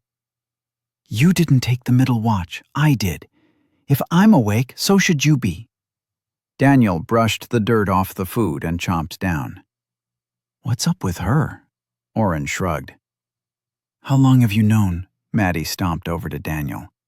He's got merge as a skill. I know that one of the books my father and I collected for you had a long section about it. You know what this means. Oren quirked an eye at Daniel. What is she talking about? Daniel stuffed half the pastry into his mouth and chewed. Maddie's hand was on her hip and she was tapping her foot by the time he swallowed. Maddie, Daniel said as he stood up and stretched. If you want a bunch of books read, give them to Oren. I took a peek at, 2 of those books. Maddie's foot stopped tapping. You didn't read the collection of priceless books that discussed the best ways to combine skills and spells, the cost of which could fund the defense of the wall for a year? Daniel held up his hands. Sorry? When did this happen? Oren couldn't help but ask. I would have loved to read those. Maddie was in his face, pushing him backward before he knew it. If you had told me all this before, I would have made you. I can't trust either of you to do anything right. How many more surprises are you going to throw at me? She turned and advanced on Daniel. What do I have to do to get you to take this seriously? Oren quickly stepped in between Daniel and Maddie. Hey! What's the big deal? We'll both read them when we get back to Day. Maddie, what's wrong? Maddie's shoulders sagged as she ran out of steam. If he had read those, if he had, he'd know. Oren, you can't tell anyone you have merge. Ever. Don't tell my father. Don't tell Brant if that asshole ever comes home. Oren noticed she had started to cry. I lost Brant. I lost Jude. I can't lose you too. Daniel brushed by him and wrapped Maddie in his arms. It's okay. We couldn't lose this idiot if we tried. Hey! What's the big deal with the skill? Is it like his blood thingy? Daniel asked her gently. Maddie sniffed and disengaged from Daniel's hug. It's so much worse. Oren's blood froze. He'd taken the skill to make cool new combinations. Why would something like that be worse than a skill that yelled, "Look at me, I'm trying to become a vampire"? Oren, have you told anyone else about that skill? Maddie asked with dread in her voice. Just you two. Maddie, what's so bad? Maddie wrung her hands and glanced around to make sure Linthan hadn't come back. Merge makes new spells. The best theory is that it is completely random if somebody can unlock it. Nobody is sure how to get it, but it's well documented what happens when it's found. Countries go to war over that person. Oren felt a chill run down his spine. It can't be that bad. I mean, it's not like I can make anything good anyways. I've just been combining inverse and my increase stat spells. Maddie nodded. The new spells are better, aren't they? Not really, Oren said, waving her off. I mean, they do cost a little less, Maddie groaned. Oren, you forget because you are some sort of weird mana-regenerating fiend. Everybody else can only cast a finite number of spells a day. A new spell that costs less but does the same thing as before? Do you see how much of an edge that would give anybody? Oren didn't see how a few extra mana points would make the difference for anybody, but he was just considering his own inverted buffs. What kind of things do people unlock then? Maybe we can come up with something great and— You need to stop and think, Maddie interrupted him. She rubbed her temples. You remember the spell that Lord Wendeln cast when my father and the other lords stripped him of his titles? It's called Harvest. It summons an entire army of the type of monster the Wendeln family usually can summon and control. Only they don't control any of the monsters when they use Harvest. It's a last resort option, something to use when you are surrounded by demons and need to kill everything. She paused and made sure both boys were looking at her. Harvest was the result of merge. You never know what you are going to get from the combination of spells, but the ones that are written about bring death. Nothing I've been able to find is overpowered or encountered. One of the combinations I tried let me make poisons or moisturize your skin. That was it. You're at level 15, right? Your spells, as far as I know, are all about random things. You don't have a specific purpose like a fire mage or knight. If you had two powers that were complementary, the synergy of those spells would make the new spell that much more powerful. She put her hand on her face and tapped her lip. Have you tried combining anything with your blood skill? Oren shook his head. I haven't really done much with blood mana. You kind of scared me from ever using it offensively.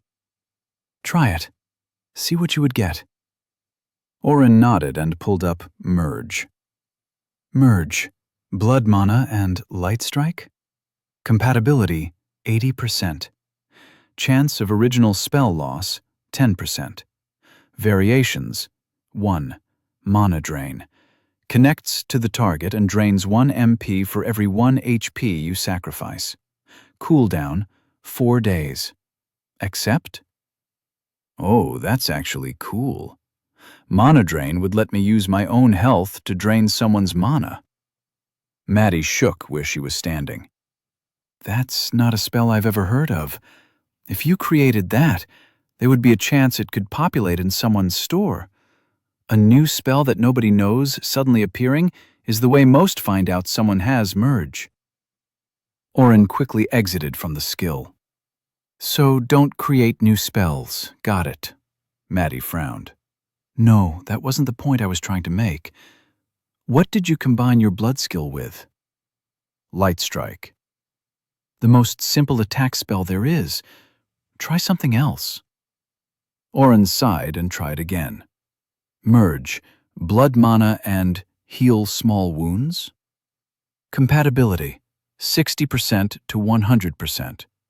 Chance of original spell loss, 0% to 30%. Variations, 3. Cooldown, 2 days to 8 weeks. Review choices. Wow, I've never had a spell cooldown go to weeks yet.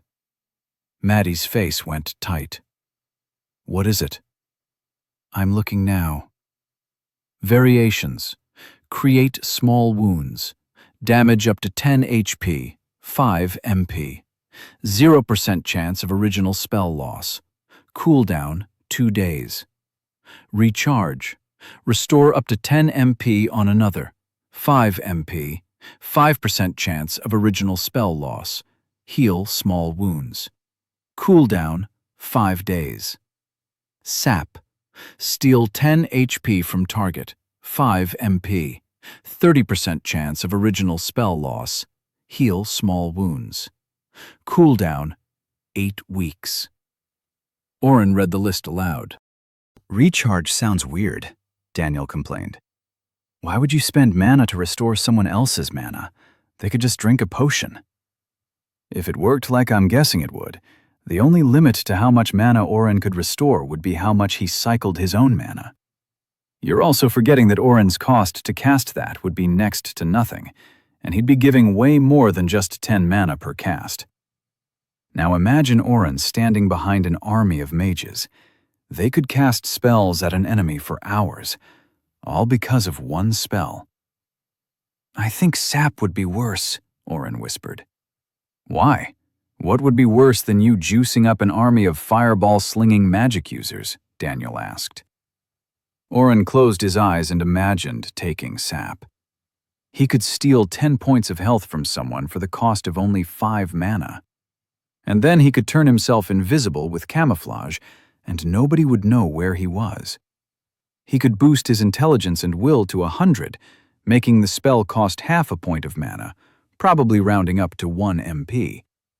He would also do 100 points of damage per cast. If he ever ran out of mana, he could always blood cycle with no need to heal himself. He'd be stealing 100 points of health each casting. He wouldn't need an army in front of him. He could decimate the army himself. You see it, Maddie said quietly. You see some way it could be exploited. Oren nodded. Could it help us? Daniel asked. Maddie hit him. Ow, what?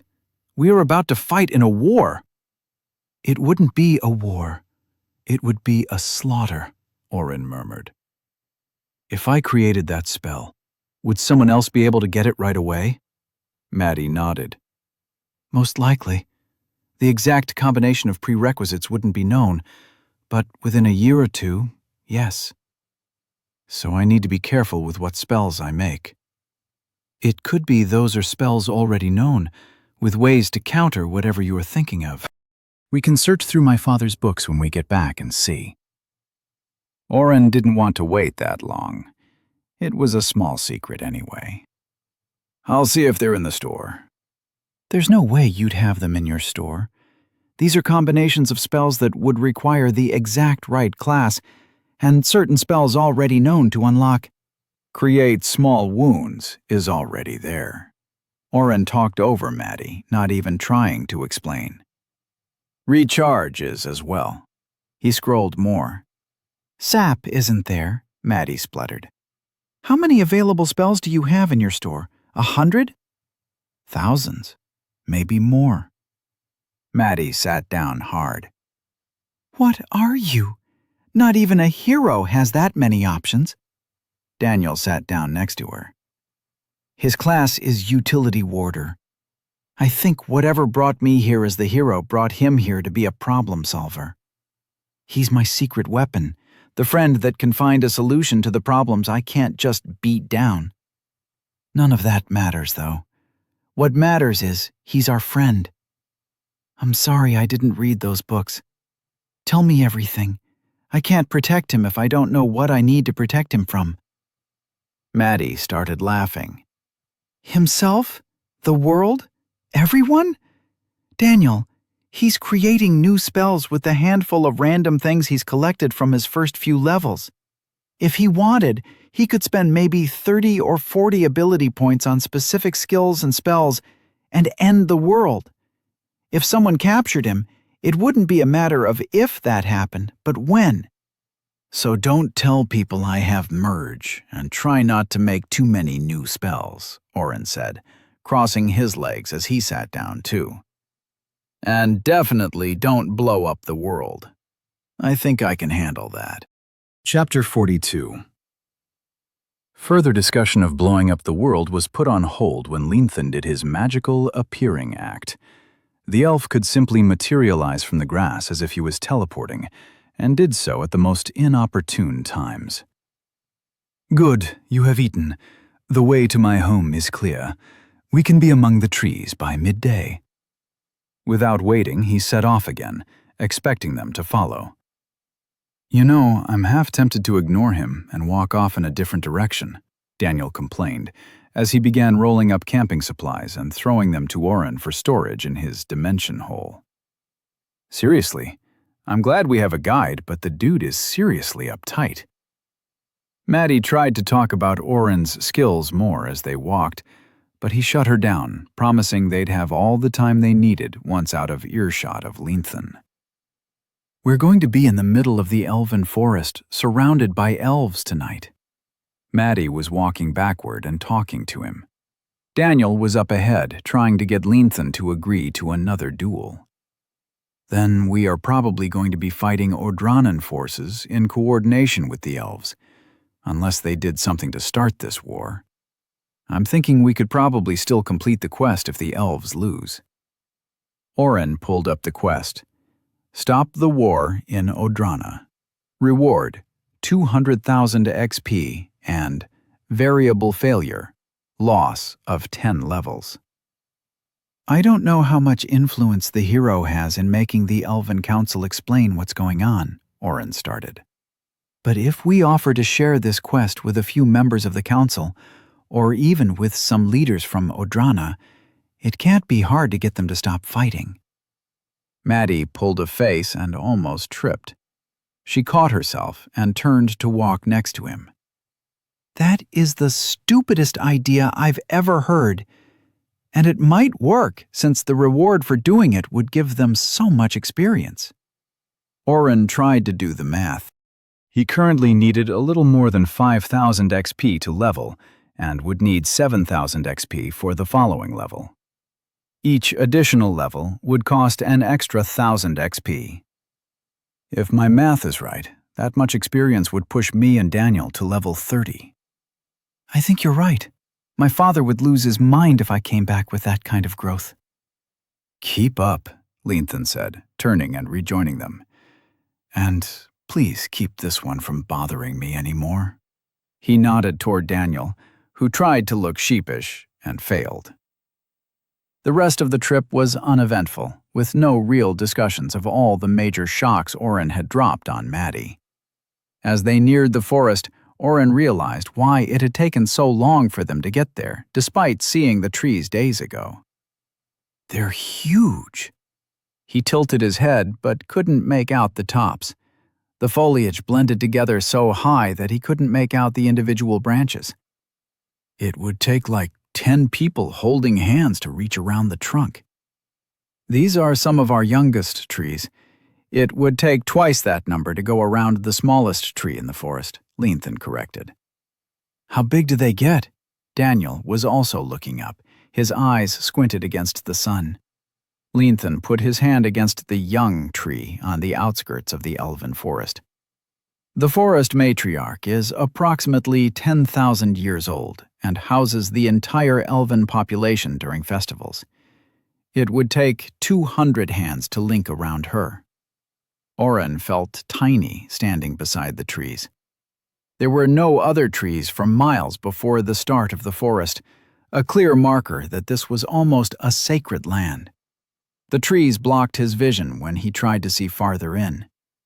When we are stopped, put your hands on your head, like so, Leanthan demonstrated, placing his palms against the roof of his head with his fingers interlaced. Do not respond or talk. I will get you through. What are we, prisoners? Daniel muttered. Something like that, Leanthan said with a smile. Let us go, Daniel grumbled as they followed the elf into the dark woods. Oren was surprised that the path they took was well lit. He followed the beams of sunlight that broke through the canopy overhead. Do you climb up these trees and cut sections out so the sun shines down on this path? Leanthan stumbled for a step and glanced back at Oren with an appraising look. Perceptive. He continued to walk forward. They followed in relative silence, broken only by Daniel complaining he had to pee and that he was hungry. They'd walked for another 2 hours before Oren stepped closer to the elf. There are 6 people approaching, 4 from in front and 1 from either side. Leanthan nodded. I hear them. Please stand back and stay quiet. Oren never physically saw the 2 elves on their flanks, and Leanthan left them standing on the sun-dappled forest trail as he talked with the 4 elves who bristled at seeing humans in their forest. 2 held bows like Leanthan's, and 1 wore a dark brown robe of what looked like deerskin. The 4th elf was taller than Leanthan and had 2 of the Kopesh-type swords strapped to her back. Their whispers and furious gestures made him nervous. But he, Daniel, and Maddie stood with their hands on their head, trying to look as non-threatening as possible. They will come with us to the council. A female voice, belonging to one of the elves with a bow, broke the silent whispers. Leanthan appeared to argue back, but the tall elf put her hand on his shoulder. He ducked his head and strode toward them. I'm sorry. You must go with them. Don't resist or fight. Try to stay out of trouble until I return.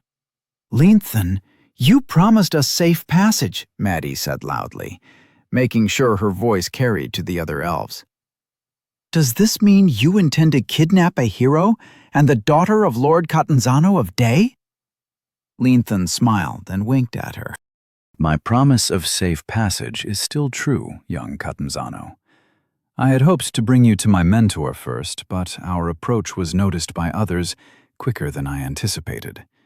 You are free to turn back from our forest, but if you leave, you must not return here without an escort. Our lands are currently infested with attacking humans, and though you have come to give aid, I would not want any accidents to befall you while in our forest. Maddie bowed, keeping her hands on her head. We will wait for your swift return. We are sorry that we slowed you down so much. The strength and longevity of elves is well known to outpace humans, and we have exhausted ourselves trying to keep up. Please ask your brothers and sisters if they would let us rest, and perhaps eat an early dinner. We would appreciate the opportunity to experience the legendary Elven hospitality. Daniel leaned in toward Oren. What the hell is going on? Oren stomped on his friend's foot. Shut up and let her do her thing. Leanthan left after a few hurried words with the tall female. She was the only one to introduce herself to them. My name is Feloria. You will follow and not speak. Thankfully, Maddie's political savvy convinced their new guards to handle them with care. The elves kept them surrounded in a loose circle, leaving the way back seemingly open. But Oren knew the two watchers were trailing behind. After another 30 minutes of walking, the trees began to show more signs of being cultivated. Branches connected, and rope bridges spanned the distances between the large trees. Oren saw windows and doors carved into the trees high above and pointed them out to Daniel. No talking, the elf on their left commanded. Oren dropped his hand and shrugged at Daniel. The outskirts of the civilization gave way to more movement, and between one tree and the next, the trio found themselves standing in a city among the trees. Where the forest behind them had been closed, dimly lit, and sparsely populated, the view in front of them made Oren realize the elves had carefully groomed the path and outskirts to guard this gem. A clearing that spanned miles surrounded the largest tree of the entire forest. The matriarch tree did not need an explanation or introduction. While the trees around it stood as tall as any sequoia or redwood, the matriarch tree would likely stand out if someone flew over the forest. It had to be closer to twice the height of any other tree. Oren estimated the trees behind them were close to 350 feet in height, making this one closer to 700 or 800 feet tall. The huge tree rested on a slight hill with roots that spiraled away from the base into the rolling meadow around it. The sun broke through the branches between the rest of the forest and the matriarch, so a halo of light surrounded the old tree. A city of buildings made from wood had sprouted in that light and shifted between the roots that reached almost to the edge of the clearing itself. Looking closer, Oren realized the wooden buildings might be trees themselves. Look well, humans, for rarely are any of your kind gifted the sight of our matriarch. The same elf who had yelled at Oren before waved his hand at the giant tree. It's beautiful, Oren said truthfully. What are all the lights? No talking, the elf muttered. He was silent as they continued down the packed dirt road that had suddenly appeared, but then spoke quietly. The lights you see are from the rooms inside. Windows are rare but necessary for air movement between floors. Oren almost asked how many floors they had carved into the giant tree, but decided to keep his mouth shut. Leanthan can tell us later. I wish he'd told us more about who we are supposed to meet, though. Maddie, Oren, and Daniel were shuttled quickly through the growing streets. Smaller trees lined the path, and it took him a while to realize these trees were actually homes, shops, and restaurants. An entire city made of hollowed-out trees. He had so many questions, and had to physically bite his tongue to stop himself from opening his mouth. Feloria, the tall female with the two curved swords, opened the door to one of the small tree abodes and ushered them inside. The house was small inside, with a spiral staircase that led up to another floor. A small stove was pushed against the back, and a table that would comfortably seat two had 4 chairs around it in the middle of the room. This is reserved for visiting emissaries. You may rest above. Do not leave until I return for you in the morning. She spoke with a calm detachment, as if they were barely worth her time. Your weapons are to be left here. Do not attempt to bring any weapon in front of the council, or you will die. Do not try to hide your weapons using skills, and do not summon a weapon by spell. You will die.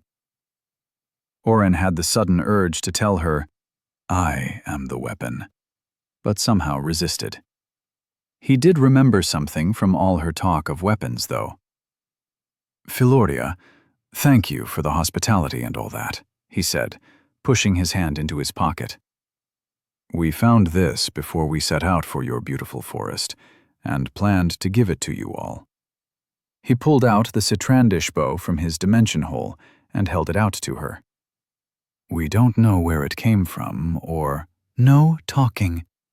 Philoria's voice, so dead and robotic before, flared with a new edge.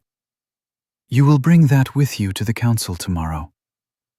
"I thought we couldn't bring—" Before he could finish his sentence, the elf swept from the room and slammed the door shut. Oren heard the distinct clunk of a bar being placed on the door outside. Well, shit. Chapter 43. Maddie did her best to sketch out a plan for them, but she admitted dealing with the Elven Council was well outside her expertise. Lainthan hadn't given them the tools they would need, and the situation didn't look good when the invaded country locked you up in an embassy. The rest of the day passed without event. The small home was stocked with food, which Oren quietly swiped. Things kept fresh in his dimension hole, and if the elves were going to keep them prisoner, he was going to be as petty as he could be. He even considered stuffing the bed sheets in as well. They were the nicest material he'd ever slept on in his life. Philoria appeared in the early hours of the morning and knocked until Daniel stumbled down the stairs.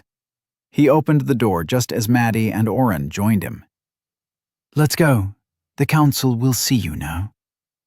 Daniel grumbled as Oren unpacked a small armory of weapons onto the table. He set Gertrude on top of the last of it and glared at Philoria. Guards surrounded them again as they moved through the city toward the big tree in the middle. The large roots of the matriarch created a natural maze in the clearing around the tree, and Oren was quickly lost as they climbed steps carved into the wood, went over bridges built to span deep and narrow crevices between close roots, and moved quickly through caverns built under parts of the tree that had risen out of the ground completely. Even if I had running, some of these things are too high to scale. It's like a living fortress with defenses naturally built in. As discussed, he kept his mouth shut and didn't ask more questions. Maddie had asked the same of Daniel, but Oren doubted his friend would be able to let her take the lead completely. When they finally climbed the last set of the carved steps, complete with handrails, the group found themselves at the top of the hill where the matriarch sat perched over its domain. Ornate doors had been carved into the trunk of the tree and stood wide open. The interior room of the tree itself was a simple circle with stairs leading up on both sides. 9 chairs sat in a semicircle on a raised dais overlooking the entrance. Philoria and the guards bowed at the door to the 7 elves seated in front of them, but did not enter. "The hero, Lady Catanzano of Day, and party members are here seeking an audience with the council." Philoria's voice echoed into the room and came back louder than it had entered. "They were granted passage by Lianth." "We know, or else we would not have summoned them here. You may send them in. Close the doors and let none disturb us." Of the 9 seats in front of them, only 7 were filled. The chair in the middle was a throne, but it was empty, as was the seat to its immediate right. On the right side of the room were 4 elves, 2 men and 2 women. On the left side sat 2 more women and 1 last man.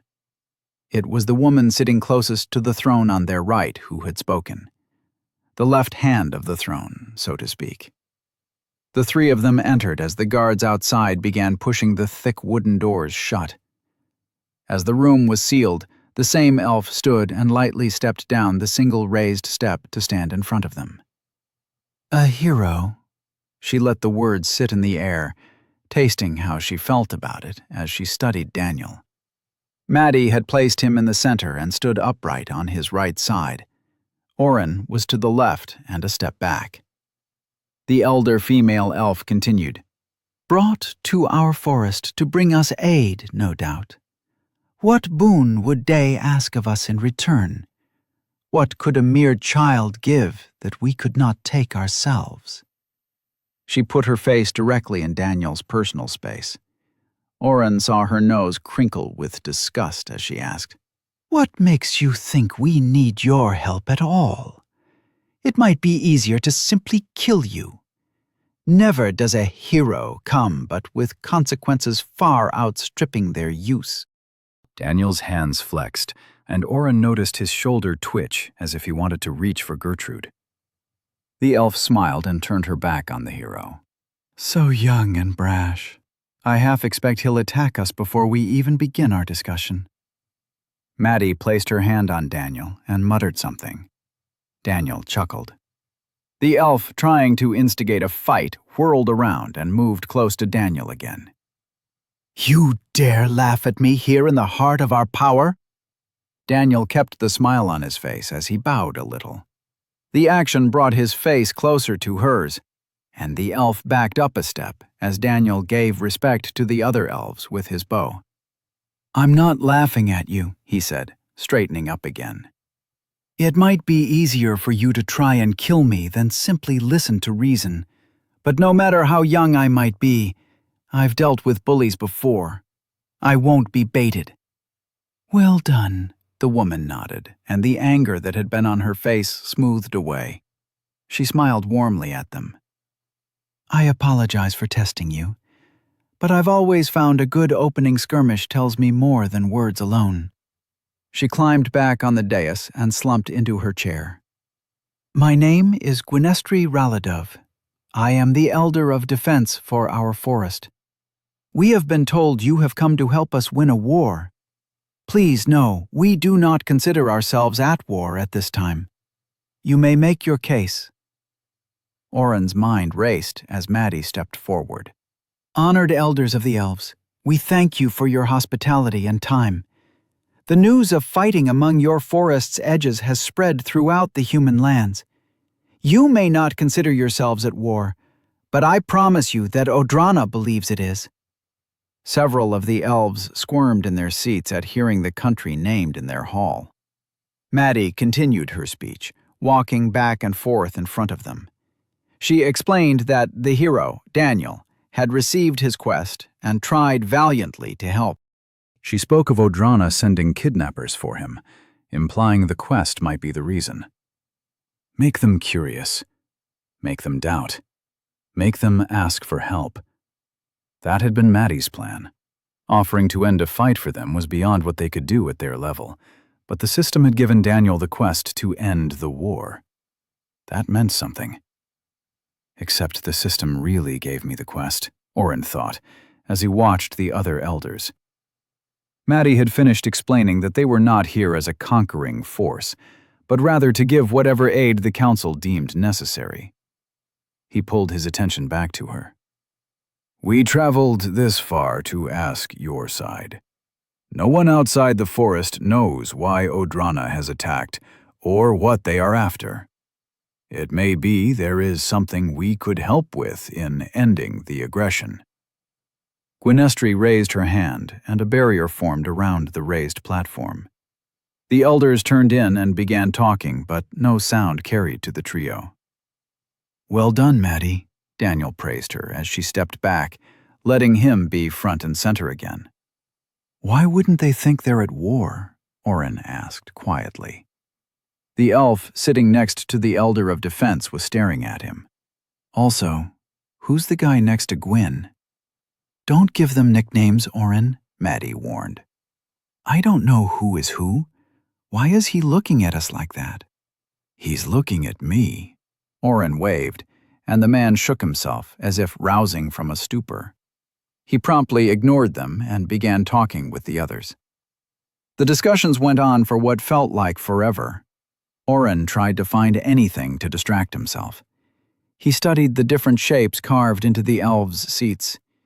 He was tempted to use analyze on the barrier, but his little remaining good sense prevailed. Finally, he couldn't take it anymore. Maddie, are they going to argue all day? Her glare pierced him.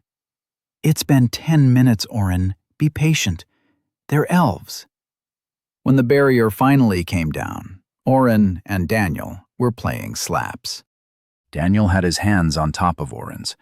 Oren had increased his dexterity slightly so he could beat his friend, and the top of the hero's hands were bright red. Children, Maddie muttered. We have discussed at length the benefits of having the hero attempt to stop the humans from invading our lands, Gwynestri announced. I'll say, Oren mumbled to Daniel. Excuse me? Sorry, nothing. Oren ducked his head as the eyes of all 7 elves bored down on him.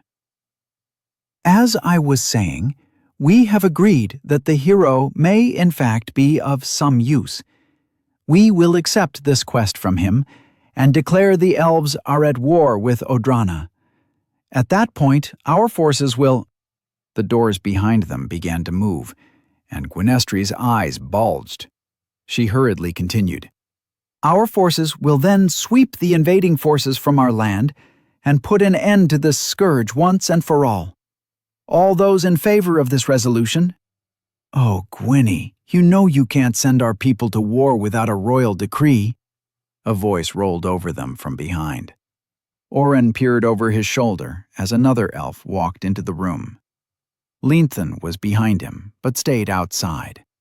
The elf they'd traveled with looked exhausted but triumphant. The elf that entered had eyes so pale blue that Oren thought he was blind at first. The wooden headband he wore might have been a crown. While all the elders appeared to be, well, elderly, this elf teetered on the line of being ancient. He had actual wrinkles. Arandir, what are you doing? It has been some time since you've entertained yourself with council work, Gwynestri said, her eyes flashing at the man. It has been some time indeed, Arandir whispered, stopping by the trio of humans and examining them each in turn. A hero and a scion of a lord of day appear in our forest, offering us support in a time of need, and they are waylaid from their path. They were brought to us as soon as we found them, Gwynestri said, but Arandir simply waved his hand in her direction. They were on their way to see me, not a full council that would take a quest. Did you not even think of what that would do, Gwynny? You were my student, after all. That was long ago, illustrious one. This is council business. The humans have continued their encroachment into our forest and— Yes. Arandir paused in front of Oren. Their eyes connected, and Oren felt himself falling. The elf blinked and turned away. As they always have. That does not give you power beyond what has been given. This council does not have the right to send our people to die. Then do your job and anoint a successor, Gwynestri hissed at him. Or will you be as inept and pompous as the fools who came before you? Oren stepped closer to Daniel and Maddie, laying a ward on them both. Gwynestri was standing and pointing at the elderly elf. These humans are bold, setting fires to our trees. We've lost a handful of our scouts to them, either dead or forced into slavery. How much longer will you hold out and not do your duty to our people? Not do my duty? The words were quiet, but each syllable rang with such emotion. Oren put his hands on his friends and readied a teleport spell. The male elf that had been looking at Oren earlier stood and put his hand on Gwenestri's shoulder, pulling her back and whispering to her. She shook her head multiple times before she hung her head and sat. Arandir, old friend, are you here to take your seat? We are in the middle of a vote. Oren immediately didn't like this guy. His voice was silky and perfect, his hair coiffed just so, and his stance both unworried and poised at the same time. A politician. Arandir sighed. Devdan, must you force it? The council has already heard arguments for and against. Only the vote remains. Then, as is my right, I will lead closing remarks before we vote. Devdan scowled. Closing remarks are for matters of judgment, not something so trivial as accepting the hero's request to aid us. But you are not accepting aid. You are seeking to force a decree on these 3 young humans. Once you force them to give you their quest, we all know what you will do. Every elf will receive the same, and the rewards will be diluted. You seek to steal, and in doing so cast judgment. This, therefore, falls well within my rights. All agreed? 4 of the elders who hadn't spoken yet raised a hand and slapped the arm of their chair. Devdan's lip curled at them for a moment, but then he smiled prettily and sat back down. He tapped his chair's arm with a finger. So be it. Don't worry, Arandir smiled at Maddie. We'll all be sipping tea in my house by lunch. Oren groaned. Arandir shook hands with a few of the elders before moving to the empty seat. He settled into the chair next to the throne and closed his eyes. When he opened them again, he spoke with passion. These humans have come to us asking if we require help in facing the aggression of other humans. We do not need their help. They have seen 2 decades and fewer levels, while our youngest warriors could outkill all 3 of them in battle. That is not why they are here, though. We could take their quest and use it as justification to skirt our laws on war, but that is not who we are. They do not know why Odrana is at our door and have come with half the knowledge needed to make sound decisions. We will tell them what Cineris is after. All those in favor? You can't be serious, Gwenestri shouted. The other elves started shouting, and Arandir winked at Oren before waving his hand. The sound barrier reappeared. Great, Oren muttered. More waiting. Don't you dare start playing that stupid game again, Maddie demanded. Chapter 44. The barrier came down just as Maddie landed a resounding slap on Daniel's hands. You're getting the hang of it, he praised her. Arandir coughed loudly. Maddie scowled at Daniel and bowed her head at the council. We apologize. Please, go ahead. The old elf smirked, but didn't comment more. The council has agreed to a trade. We will tell you why the leader of Odrana is trying to force his way into our lands. In exchange, a small number of carefully selected elves will receive the quest from the hero. The council does not and cannot declare the fight is a war, but we can accept that Odrana believes it is such. Those we select will be able to leave the forest in an attempt to complete a quest. They are not fighting a war, but will work to end one. Oren grinned. Semantics. They can't fight a war, but they can send some elves to complete a quest. The new guy gets to make them stick to the rules, and the angry chick gets to send her people off to fight. I suppose the terms are acceptable? Maddie gave a half bow and began to negotiate. First, she asked for veto power if the hero felt someone wasn't worthy of the quest. Oren thought that might be going a bit too far, and the council agreed. They'd hold the power of choosing who got the quest. Gwenestri did most of the talking while Arandir chatted with the other elders. Maddie also wanted a specific number of people that Daniel would have to share with. Gwynestri wanted 20. Arondir turned from his conversation and unilaterally reduced their ask to 10. Daniel didn't want any more than to help stop the war, but Maddie told them 5 was acceptable for the information they were offering. Additional concessions could be given for more sharing. You have no bargaining power, Gwynestri preened on her high-backed chair. We accept the 5. Arondir sighed. The quest will not be shared further. If you agree to 5, that is all that will receive it. The female elf stared daggers at him, but resumed negotiating. Daniel had given Maddie free rein in what she asked for. Mostly, she was requesting trade negotiations with Day for the future. Oren ignored the women talking and watched Arondir. He was laughing at something the elder on the farthest corner was saying. Something about him felt off. Oren just couldn't put his finger on what it was. Gwynny, let them be for now. You can finish that later. Would you please put the sound barrier around us all? I do not think we need another leak, do you? Gwynestri's face was stone, but Oren could see the anger bubbling underneath. What was the point of living hundreds of years if you couldn't learn to control your emotions better? Oren wasn't even 18, and he felt he'd be able to hide it a bit better. Could you stop staring at her like that? Daniel whispered to him. What? Oren averted his gaze and missed whatever Gwynny did, but he felt the magic roll over them. All the sounds nearby were being reflected and echoing, while the small sounds from outside the tree that he'd been accustomed to were suddenly cut off.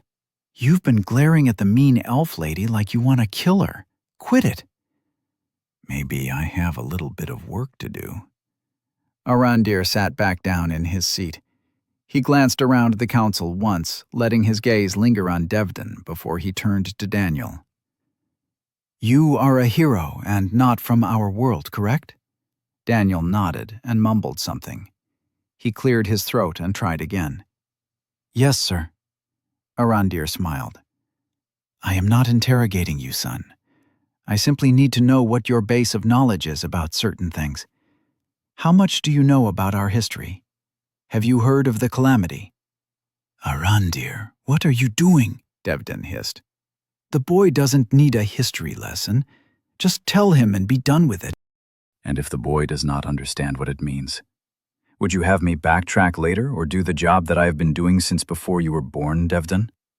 The well-coiffed elf waved a hand in surrender and fell back into his chair.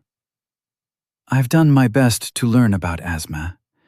Is the calamity what you call the thing the hero did when he blew up your world? Arondir's smile shifted. While before it was like an old grandfather telling a story to a favorite grandson, now Oren could see hints of a teacher who had found an answer just slightly off. It is for our purposes. What you might not know is that before the calamity, all races lived together. Not in perfect peace or anything unattainable like that, but well enough. Each race had its own power structures. We elves had our monarchy and council. The dwarves had their democracy and a voting system. Even the orcs had a chieftain above chieftains. The humans, of course, had many different versions of each type of governance. And the demons? Arondir's smile disappeared. What do you know of demons? They tried to kill a bunch of people in Day. When I'm around them, I kind of lose track of myself and go after them. You can get experience from killing one. That's about it, to be honest. Arondir, this is outside what we agreed on. You do not get to give these children all the secrets of our world, Devdon drawled from his seat.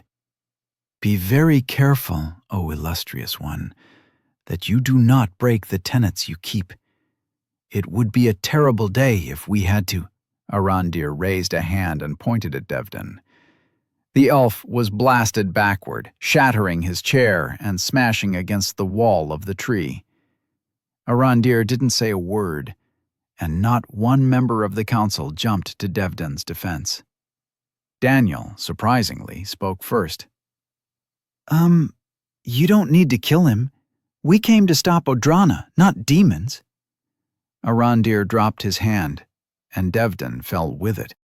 The eldest elder studied his fingernails as the now thoroughly despoiled elf crawled to his feet and made his way back to his chair, now a stool. Devdan didn't meet any other elf's gaze, but Orin once again felt the waves of anger coming from the dais. As I was saying, the people of that time had many different ruling powers. Even the elves had a few small sects that did not bend the knee to our king. Of all the races, the humans fought wars over who should rule which plot of land more than anyone else. But for all the differences, each race had one thing in common. One person in each race was born with a gift to help their own. A gift from the system meant to help nurture and grow as many people as that person could help. They were called administrators. Orin felt the walls of the tree go fuzzy with his vision. The tingling pinpricks behind his ears traveled down to his fingers, and his mouth was dry. They were stuck inside a tree with guards outside, not to mention the 8 elves sitting in front of them, each centuries old. He readied a teleport and prayed that Daniel wasn't looking at him. There is much history, many secrets, and more unknown questions about administrators, even among our people, than I have time to go into. Or, as members of this council would be sure to remind me, would be allowed to share with you. After the calamity, no more administrators appeared.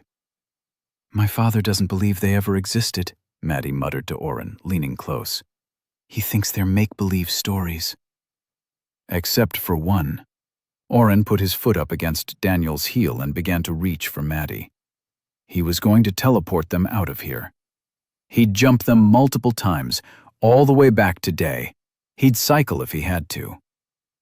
That elf spent his entire life figuring out a way to give the powers of an administrator to another. It is why Odrana is at our door. For the first time in millennia, the information this council holds as one of its most secure secrets was discovered. I am an administrator.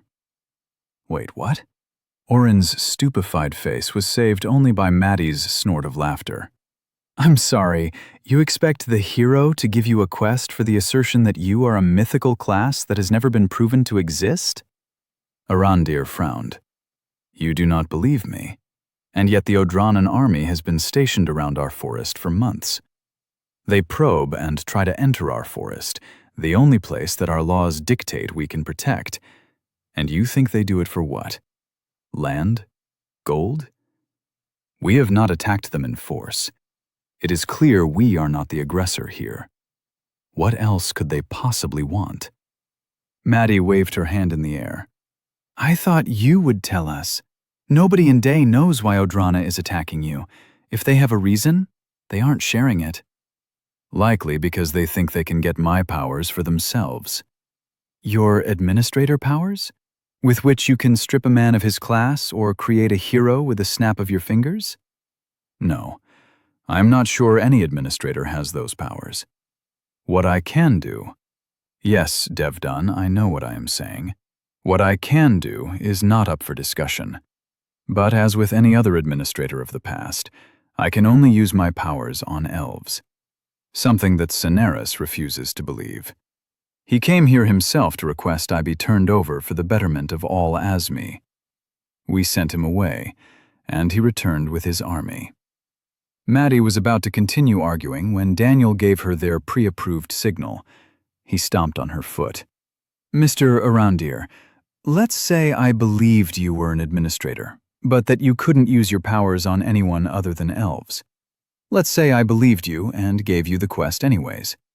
What would you want to talk more about what you can do? What? Maddie yelped in surprise as she rubbed her toes. What are you doing? I'm curious, and we were always going to help them however we can, Maddie, Daniel stage whispered to her. Daniel, don't you dare do it. Oren tried to catch his eye. Gwynestri exchanged quick and heated words with Devdan.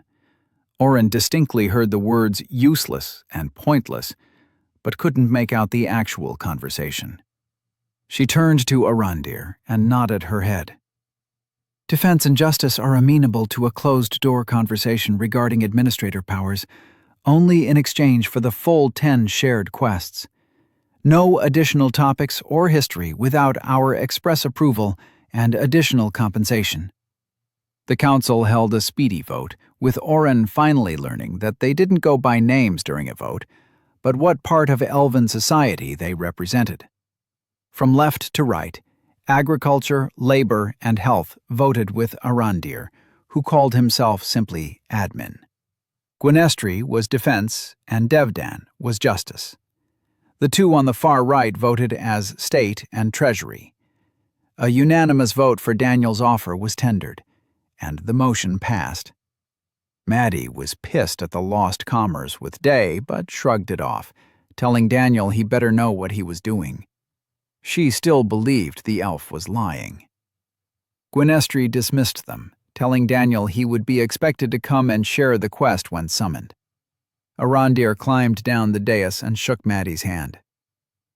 I know you do not believe me, but I was impressed at your negotiating skills with Gwynny. I have heard good things about your father. Please send him my regards. The elf seemed to age as he left the tree, pulling them with him, not with words, but with his expectation that they would follow. He had a magnetism that felt irresistible to Oren. We can go to my apartment in the city here. My home is too far away. Leanthan barely made it to me in time, and I am afraid I quite outdid myself traveling down here with such speed. Why would the all-powerful administrator need to hurry to help a lowly hero? Maddie asked bitterly. Not just a lowly hero. Arandir turned his head and smiled at her.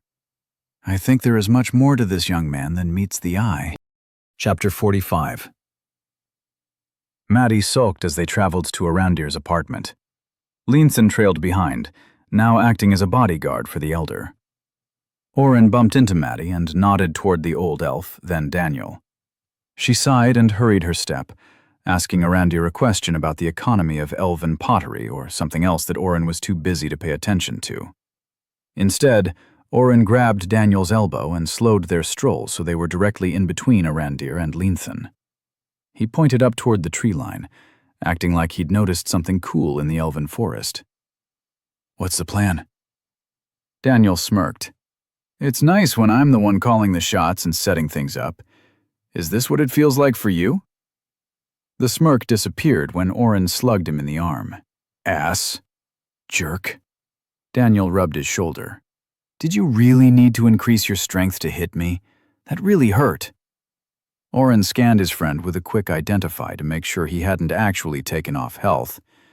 Daniel was fine. Don't be a baby. I shaved a single point off your health. Daniel tried to look offended, but grinned again when Oren rolled his eyes. I want to learn more about what he can do. If he's really the last admin or whatever like he claims, he can teach you. It looks like he's on our side, to a point. He did just piss off his own council. Oren considered Daniel's plan.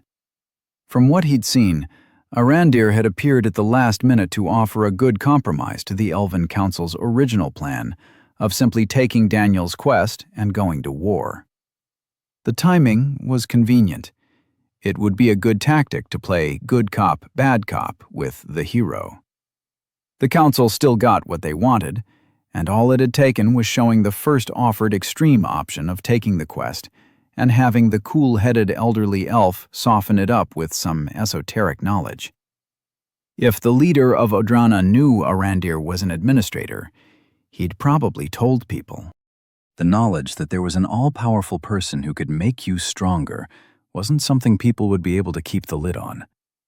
Arandir's offer to tell them more was appearing less valuable with each thought.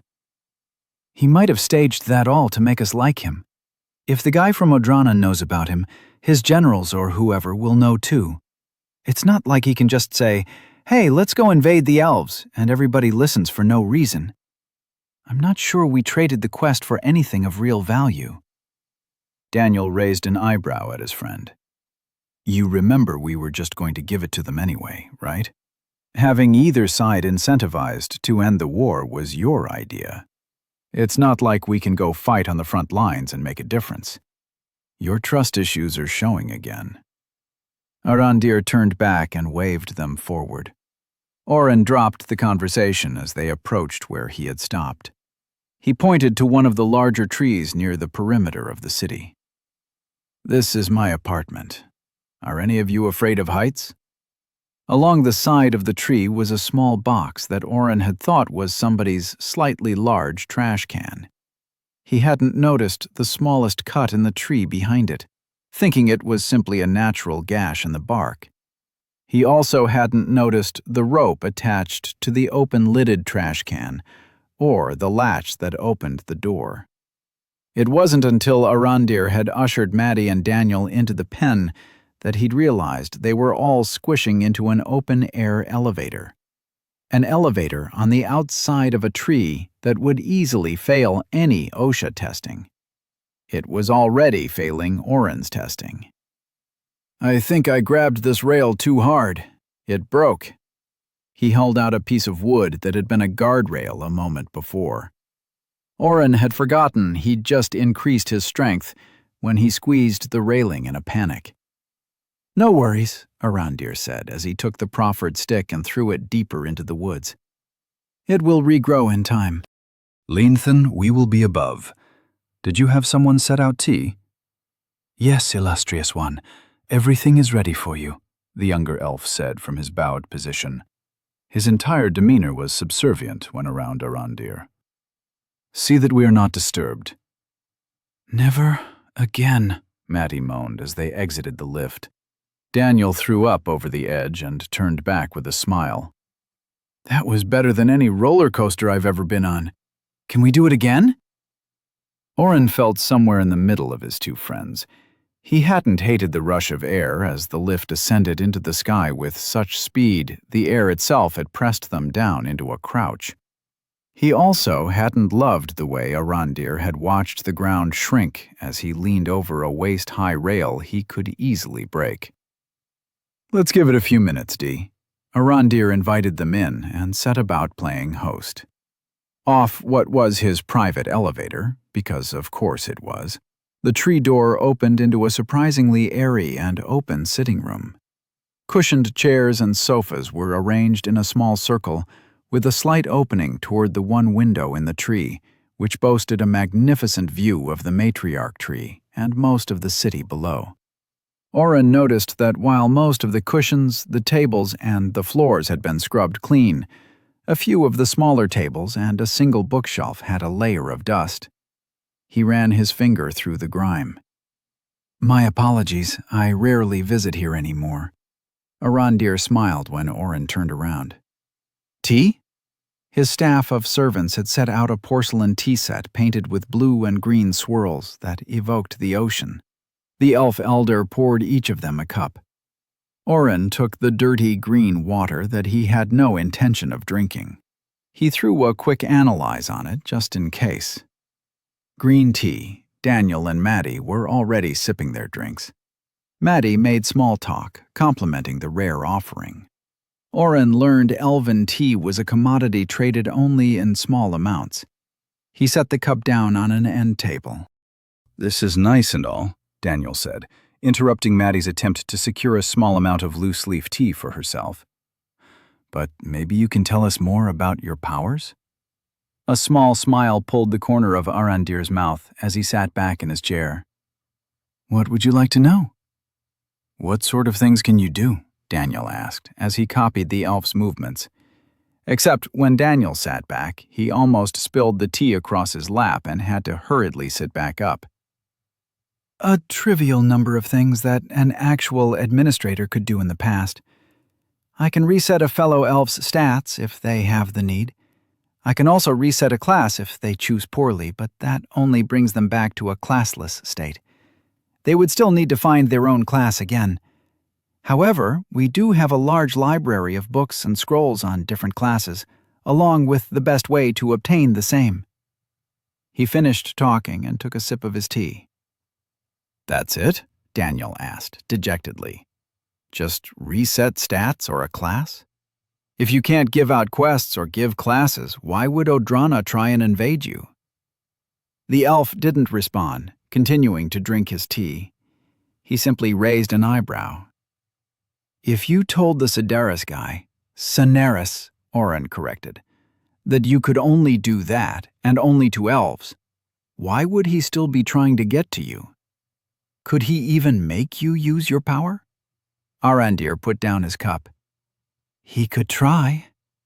I have lived a very long life, but even I would eventually break under torture or certain mind magics. What I am curious about, though, is how long have you known about the other powers of an administrator, and how you know it all?" "Shit. What?" Oren flinched. "What?" Daniel looked confused. "You just told me." "I did not tell you that past administrators could give quests. I also did not tell you they could assign classes." Daniel knit his eyebrows together. Assign classes? Is that another power you have? I just figured if you could take one, you should be able to give it too, right? Very well done deflection for a human of your age, but not good enough for me. Daniel set his tea down on the table and leaned back against the cushions. He crossed his legs. "I'm not deflecting. One of the first things I did when I got today was read a lot of books. I found a few mentions of administrators. One of them must have said something about quests." Arandir smiled like a snake cornering a mouse. "You know, I am 1,237 years old this upcoming year. I am the fourth of my line to carry the administrator role. My grandfather took the duty from his father, the last full administrator of our world. Do you know what they both spent their time doing for centuries after the calamity?" He paused for effect. "They searched for every piece of knowledge about the world before. They brought as much of that knowledge as they could to our forest for safekeeping. It's a mission that my family has taken seriously for millennia. We do not edit or change any information except for knowledge relating to administrators. As my father loved to remind me, if anyone could piece together what really happened, they might be able to piece together that one administrator survived. That would be the end of our line. No books with real information relating to administrators exist in Asmia. I am quite sure of it." "You can't kill oral histories, though," Oren piped up. "People will always tell stories. Even if you think you've eradicated all knowledge of something, eventually people will put together enough clues to find some parts of the truth. Maybe you just missed something recent. Daniel did read a lot of books when we got today." Arandir stood and poured more tea into his cup. He offered a refill to Maddie, who accepted, and Daniel, who did not. He didn't offer more to Oren and gave a small frown at the wasted liquid in his cup. "That may be true, but the chances are slim. The chances that the new hero found that same information where my people did not is lower. It does not matter, though. I will answer your question. You asked why Senaris would still invade. He found a relic in an excavation, buried for so long that it took him years to figure out what it does. When he was able to activate it, he learned how useless the item was. It would only activate if I used my powers, but I have not used them in decades. Our people have not had the need, and we have known of what he had in his possession long enough to take safeguards." Arandir sat and stared at the ceiling. Oren glanced up and noticed the ceiling had been carved into swirls around the natural knots of the tree, giving the impression of a pond rippling out from each imperfect spot in the wood. I am walking a line in what I say next, so pay close attention. I will not repeat myself. He took a deep breath. When the world had administrators aplenty, those with power schemed and plotted, including those with admin powers. Those who were afraid of what could happen created a relic, or maybe more than one, that could read the twists of the system. An early warning system of sorts that could tell when someone had interfered with the system itself. Something that was normally reserved only for administrators. Saneris has that item. It activated a few months ago. Administrators can tell when someone messes with the system? Arandir smiled at Daniel's interruption. Of course. Even a partial one, such as myself, can tell when something feels off. I was searching for the source of the recent waves in the system when Saneris suborned an elf, learning of me. Naturally, he thought I was the one who activated his new toy. It does not matter that he arrived at the right conclusion with the wrong information. He knows an administrator exists, and found what he believes to be the only one in Asme. The elf leaned forward, then his gaze hungry again as he stared Daniel down. Only, he does not know that I had already seen the system reacting. He does not know what I know. I am not the only administrator. Another exists, and he is playing the hero. Chapter 46. Oren didn't know where to look. Arandir was sitting back in his chair with a jubilant expression on his face. He seemed so pleased with himself that Oren wanted to laugh. He thought Daniel was an administrator like him.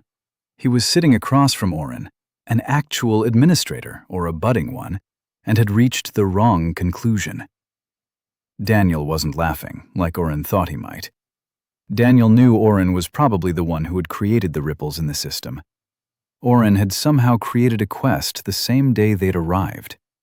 Sure, it was all Daniel's fault for getting caught by a monster, but Oren's powers had activated, granting him a Save the Hero quest. Daniel was one of 2 people who knew of Oren's powers, with Tony being the other. Even Tony, who somehow knew something of administrators, hadn't been able to figure it out on his own. Daniel's face remained stoic. It was an expression that Oren had seen before. Usually his friend only concentrated this hard when they were in the middle of taking a test, or if Daniel was writing an essay and trying particularly hard to phrase something just so. Oren was almost ignoring Maddie completely when he felt something very wrong from her direction. He turned and blanched. Maddie was glaring at him. Not at Arandir, not at Daniel. Her eyes were on Oren, with a mix of emotions. Hurt and betrayal seemed prominent. Fear was there as well. Oren twitched his head to the side. Later, not now. To her credit, Maddie schooled her face and turned back to Arandir. That's not possible. I've seen Daniel's status. He is a hero. There is no such thing as an administrator. I'm half tempted to pull the entire deal. I think if we went to Odrana, we could easily get them to pull their army back in exchange for the quest. You've given us nothing of value. While I appreciate the tea, I think we should be on our way. Arandir didn't take his eyes off Daniel. When Maddie stood up, Oren joined him. Daniel kept his seat. Dee, let's go. This guy's just trying to rattle you. Oren rested his hand on Daniel's shoulder. His friend peeked up at him. His hair was getting long, and with his stubbly face, he was looking much older than his 17 years. Oren, the elves can make up any story they want, but I think it's time we went and talked to the other side, Maddie said. Our only objective is to end the war. Maybe Lord Saneris will be honest with us. Daniel crossed his arms, brooding. Oren bent close and whispered to his friend. Leave it. We should go. Daniel shook his head. If what he says is true, there might not be another chance. Daniel, no. Arandir, can you give me a few minutes with my friends?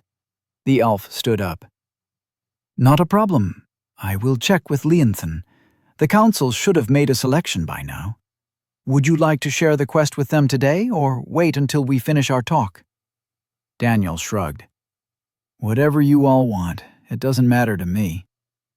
Very well. I will return in a few minutes. The elven administrator crossed the room and opened the door. Oren caught a glimpse of the elevator cart before the door swung shut again. What the fuck are you thinking? Oren rounded on Daniel. You aren't an... whatever he thinks you are. Maddie stepped forward and slapped Oren across the face. What was that for? It's you, isn't it? Maddie raised her hand to hit him again, but Daniel caught her wrist. Friends don't hit each other like that, Maddie. You knew, didn't you? The anger and hurt Oren had seen before splashed across her face. You both had another secret, and you kept it from me. Again! What do I have to do to get you to trust me? She pointed at Oren. You just came clean with me about being from his world. You trusted me with that? But not this? Maddie, You're an administrator. I'm not an idiot.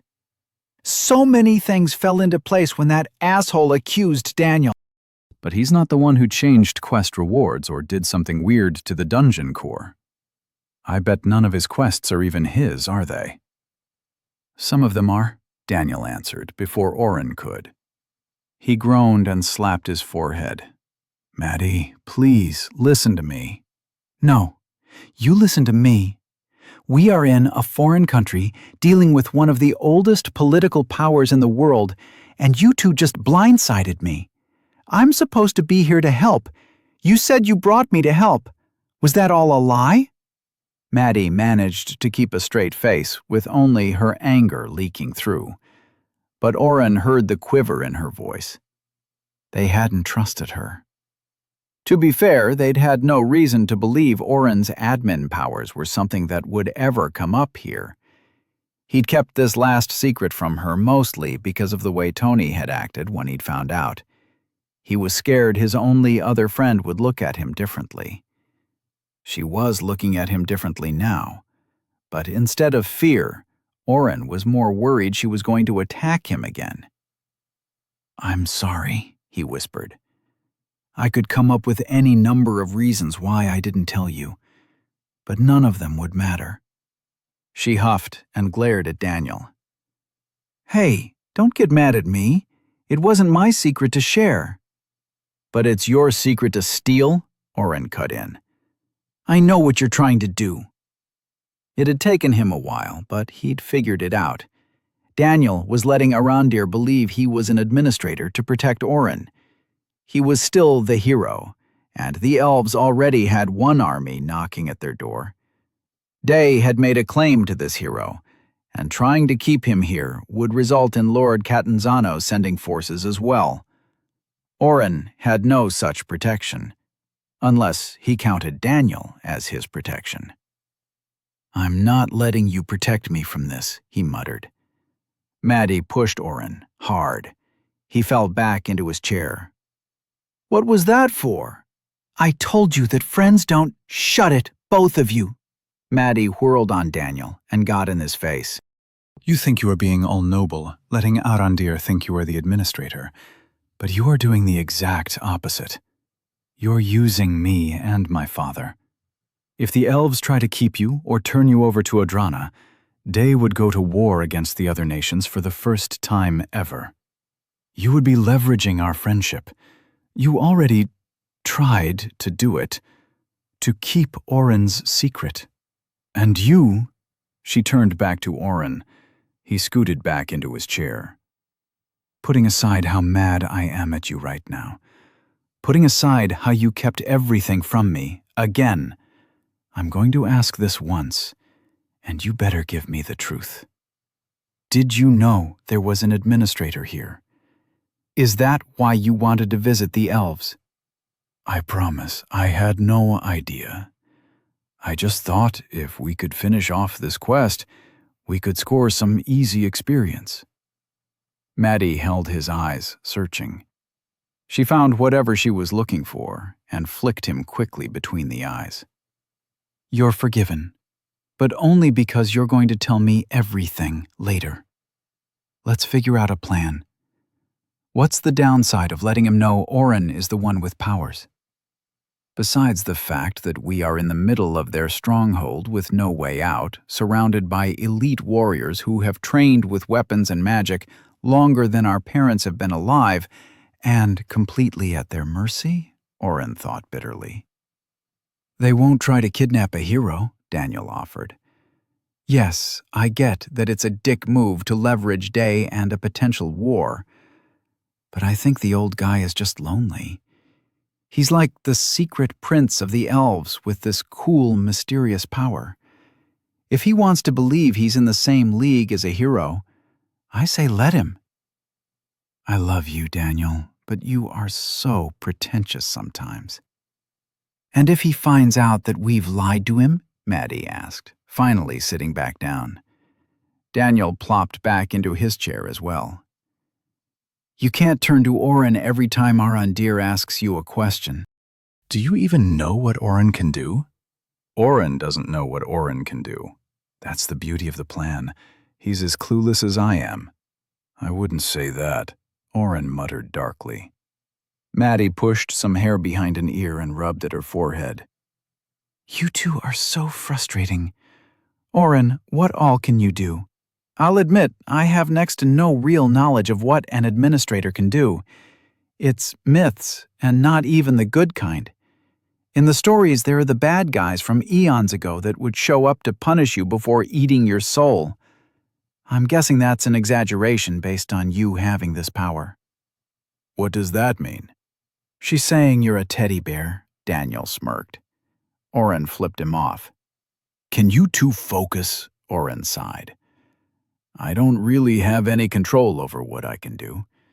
Sometimes quests will appear, usually in stressful situations like this one. He trailed off and looked around hopefully. Damn, worth a shot, Daniel rolled his eyes.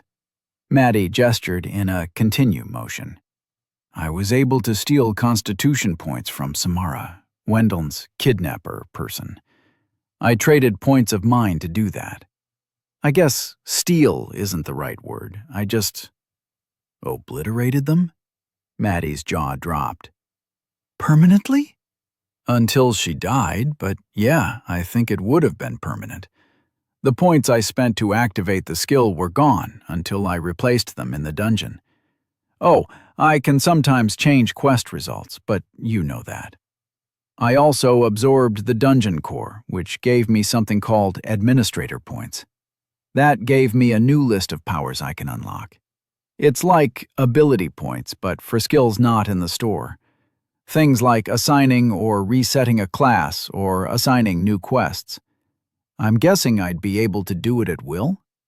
I don't know. I haven't unlocked anything. Maddie was frozen. Dude, you broke her, Daniel teased. She shook herself. Start again, from the beginning. What's the first thing you remember that said administrator, all the way to the things you can unlock? Oren sighed. Remember how I told you I arrived here with Daniel? Well, the system thought I was an error or something. It debugged. That's a computer term. The things with all the information in them, remember? Oren, I don't care about that right now. So anyways, the system unlocked administrator access and let me select my own class. That's how I got utility warder. I just kept asking it for what I wanted and bam. Oren, that's not how the system works, Maddie argued, running her hands through her hair. She was growing more frazzled the more he talked. It does for me. He shrugged and continued. He recalled as much as he could about the circumstances of each quest, chuckling as he recalled how Maddie and her father had basically forced the Stop the War quest from spawning. By the time he'd pulled up the administrator powers list and read them aloud, Maddie's eyes were huge. And that's why I didn't want to tell you. The last person I told flipped out and begged me not to kill him. Maddie dropped her eyes to the floor. You wouldn't kill me. I know that. But Oren, this is a lot. You've just upended everything I've ever been taught about the system and how it operates. The stories I've heard about administrators describe them as powerful people, sure, but not able to rewrite a person so completely. It's a lot to take in. Oren crossed his arms. Don't pout. Daniel put his feet on the small table. We still need to make a plan. I can tell Arandir everything you just said and get him to explain things to me. I'm sure he'll have good advice, being a centuries-old admin himself. We can fast-track Oren getting us more powerful. Maddie shook her head. Some of the powers Oren mentioned don't sound like anything Arandir talked about. You said costs 50 points?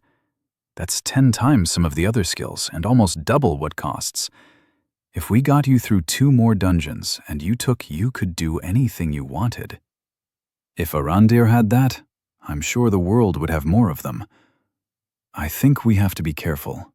And that isn't your forte, Daniel. What does that mean?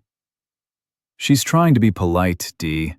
Don't make her call you an idiot to your face, Maddie laughed.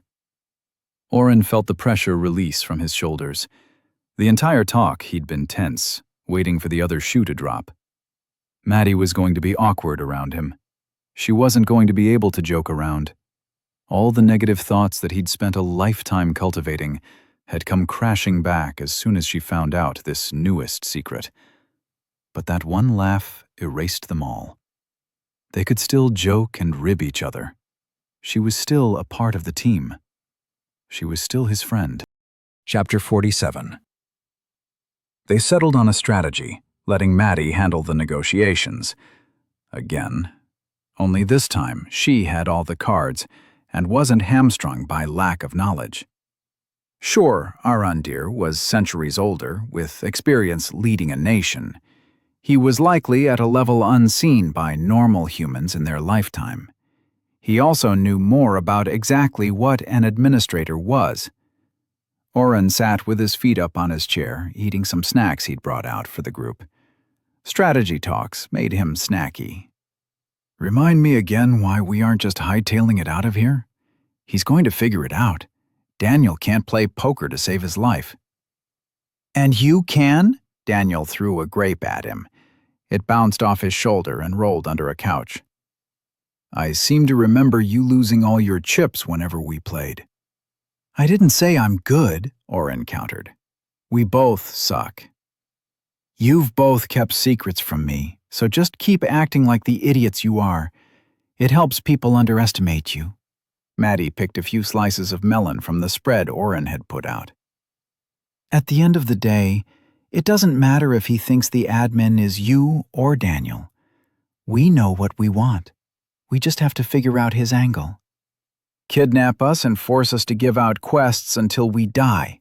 Oren crunched on a cookie. The small bakery in Day made some great pastries, but the cookies were too hard. I should give them a few pointers when we get back. A knock on the door interrupted them. Arandir let himself back into his apartment. He carried a wicker picnic basket in one hand and an overly large glass bottle in the other. He held up both hands, showing off his wares.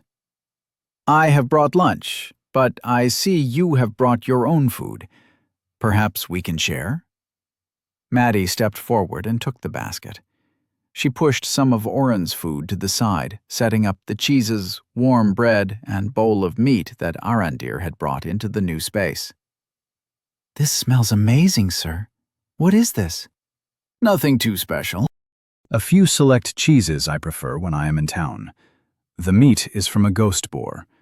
We cook it underground and soak it in a sauce we make from local fruit.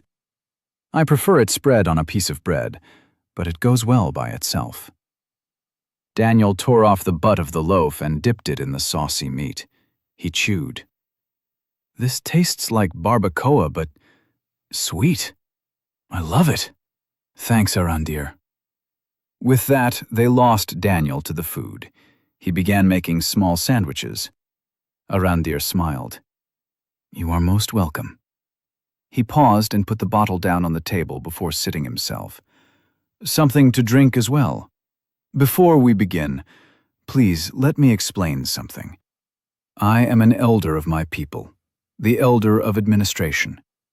Most do not understand what that means. Even my own people think I handle the boring paperwork. While that is one part of my job, I have people who deal with the day-to-day.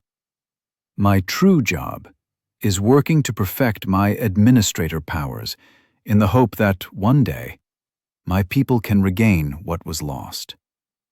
"What was lost?" Maddie also sat, pouring from the bottle into a few cups that Oren had set out. A dark red wine filled the cups. Oren frowned and waved the cup away. "The full powers of an administrator. While I have only heard the stories from my father, a true administrator would help propel their people to the brink of perfection. I procure knowledge, study, and experiment in an attempt to unlock more power, so that I can help the elves of today regain their lost glory." Arandir took the cup from Maddie and sipped it politely. "Sometimes, in my pursuit of knowledge, I overstep. I have done so with you. I apologize for forcing the issue, Daniel. I assumed that your party knew of your powers. Leanthan told me that you had been having whispered conversations frequently, and I incorrectly jumped to conclusions. I cannot take back what was done, but hopefully I can remedy the situation." He placed the cup on the table and steepled his fingers under his chin. "If you do not accept my offer, I will keep your secret. I will also continue to help you with the council, no matter your decision. You're the best chance that anyone in my family has had since the calamity, and I fear I may have started off on the wrong foot. Please, accept my apology." Oren peered suspiciously at the old elf. He found himself believing in the guy, which meant either he was telling the truth, or he had a skill to help with lying. Either way, he didn't trust him. "Apology accepted," Daniel answered, ever the golden boy and teacher's pet. "I really don't know what you expect from me, though." Arandir laughed. "Trust and fair play once you reach a higher level. Now that I know you are an administrator, we can discuss topics not sanctioned by the council. My role as administrator holds different responsibilities." "What kind of responsibilities?" Daniel asked, taking another mouthful of ghost boar sandwich. "Keeping the world from ending." Oren was slapping Daniel's back to dislodge the food that had gotten stuck. Maddie took over. "Maybe you can understand our skepticism. What exactly is it you want? And what are you offering?" Arandir appeared bemused at Daniel's predicament. "Am I to assume that you speak for him?" Daniel choked, but nodded, waving his hand at Maddie. "I do not know what administrator skills he has, but I do know how those skills were unlocked in the past. I also know enough of what happened during the calamity that I can make some very educated guesses at how he might further evolve his power. My hope is that someday Daniel might become powerful enough to fix the system and reinstate administrator powers to all races. And, naturally, you would want him to give you the power, if and when that ever happens," Maddie smirked. "Not at all. I would have him choose. I would suggest Leanthan. He is my nephew, and next in line to take my power if I should die. I have trained him to the best of my ability, and I believe his temperament is what is needed for my people. He is strong but kind, knowledgeable but open to learning." Maddie crossed her arms. "That's all it takes to have the type of power you described?" Arandir met her gaze without flinching. "Daniel, what knowledge do you have of the calamity and its cause?" Daniel finished coughing and took a deep breath to steady himself. "A hero destroyed the world, right?" Arandir shook his head with a frown. "He did it because the administrators of his time forced him to. Does this have something to do with what the council warned you not to talk about? Maddie cajoled the elf. We really don't want to piss off the entire Elven Council. How much do you know of that hero, Lady Catanzano? He shattered our world after going crazy. You didn't answer my question. Is this what you were forbidden to talk about? If humans lived maybe half as long as we do, perhaps you would not have lost so much of your history. I can understand the orcs. They never kept much stock in the past. The dwarves, at least, know some of it. Maddie rapped her knuckles on the table. Arandir, I'm specifically asking you not to disclose anything to us that could get us in trouble. Arandir took a slice of the melon on the table and bit into it. This is good. I will have to have some purchased for myself. Arandir, please don't ignore her. She's the person I trust to navigate all this, Daniel said, waving his hand in a circle. Are you about to tell us something dangerous? The truth is always a dangerous thing.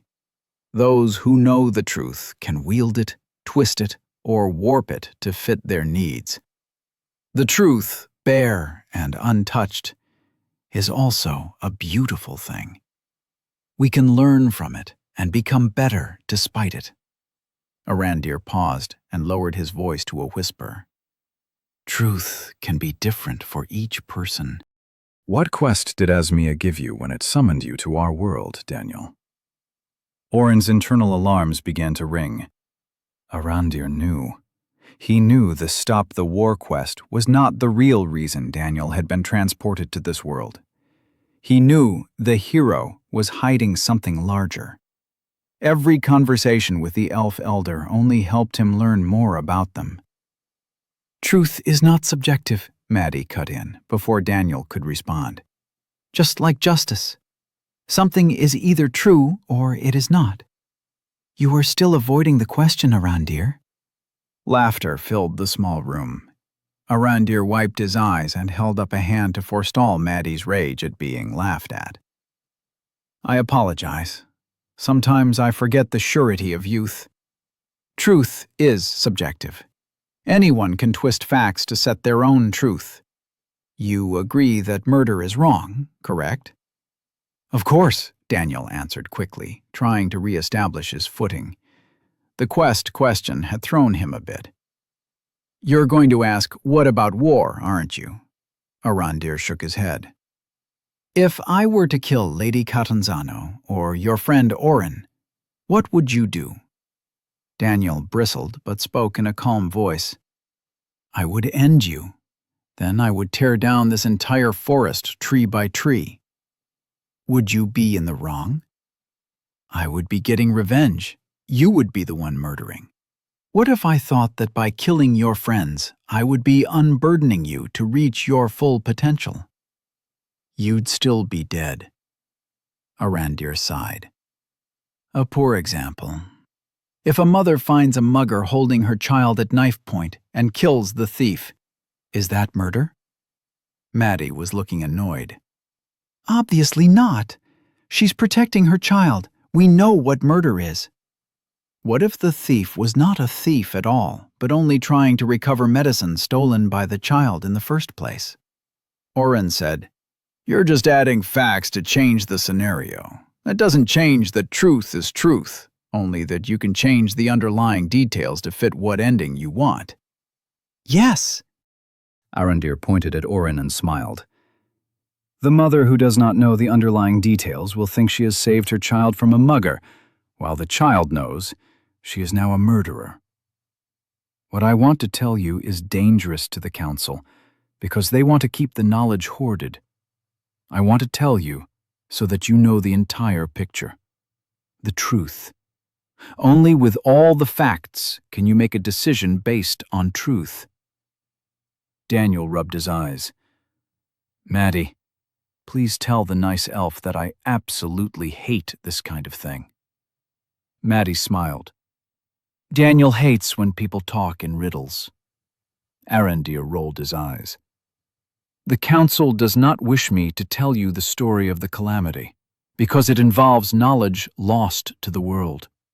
With that knowledge, our people have been able to exist in a world intent on keeping us in our forest. Our youngest travel outside the safety of our tree line in an attempt to see the world, and they are captured as slaves. We must travel in groups to trade with other countries.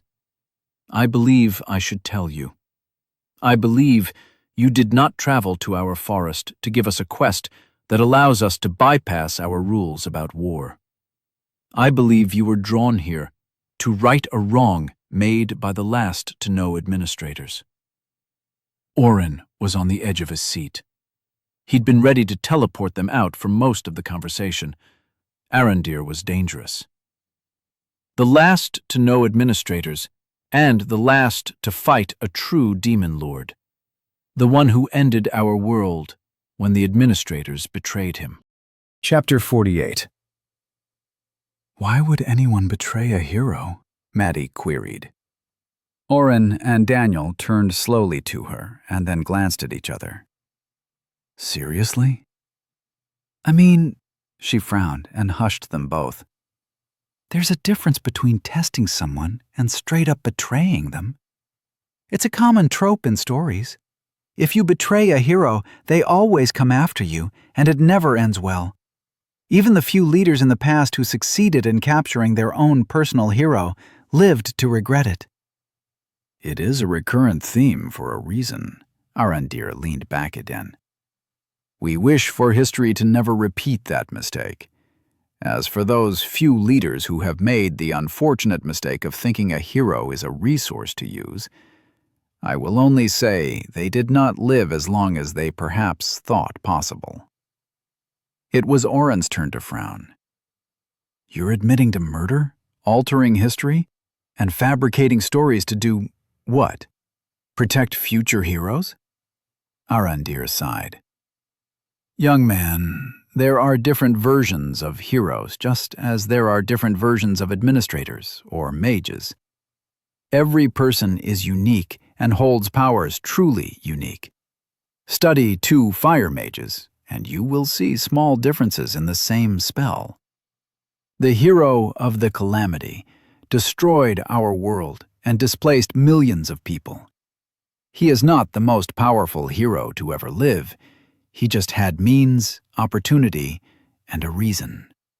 We do not protect heroes from the people so much as we protect the people from their own short-sighted agendas that at the end of the day would result in their deaths, or worse.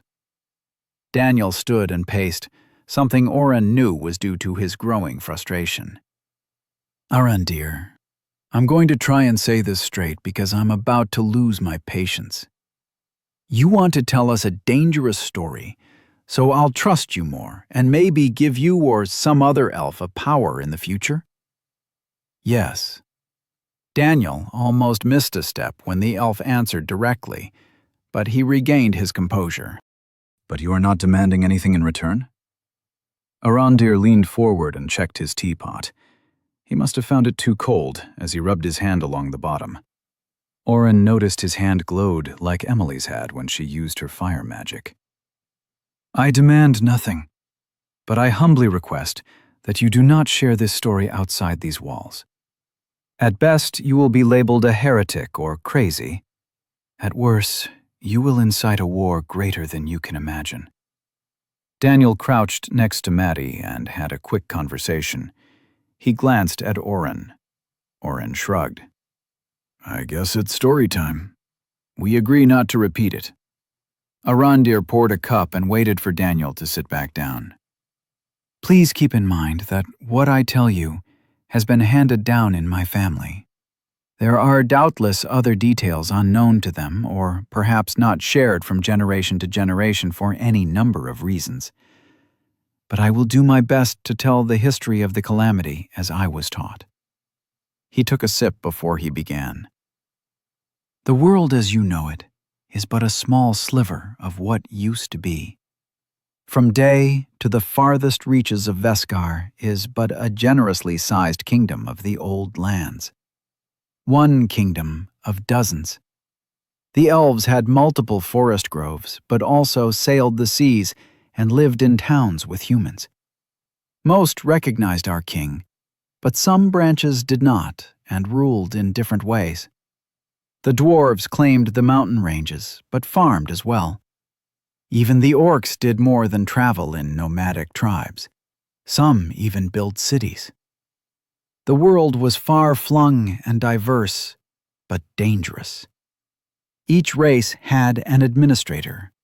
Any king or dictator could claim greatness, but until an administrator was born in your lands and worked to raise your people up, the rulers of other races would not recognize you. Over time, the administrators created a loose coalition to exchange tips on how best to use powers, to discuss best options for class reassignment, and other things lost to time. Arondir placed his cup down and waited until all three of them met his eye. This next part is something you should never repeat. Demons lived among us freely. They had their own administrator. While wars were fought with them, it was no more than against any other race. They were one and part of us. Again, I cannot stress enough that saying this to the wrong group could result in your immediate death. He sighed and took a long pull on his tea. Demons, despite popular myths, do not look all that different from you or me. Some have horns or tails, and some have a red tint to their skin, but most could pass for human or elf. The other races can procreate with demons as well. Sometimes their children would look more like the dwarf mother than the demon father. But every demon, full-blooded or with a single drop of demon blood, has a special ability. They gain experience from killing the enlightened races. The old elf paused. This terrified the other administrators. Century after century passed with the demon race slowly spreading this ability. Meetings without the demon administrator were held to discuss the problem, for the elves, the humans, the orcs, and the dwarves saw this as a problem. Every child born with the power of a demon would fall under the demon administrator's purview. If a human and an elf had a child, the child had a chance to fall to either side. The odds were not perfect, but it was not 100%. In their fear, the administrators gathered together, all but the demon. They altered the system together. They did something to alter or take away the demon administrator's powers. Maddie's eyes were huge. Daniel seemed to be absorbed in the story too. Oren kept watch for whatever trick Arondir was trying to pull. They assumed that if the demons did not have the power of their administrator, they would flounder. Instead, the old administrator used the last of his powers to become something new, a class never seen before. Demon Lord. Instead of having the powers of an administrator, this class gave the demon vast authority over all demons. He could command them or sway them. The details are vague to me. What the administrators had tried to stop, they sped up. The new demon lord sent his people out to conquer and kill. War swept the entire world, and hundreds of thousands died in months. The administrators, including my great-grandfather, summoned a hero. They tasked him with defeating the demon lord. They lied to the man and told him the demon was the original aggressor. They promised things they could never give and sent him on his way. Then they began saving up their power to summon another, because they had only summoned the first as a diversion. They had no hope the man would pull it off. Arondir reached for another piece of melon and caught Oren glancing at the door. "You are free to leave if you so desire." Oren shook his head and sat back in his chair, resigned. "Go ahead." When the hero returned, having struck down the evil demon, he was surprised to find them about to summon another hero. The human and orc administrators had usurped power from their king and tribe leader, respectively. So many of every race had died. The dragons had fled the lands. The hero demanded the rewards he had been promised. They laughed him away. They thought they had won. Audondir smiled in pride. My great-grandfather went to the hero and apologized. They talked, and he let slip enough that the hero figured out the rest. My great-grandfather learned what none of the administrators knew. The hero had collected friends to fight by his side on his way to the Demon Lord. He had lost most of them in his final fight and was grieving. He was nearly broken. Finding out that the great evil he had been sent to destroy was actually the one originally wronged finished him. Oren imagined that happening to them. What if Silas had sent them on a mission to kill someone, telling them this theoretical person was evil? Then they returned and found out it was all a power play. He shivered. Silas wouldn't last long. The hero asked my great-grandfather why. Why would they go through all the trouble of outing this demon, a person they had once called friend and exchanged ideas with? My great-grandfather told him it was to keep the fighting between races to a minimum. If the demons overtook the world, anybody could kill anyone, just for the chance at some experience and levels. He laughed. The hero laughed until he began to cry. He thanked my great-grandfather, but said something cryptic that he didn't understand until later. Arondir spoke slowly, and Oren was certain that this was the part of the story each generation made sure to get right. I pray you get the world you want, but never get to affect it again. My great-grandfather left, and the next day, the hero unleashed a spell that destroyed the world. Every human, elf, dwarf, and orc that had fought with the administrators was transported to this small crop of land we call Asmia. Every administrator, save my great-grandfather, was dead. He never knew for sure why he was spared. It took him only a few years to realize something was wrong with his administrator powers. It took him longer to realize no new administrators were being born to the other races. He spent the rest of his life trying to figure out a way around it. The hero disappeared or died, I do not know which. He downed the rest of his tea and poured himself another cup. Those bastards, Daniel muttered. They made a mess and then had him clean it up. I get why he blew up the world. Arondir reached across the space and placed his hand on Daniel's clenched fist. That is the part that my great-grandfather did not learn for many years. The hero did not blow up the world. He reshaped it and placed those he found deserving in this prison that is Asma, a peninsula surrounded by dangerous waters. Every person who found themselves on that plot of land that is now day had hatred in their hearts toward the demons. The rest of the world is alive. They just live on the other side of the pass. The demons have spread, and most everyone is at least part demon now. However, despite the administrator's worst fears, there is no rampant bloodshed for experience. Oren was reeling. How could you possibly know that? Arondir smiled at him. Where do you think I got this delicious tea? Oren frowned. His analyze had only told him it was green tea, but not where it was from. He'd missed that. He'd spent time using the skill with Tony's small collection of tea, and could trigger at least the region it was from. You trade with the demons? Maddie hissed. As do the dwarves, Arondir responded without any guilt. There are a select few on this side who have realized the errors of the past. My great-grandfather wished until his dying day that he could have undone what he did to the demon administrator.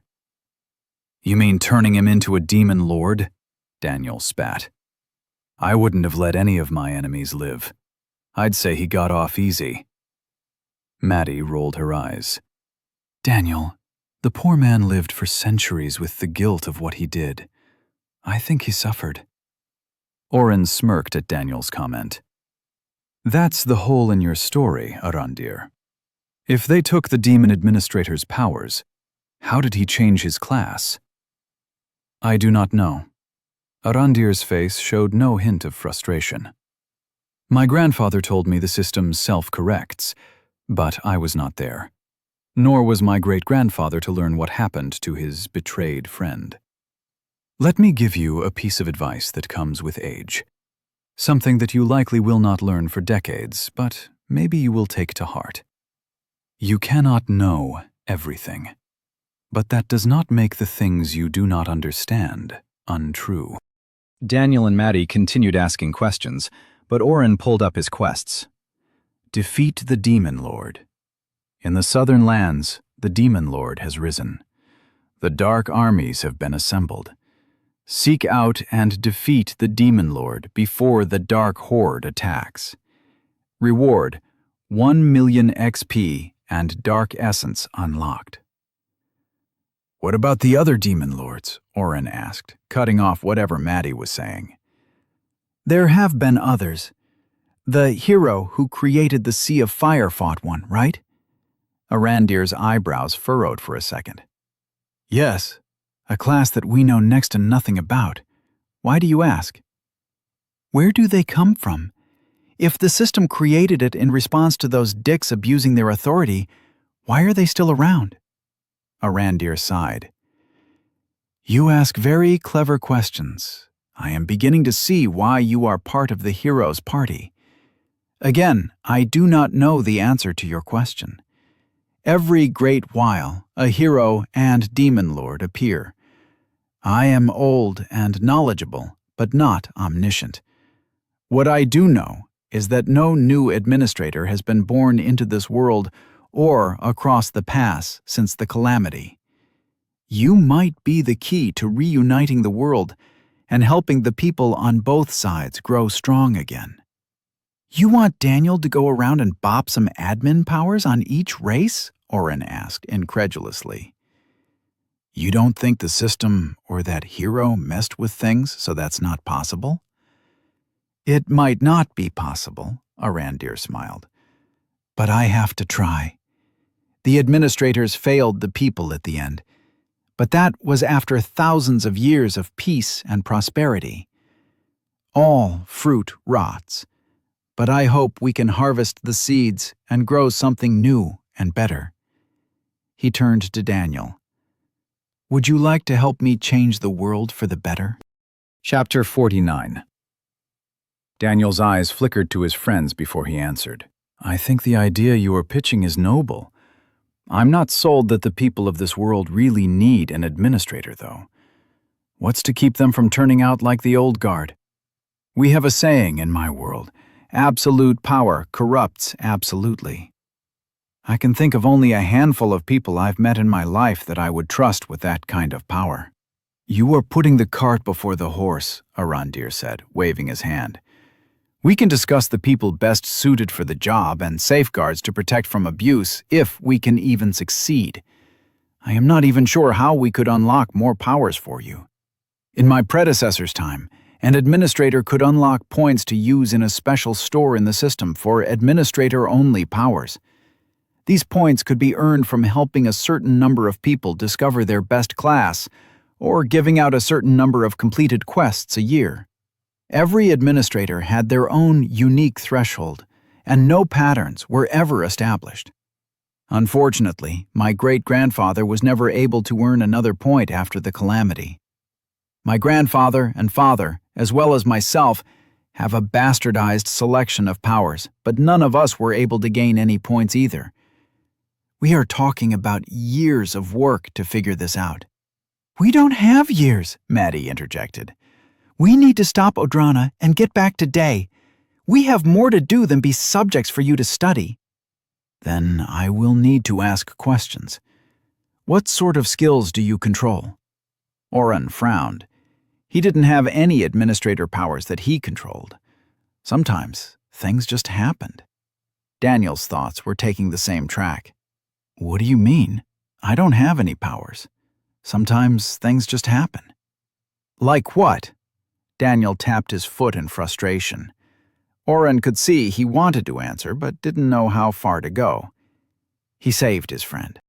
Sometimes when he's in danger, he'll tell us he has a new quest. Maddie nodded. Once, during a fight that we thought we would lose, he was able to take away someone's constitution points. Daniel nodded with each sentence. Once, I was able to change the quest rewards. But you have no control over these things, correct? That is how it was for my great-grandfather. His system unlocked skills once he had enough points to spend, but he did not know the full extent of what was possible to unlock before his death. Daniel raised an eyebrow at Maddie and Oren. Do we tell him we've unlocked the admin store? Oren moved his head to indicate no with the smallest movement he could muster. Maddie shrugged. You know something. The elf's eyes were old, but still sharp. You have unlocked administrator points. Why? Daniel fidgeted. One small movement of his foot. Please, do not lie. There is no need. You do not need to tell me the specifics. Arandir rubbed at his eye. Just to know that a way forward exists. When he trailed off, silence took over the small room. Maddie spoke to break the silence. Arandir, we don't know for sure that we can unlock more of these points or what good they would even do. You said it yourself. Administrators can only affect their own race.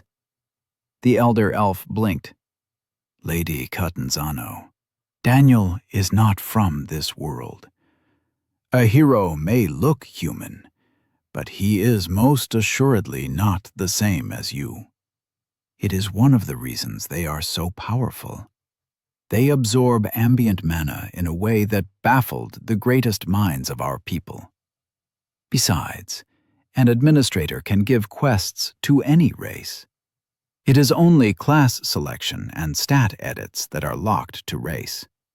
If we can recreate the circumstances that led Daniel to gain those points, we might be able to unlock skills that only an administrator would have.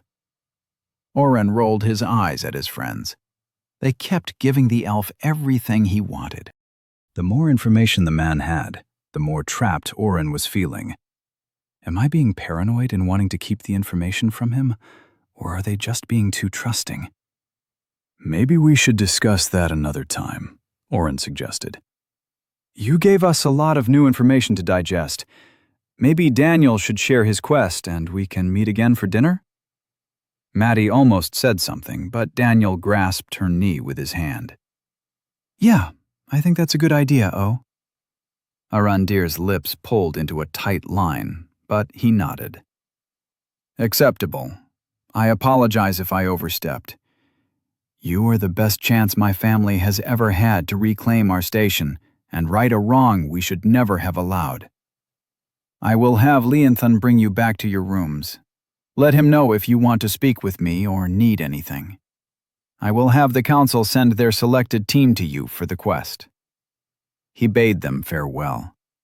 The elevator ride back down was just as quick, and Leonthan was silent on the walk back to their prison home.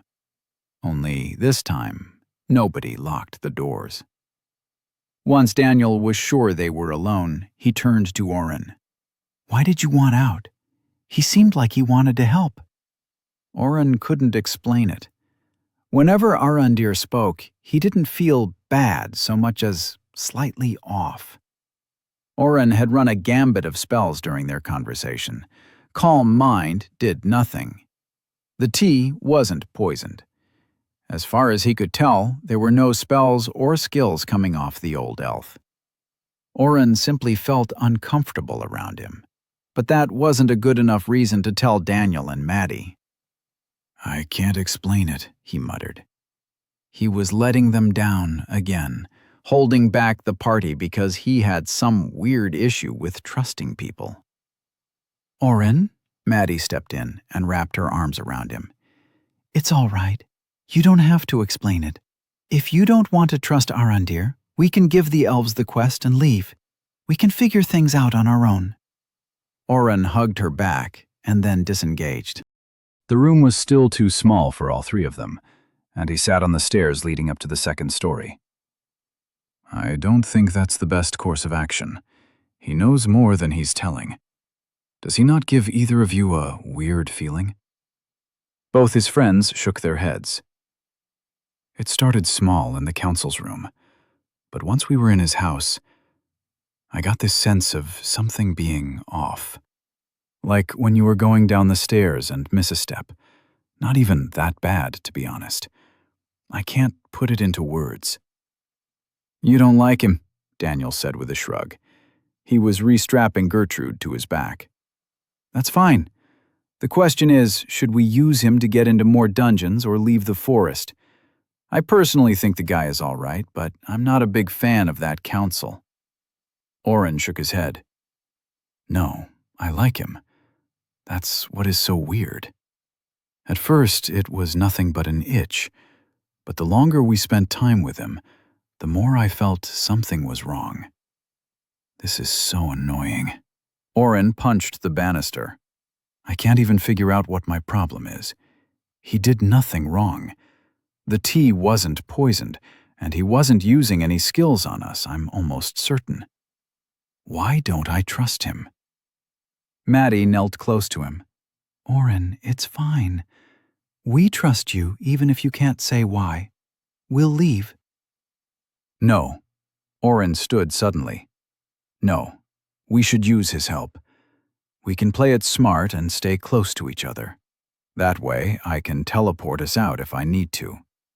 Maybe he can get us access to another dungeon.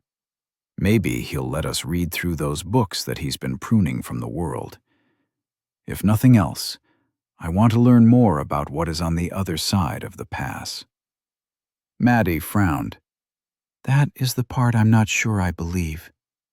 If there is an entire civilized world on the other side of day, my life, my father's life, has been a lie. I wanted to ask him more about that. If a hero really did send everybody who didn't like the demons to one part of the world, it would be impossible to hide that sort of thing. Maddie nodded at Oren, grabbing his words like a lifeline. Exactly. If the elves were somehow trading with the demons over the mountains, we would have caught them at some point. The dwarves barely trade with day, and do so grudgingly when they have to. I can't imagine them doing anything with demons. They attack us regularly. They've killed hundreds of people in the last decade alone. His story doesn't make any sense. We can make a list of things we want him to talk about. Oren took her hand and pulled her to her feet. What should we ask him? Over the next hour, they hammered out the specifics. They only stopped when Linthan knocked on the door. Daniel met the selected elves and shared the quest. I think we made a good start, but the real question is, do we tell him about the dungeon cores? Maddie tapped her pencil on the paper. It depends on if he'll answer more about what his powers are, and if he could get admin points himself, Oren responded, biting into an apple. He'd already restored all their weapons in his dimension hole, including the Citrandish bow they'd never gotten around to turning over. I don't think giving him a way to increase his own power is a smart move, Maddie quirked an eyebrow. You can learn. Good job.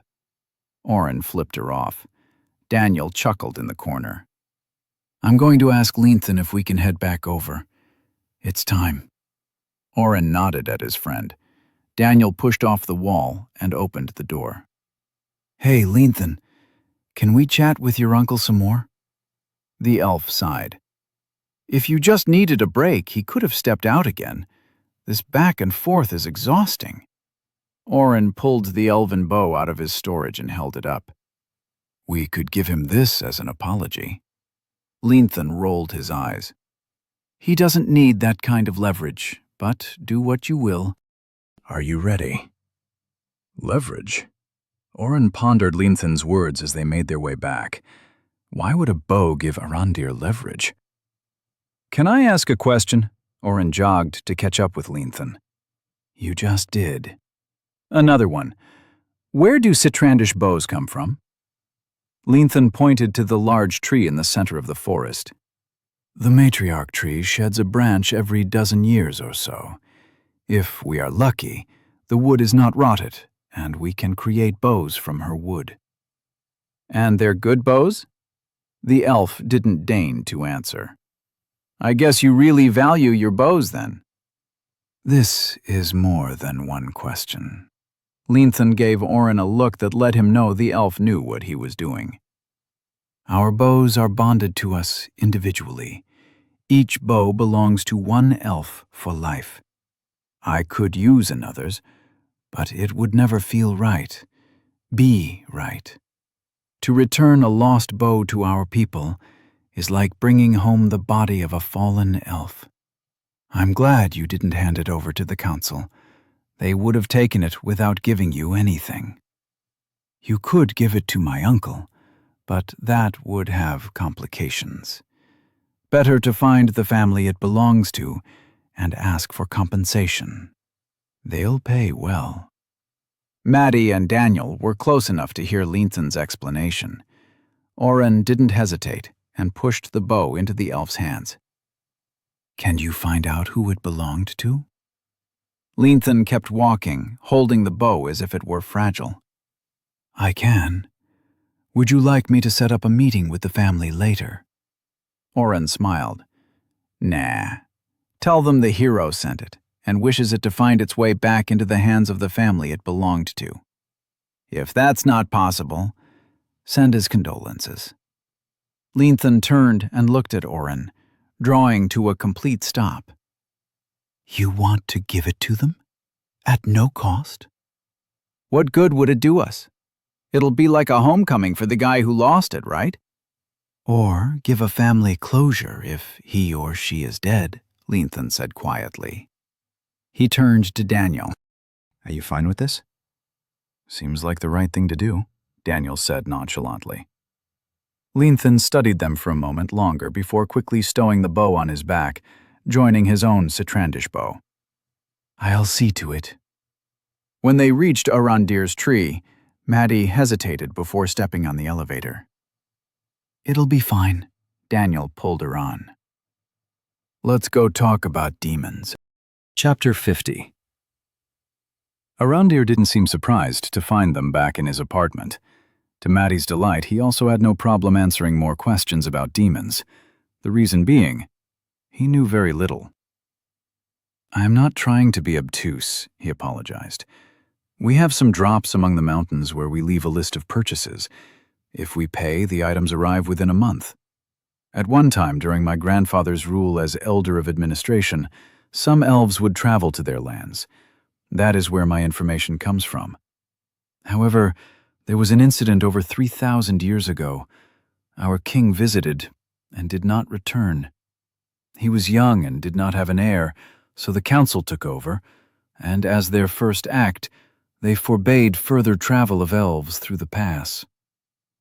He also had little reluctance in telling them more about his administrator powers. He had already told them he could reset stats or a class. That was the extent of his powers. My grandfather could also move stats around, but I can only do a full reset. How do you get administrator points? Maddie asked their last question. Everything else had hit a knowledge roadblock. I do not know. Since my great-grandfather's time, I know of no administrator points being found or earned. It might be that the hero altered the system to no longer allow them. Until his death, my grandfather spoke of how his father had tried to find a way to earn more. He spent every moment giving out quests and altering classes. It was all in vain. Orin wanted to ask if Arandir had ever defeated a dungeon, but asking that was too blunt. The elf was intelligent and would put the breadcrumbs together. He couldn't figure out why he had earned his administrator points from a dungeon when the administrators of the past had earned theirs through deeds and actions.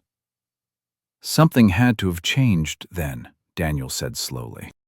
After the calamity, did anything else about the system change? Arandir stood and moved to a small desk on the far side of the living room. A bookshelf holding only a dozen books was placed against the side of it, and he knelt to run a finger over the spines of his books. My grandfather took detailed notes of all his father would tell him. My great-grandfather did not take the time to write everything down, always thinking he had more time. A curse that most of us fall for. Here it is. He took a dark green book with faded lettering on the front. Oren could just make out the word journal, but nothing else. Arandir flipped through the book. If I remember correctly, the system did not change much, if at all. Then again, this was still during the first few hundred years after the founding of Asmia. Most of our people were trying to tend to the few trees we could get to grow. We had the matriarch seed, but we still had to protect her from the dungeons cropping up.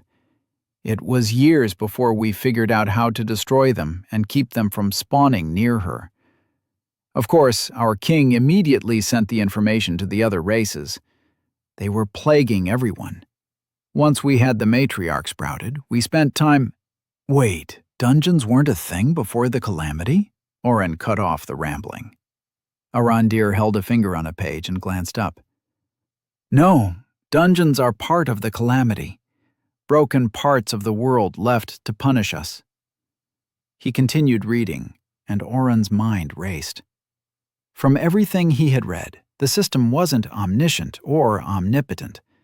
This wasn't a world of gods, but something more like a really complicated computing system.